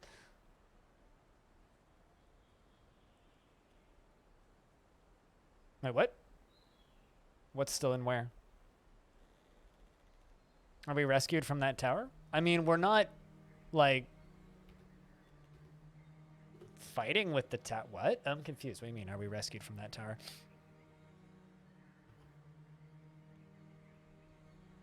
No, see, you're not paying me, so you're not annoying me with my consent.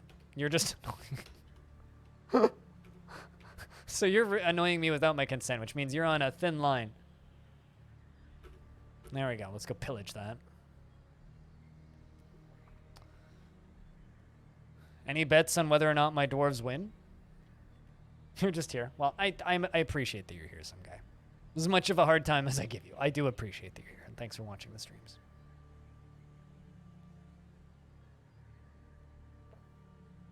I ain't perfect, though. I try to be better. I'm certainly less angry than I used to be. This stream used to be all salt, and now it's mostly vinegar, but still a lot of salt.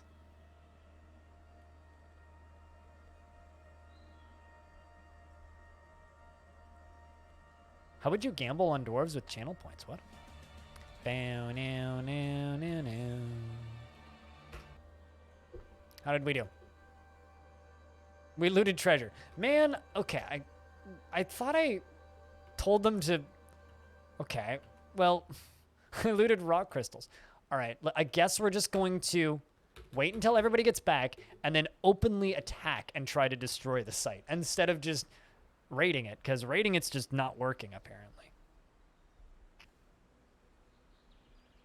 Oh, also, if anybody wants dwarves, there's plenty available now. Plenty available. Let's try this again. They apparently have also taken over Tin Routed. How many of these mountain halls have they taken over?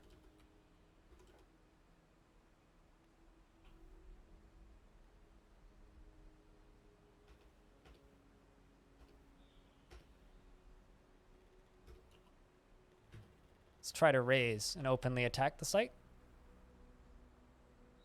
Let's remove that. Good luck, dwarves. One whole rock crystal. Yeah, it was good. Good job. Let's give you Thob, the swords dwarf, who's killed 5 disasters in mob channels and 2 wolf women. Red Beard. Watch it be a lady. It is a lady. Lady named Red Beard. She's 57 years old, born on the 11th of Slate in the year 195. She's 157 years old, born on the 11th of Slate in the year 195.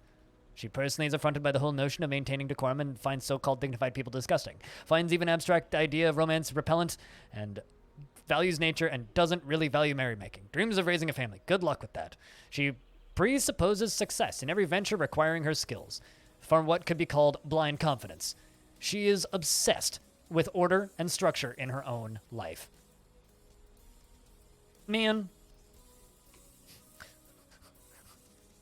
That's such a good line. Dislikes receiving advice, preferring to keep her own counsel. is very impolite and inconsiderate of property, can handle stress and doesn't cling tightly to ideas and is open to changing her mind, quick to anger and likes to brawl, is somewhat uncomfortable with those who appear unusually live differently from herself, and she has a greedy streak. Good luck, Redbeard. Crazy dwarf. How much iron do I have? 5 iron bars. Basically none. I read that as banana her. I was like, what does banana her mean? She's a banana. What? How's your dwarf doing? You're part of raiding parties. We're constantly raiding. Apparently elves have invaded the local hillixes around me. And so these two have both been taken over by elves. So we're doing our best to fuck them up. Considering there's 20 at one and 10 at the other, we're just attacking them on repeat and trying to take them out. See what we can do.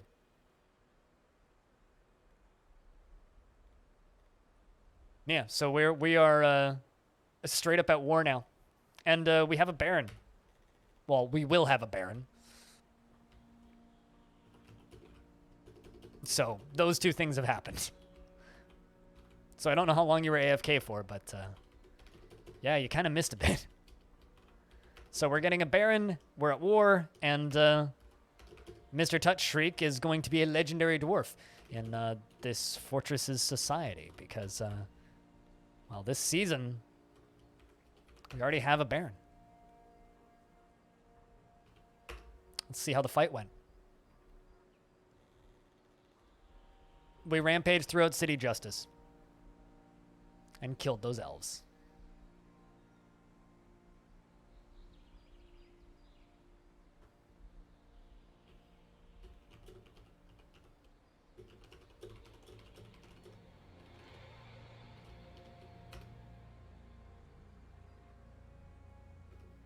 Let's see, did we actually take it out?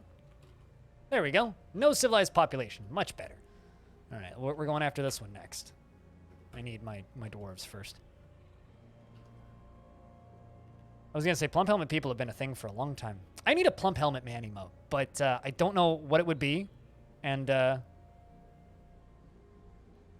she's quite toxic. Yeah. Well, I mean, toxic is relevant to your experience.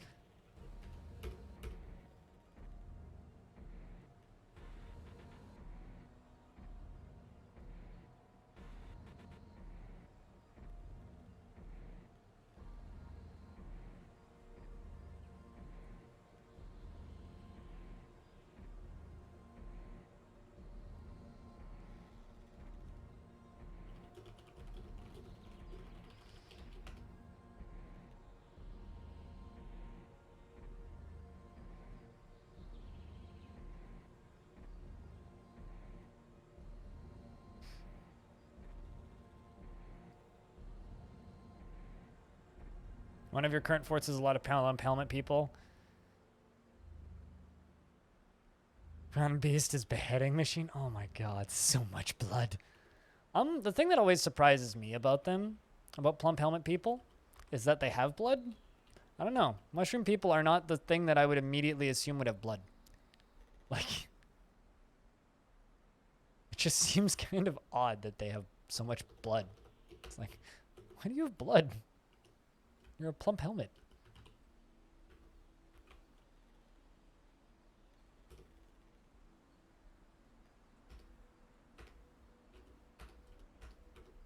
Let's go cleanse another one of our forts from this elven scum. Also, Touch Shriek, the militia captain,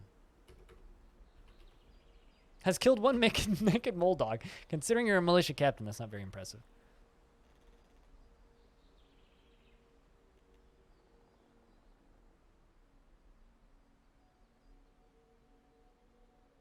Good luck. That's a lot of dwarves in the military. Good luck, boys.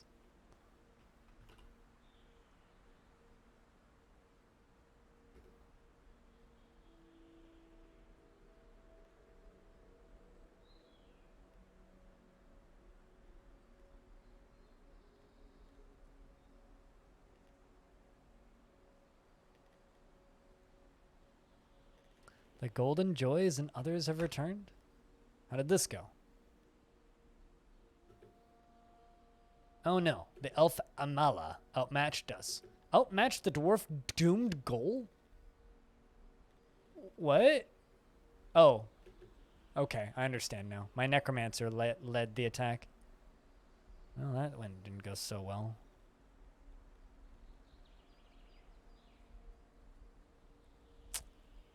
Ugh. This one's not going so hot. Lots of the ladder escaped unscathed. Alright, well, we're gonna have to try this one again. But, we did tear off their right ear. Not a total success on that one, but we didn't lose. We only lost one dwarf. Only lost one.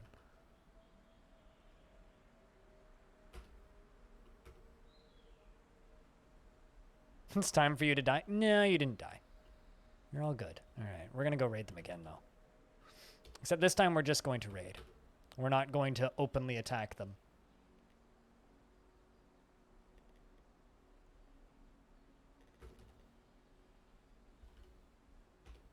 I like how every single time Vinsati leaves and comes back, I have to reassign him to his office. Dwarfies, what's up, Zaid? How's things?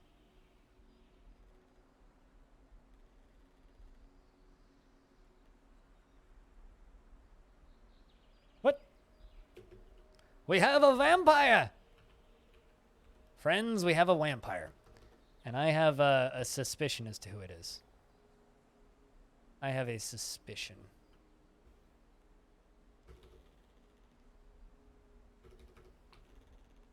I put him in the military.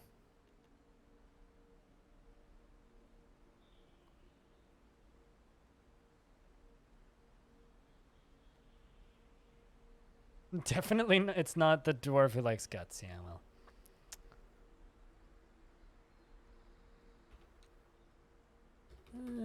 Well, we'll keep an eye.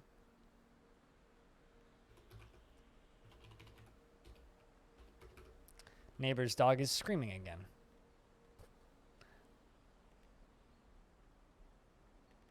All right, well, we're going to go on a mission. I think we might just let the vampire exist in this fortress. I don't think I'm going to do anything too crazy to... Dog Scream Saga 2 Tokyo Drift. Dude, it sucks. Like, really? Listening to dogs cry is very unnerving.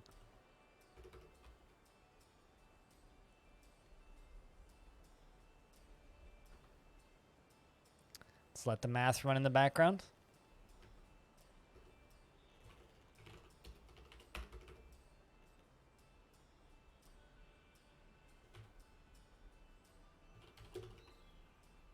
I can make gold barrels. Let's make 20 gold barrels. Why not?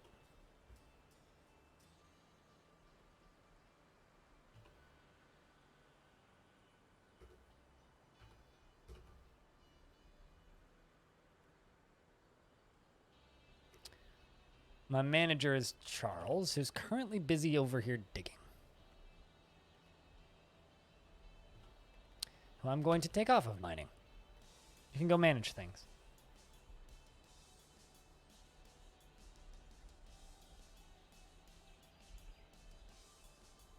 Model weapons? Like life-size model weapons? Or like model weapons on what?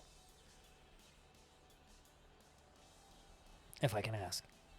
Like, are these like life-size scale models or? So like small things. Okay.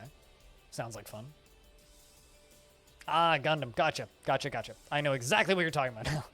Now I know where. Now I'm picking up the pieces that you're putting down. I get what you're saying.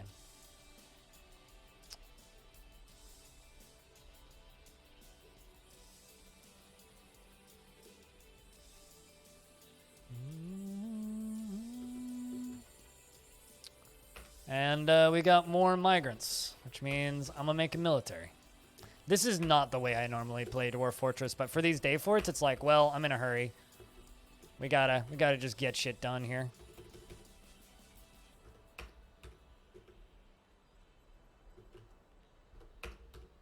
So they just immediately leave the map. Oh, hey, Ghost is back. Wait a second. Ghost, weren't you imprisoned? Hold on a second. Hold on a second.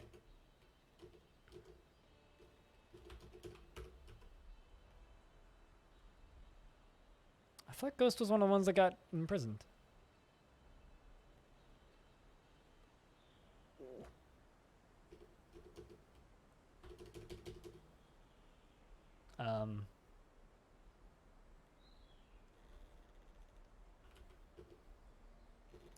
I guess not.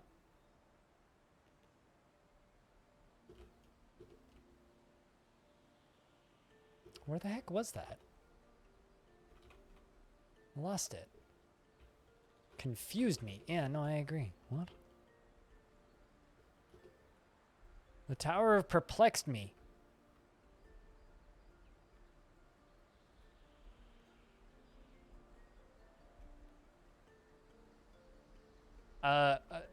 Is everything all right, Animal? Why did it take so long to type that?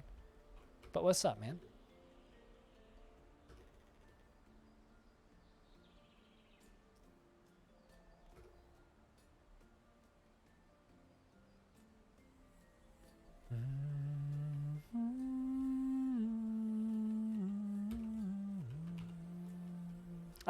I'm not super big on like model making myself, Mixaid, but I love the custom work that people do on that shit. I don't like the process of actually making that stuff.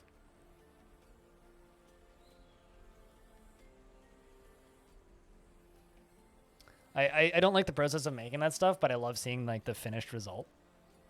It's really cool what people are able to make with that stuff.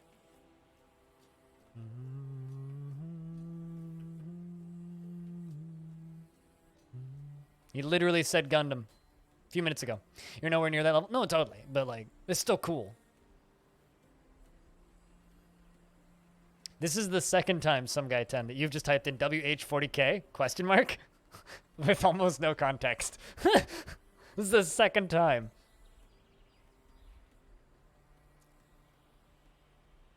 All right, let's see how we went. The dwarf doomed ghoul, Kulbak, Parched, led the attack, and the defenders were led by the elf. The elf outmatched us again! No! That bastard elf. But we were able to loot treasure. We struck the elf down, who outmatched us twice. Who struck them down? Adil, feral pages struck them down. And the spoils report is grand indeed. All right, we're going to go raid them again. These guys.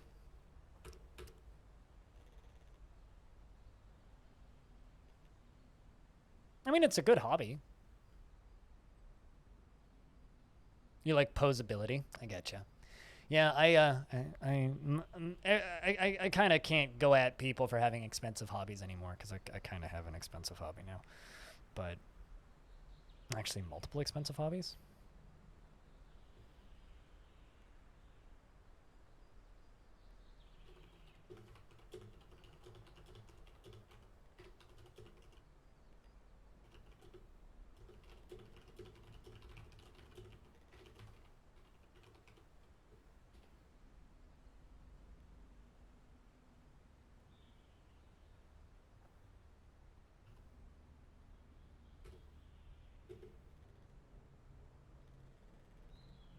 The music collecting? I'm buying synthesizers.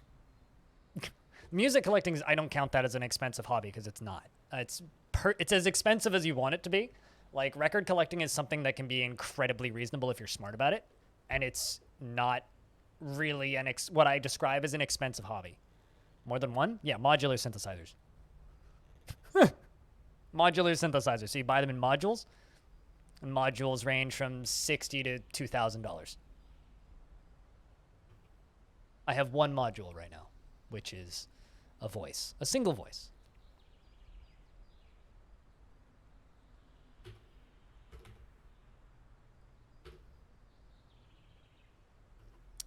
All right, so everybody's back now, which means I can start this raid up again. We're going to go hit them, except I'm going to hit X to openly attack and attempt to destroy the site, and I don't want to loot anything. Yes, that have the billion cables.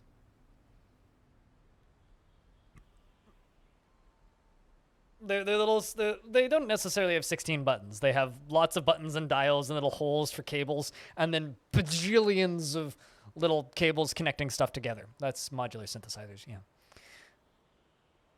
Yeah, that's what you said. I don't believe I've ever been, I haven't ever dreamed of a video game character chasing me outside of Fire Emblem. Years ago, I remember having nightmares about Fire Emblem. I was like kind of quite a bit younger, obviously. It's been a long time since I've done anything like that.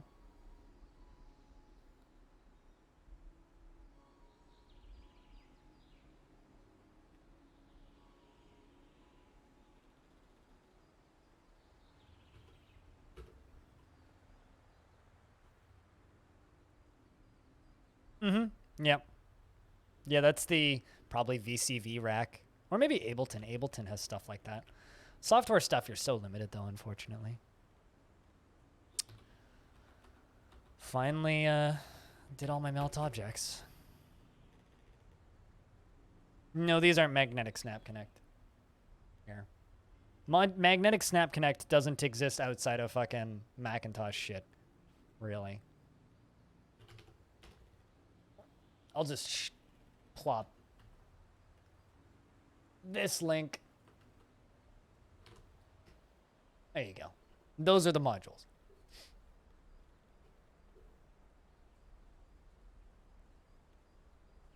They all do different things.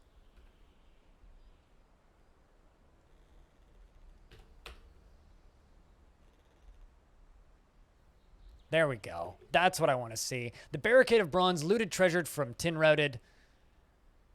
The forces of Barricade of Bronze rampaged throughout Tin Rotted, and the Fang of Riddling fled. There we go. Those stinking elves are out on my fort. All right, where are we going next? Those towers I'm at peace with. This one I'm not. That one I'm not. I'm going to set up a raid against that human tower.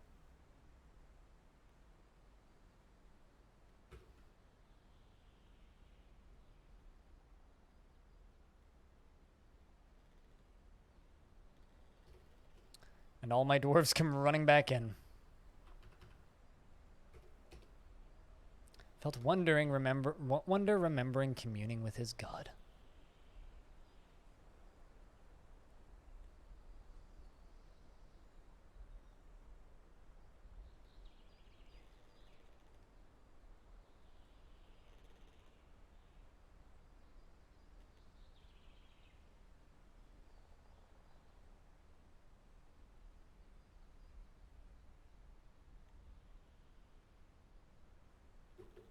Did they bring a pedestal in? They did. A granite pedestal. Cool. All right, let's send out this raid, except I'm going to go into here and say don't loot items and don't take important treasures, because I don't want them stealing any dangerous books. They did, however, steal a grown wood instrument and a lime wood cabinet from the elves. I'm waiting until we get invaded, and we haven't been invaded yet, which is kind of impressive to me.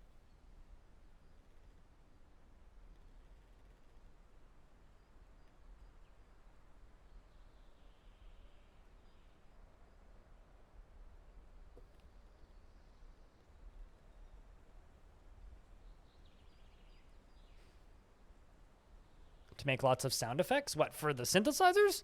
I just want to get back into audio production. I don't care what kind of thing it is. So far, I've successfully made it make the sounds of Twinkle Twinkle Little Star. This is, right here, is the entirety of my music creation career part 3, because I did music production years ago.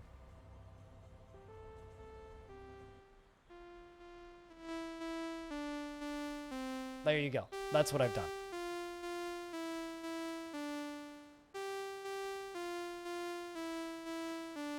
It's a start, as they call it. It's just up on the Discord if you want to download it and use it as a ringtone or some shit. It quite literally, it was between that and hot cross buns. It was between that and hot cross buns. Missed the whole fort? I mean, it's all been documented. Check this out. It's all been documented. The re-embark and everything, including where we initially embarked. And all of the screenshots.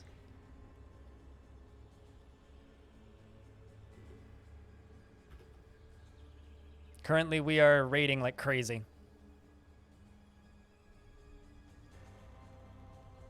I should play the 1-1 music. Da da da da da da dun dun dun dun dun dun dun dun dun dun dun dun dun dun. That should be my next one. Let's make Mario.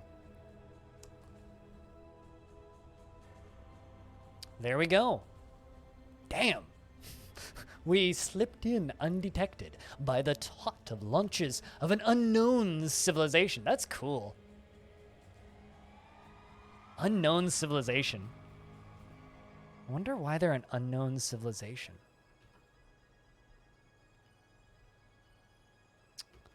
All right, well, let's see if we can free our dwarves back. That's where our dwarves are. So I'm going to set up this raid, and I'm going to, again, set it, do not, whoops, don't do that. Hit D. Don't loot other items. Don't steal important treasures. Don't steal livestock. Just free captives and prisoners. Good luck, dwarves.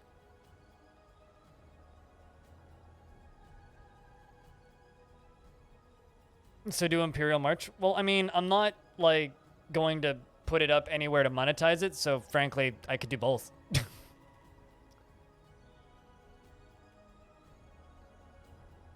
I mean, why don't I do Indiana Jones while I'm at it? See, here's the thing. I don't post anything on my website. I just link a .mp3 file, which I may or may not have recorded off of my Mug synthesizer. So yeah, if you throw bucket loads of money at me, some of it will be spent on modular synthesizers. So there's that.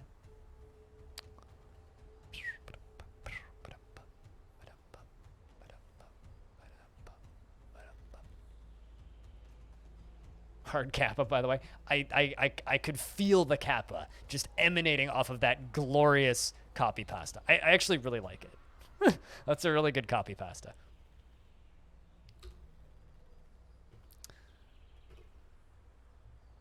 All right, all of my dwarves are back. Mission. Go get me my dwarves back, please. Good luck. So the last time we raided this place, one dwarf was killed. And a bunch of dwarves were kidnapped. So we're trying to free those prisoners. Because I'd like them back.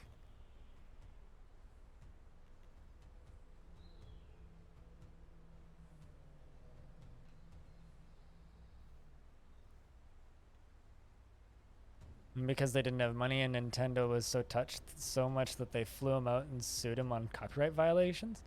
What? That's fucking wild.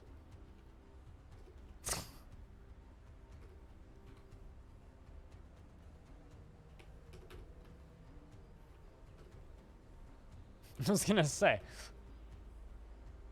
That seems kind of far off.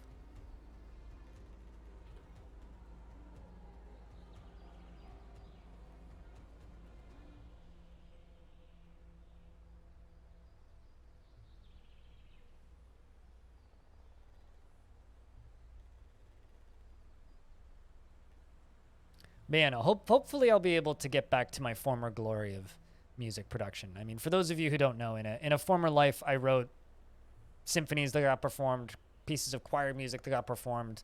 I used to DJ at school dances, which is not a huge achievement, so I shouldn't tout it like it is. I wrote cello music that got performed by multiple people. I wrote quite a lot of music that got performed by quite a few people over the years. And I'd like to get back to that a little bit. Even if it's just like making weird ambient soundscapes on a Eurorack and then chucking them up on Bandcamp for free or pay what you want. Just probably what I'm going to end up doing. just because I want to get back into music creation. No, when did I say that? When I say past life, I mean like 10 years ago when I was young, before I lived with like my now ex-girlfriend and now live alone. Like a long time ago when my life was very different. It's a figure of speech, not a I believe in past lives. No, I literally did that. Myself did that. Why did you just go berserk? What just happened? Was there a mood that I missed? Oh, wow, there was a mood that I missed. Shit. Huh. I am so sorry, Dwarf.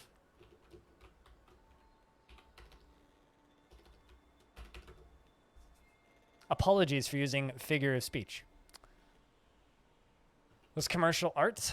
Yeah, that's just like music. There's no money in it. No, apparently there was a Fey mood that I missed.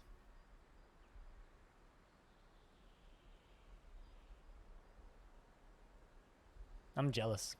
Share, please. Pilot guy, please share.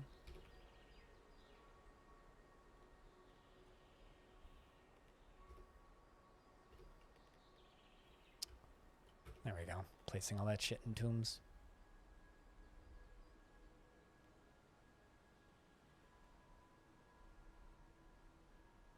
No, I mean classical, and it was performed by a symphony orchestra that I was a part of.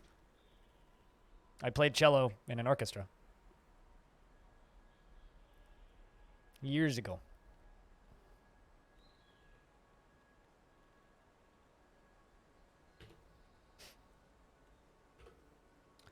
Fortress. Raise Swift Test. Was the goal? How did we do? How did we do? The human necromancer. The human necromancer's tactical planning was superior to the dwarf doomed ghoul Kulbok. Work parched, and the defenders had a strong positional advantage.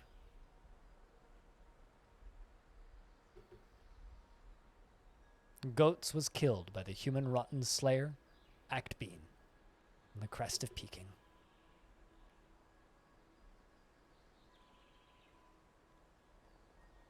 Lots of the latter escaped unscathed.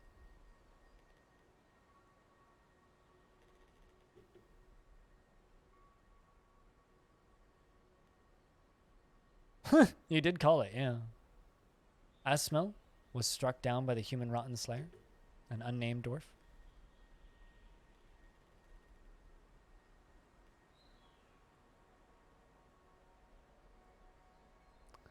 I think my dwarves are skilled enough to do these fights, because we're still getting out with the ladder escaped unscathed a lot. Redbeard was imprisoned. I think goal for tomorrow is to free all, or next week is to free all of these prisoners. Because that is a lot of dwarves.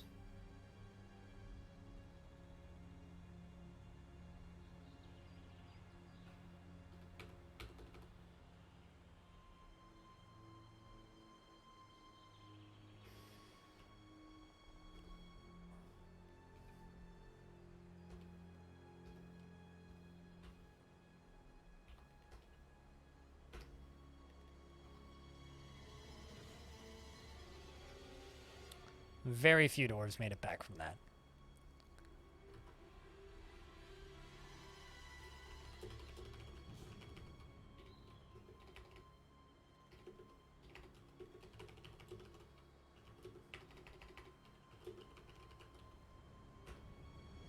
That's my goal for next week. Let's free them all, because there's a lot of them.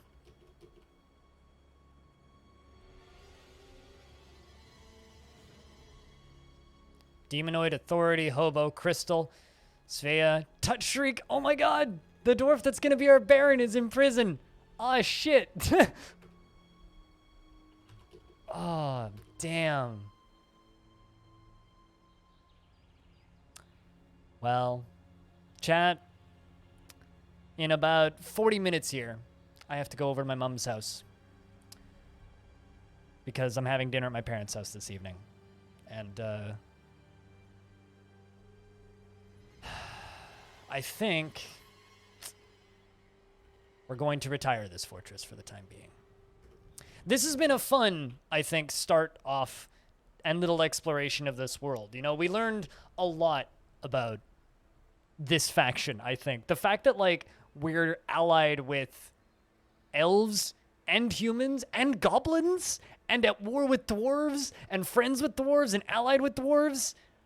Man, that shit's wild, dude. Like, it's fucking wild. So I'm not going to drop out just now. I'm going to babble for a little bit. So don't run the heck away right away. We're going to host somebody too. So we're going to retire this fortress now. And quickly fiddle with the dock for a minute here.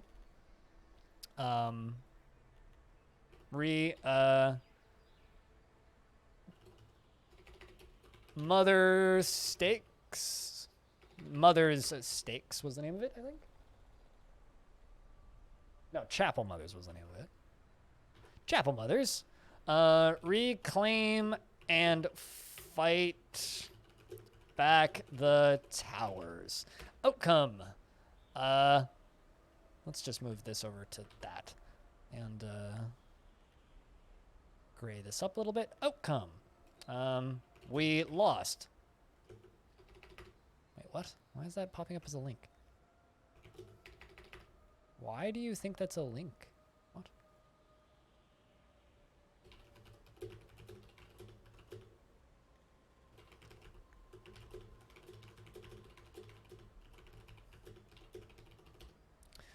All right, well, anyway, I've updated a few things to the dock real quick in the background. And so here it is.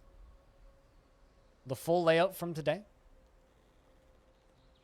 We re-embarked on this fortress and renamed it Barricade of Bronze, Chapelmothers, and the Bronze Death. That was the location. There was lots of activity going on. Many elves were taking over the locations. Those were the original 5. Charles is still there. Crystal, Saya, most of the original 7 ended up getting captured. This was our embark location. There was an underground highway. We fought with many naked Moldogs and eventually started invading left and right and stealing a bunch of stuff. A bunch of dwarves got imprisoned in this one spot. And we need to figure out why they're getting imprisoned there. We were offered a barony, which we accepted and gave to Touchstreak. And then we continued raiding. And then many dwarves were imprisoned by the Gilded Bones battles. We need to look up some information about the Gilded Bones battles, and I think we may have arch nemesis numero uno for this world, at least for the next little bit. But before I run off today, what I would like to say is, if you want to keep up with everything that's going to be going on with this, and if you missed all the World Gen stuff, and if you want to watch my other Dwarf Fort related things, over on my YouTube channel, there's more Dwarf Fortress than you could reasonably watch in a lifetime, including the seasonality of last season of Day Forts, which went up today. If you enjoyed this, I have a podcast, which is mostly just me babbling. A new episode of that went up today. It's called Audio Tapes, where me and a friend of mine talk about random shit that we're interested in. The most recent episode is about us talking about our favorite music albums of 2020, which was a good year for music. And if you want to support what I do here directly, of course, there's all the traditional methods through Twitch, but I have a Patreon where I give some extra perks in the background, things like your name in the credits or access to those sound commands. Name in the credits is $2 a month. It's cheaper than a Twitch sub, and it goes a very long way. You'd be shocked. And if we hit $500 a month on the Patreon, I will get rid of this sub goal. And if we hit $1,000 a month on the Patreon, I will remove the goals at the top of the stream. Get rid of the money and make it all about the content.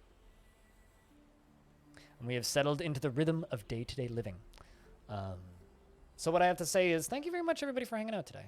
You know, we had a large crowd. We're kind of lurky towards the end here, but it still is a Sunday. But thanks, everybody, for hanging out. It's been fun. I'm going to just ask for a round of beers, because I'd like to see you guys actually post some beers in my friend's stream when I host them. So can I just get a big old round of beers? If you're just hanging out, just type in the word beer. Let's see how many beers we can get. I'm going to figure out who we're sending you guys over to. I have a theory of who we're sending over to. That, unfortunately, is definitely whiskey and not beer. So I'm afraid I cannot support that in the beer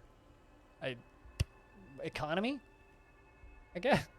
In the beer economy. But I'm sending you guys over to my teammate, Bellinair. Bellinair is fantastic, and he's playing some Conan Exiles with friends. He is probably one of the more dwarfy people I know in real life. That's his stream. He's playing some Conan Exiles, and he's super goddamn chill. If you like the chillness of my stream, you'll like the chillness of Bellinair.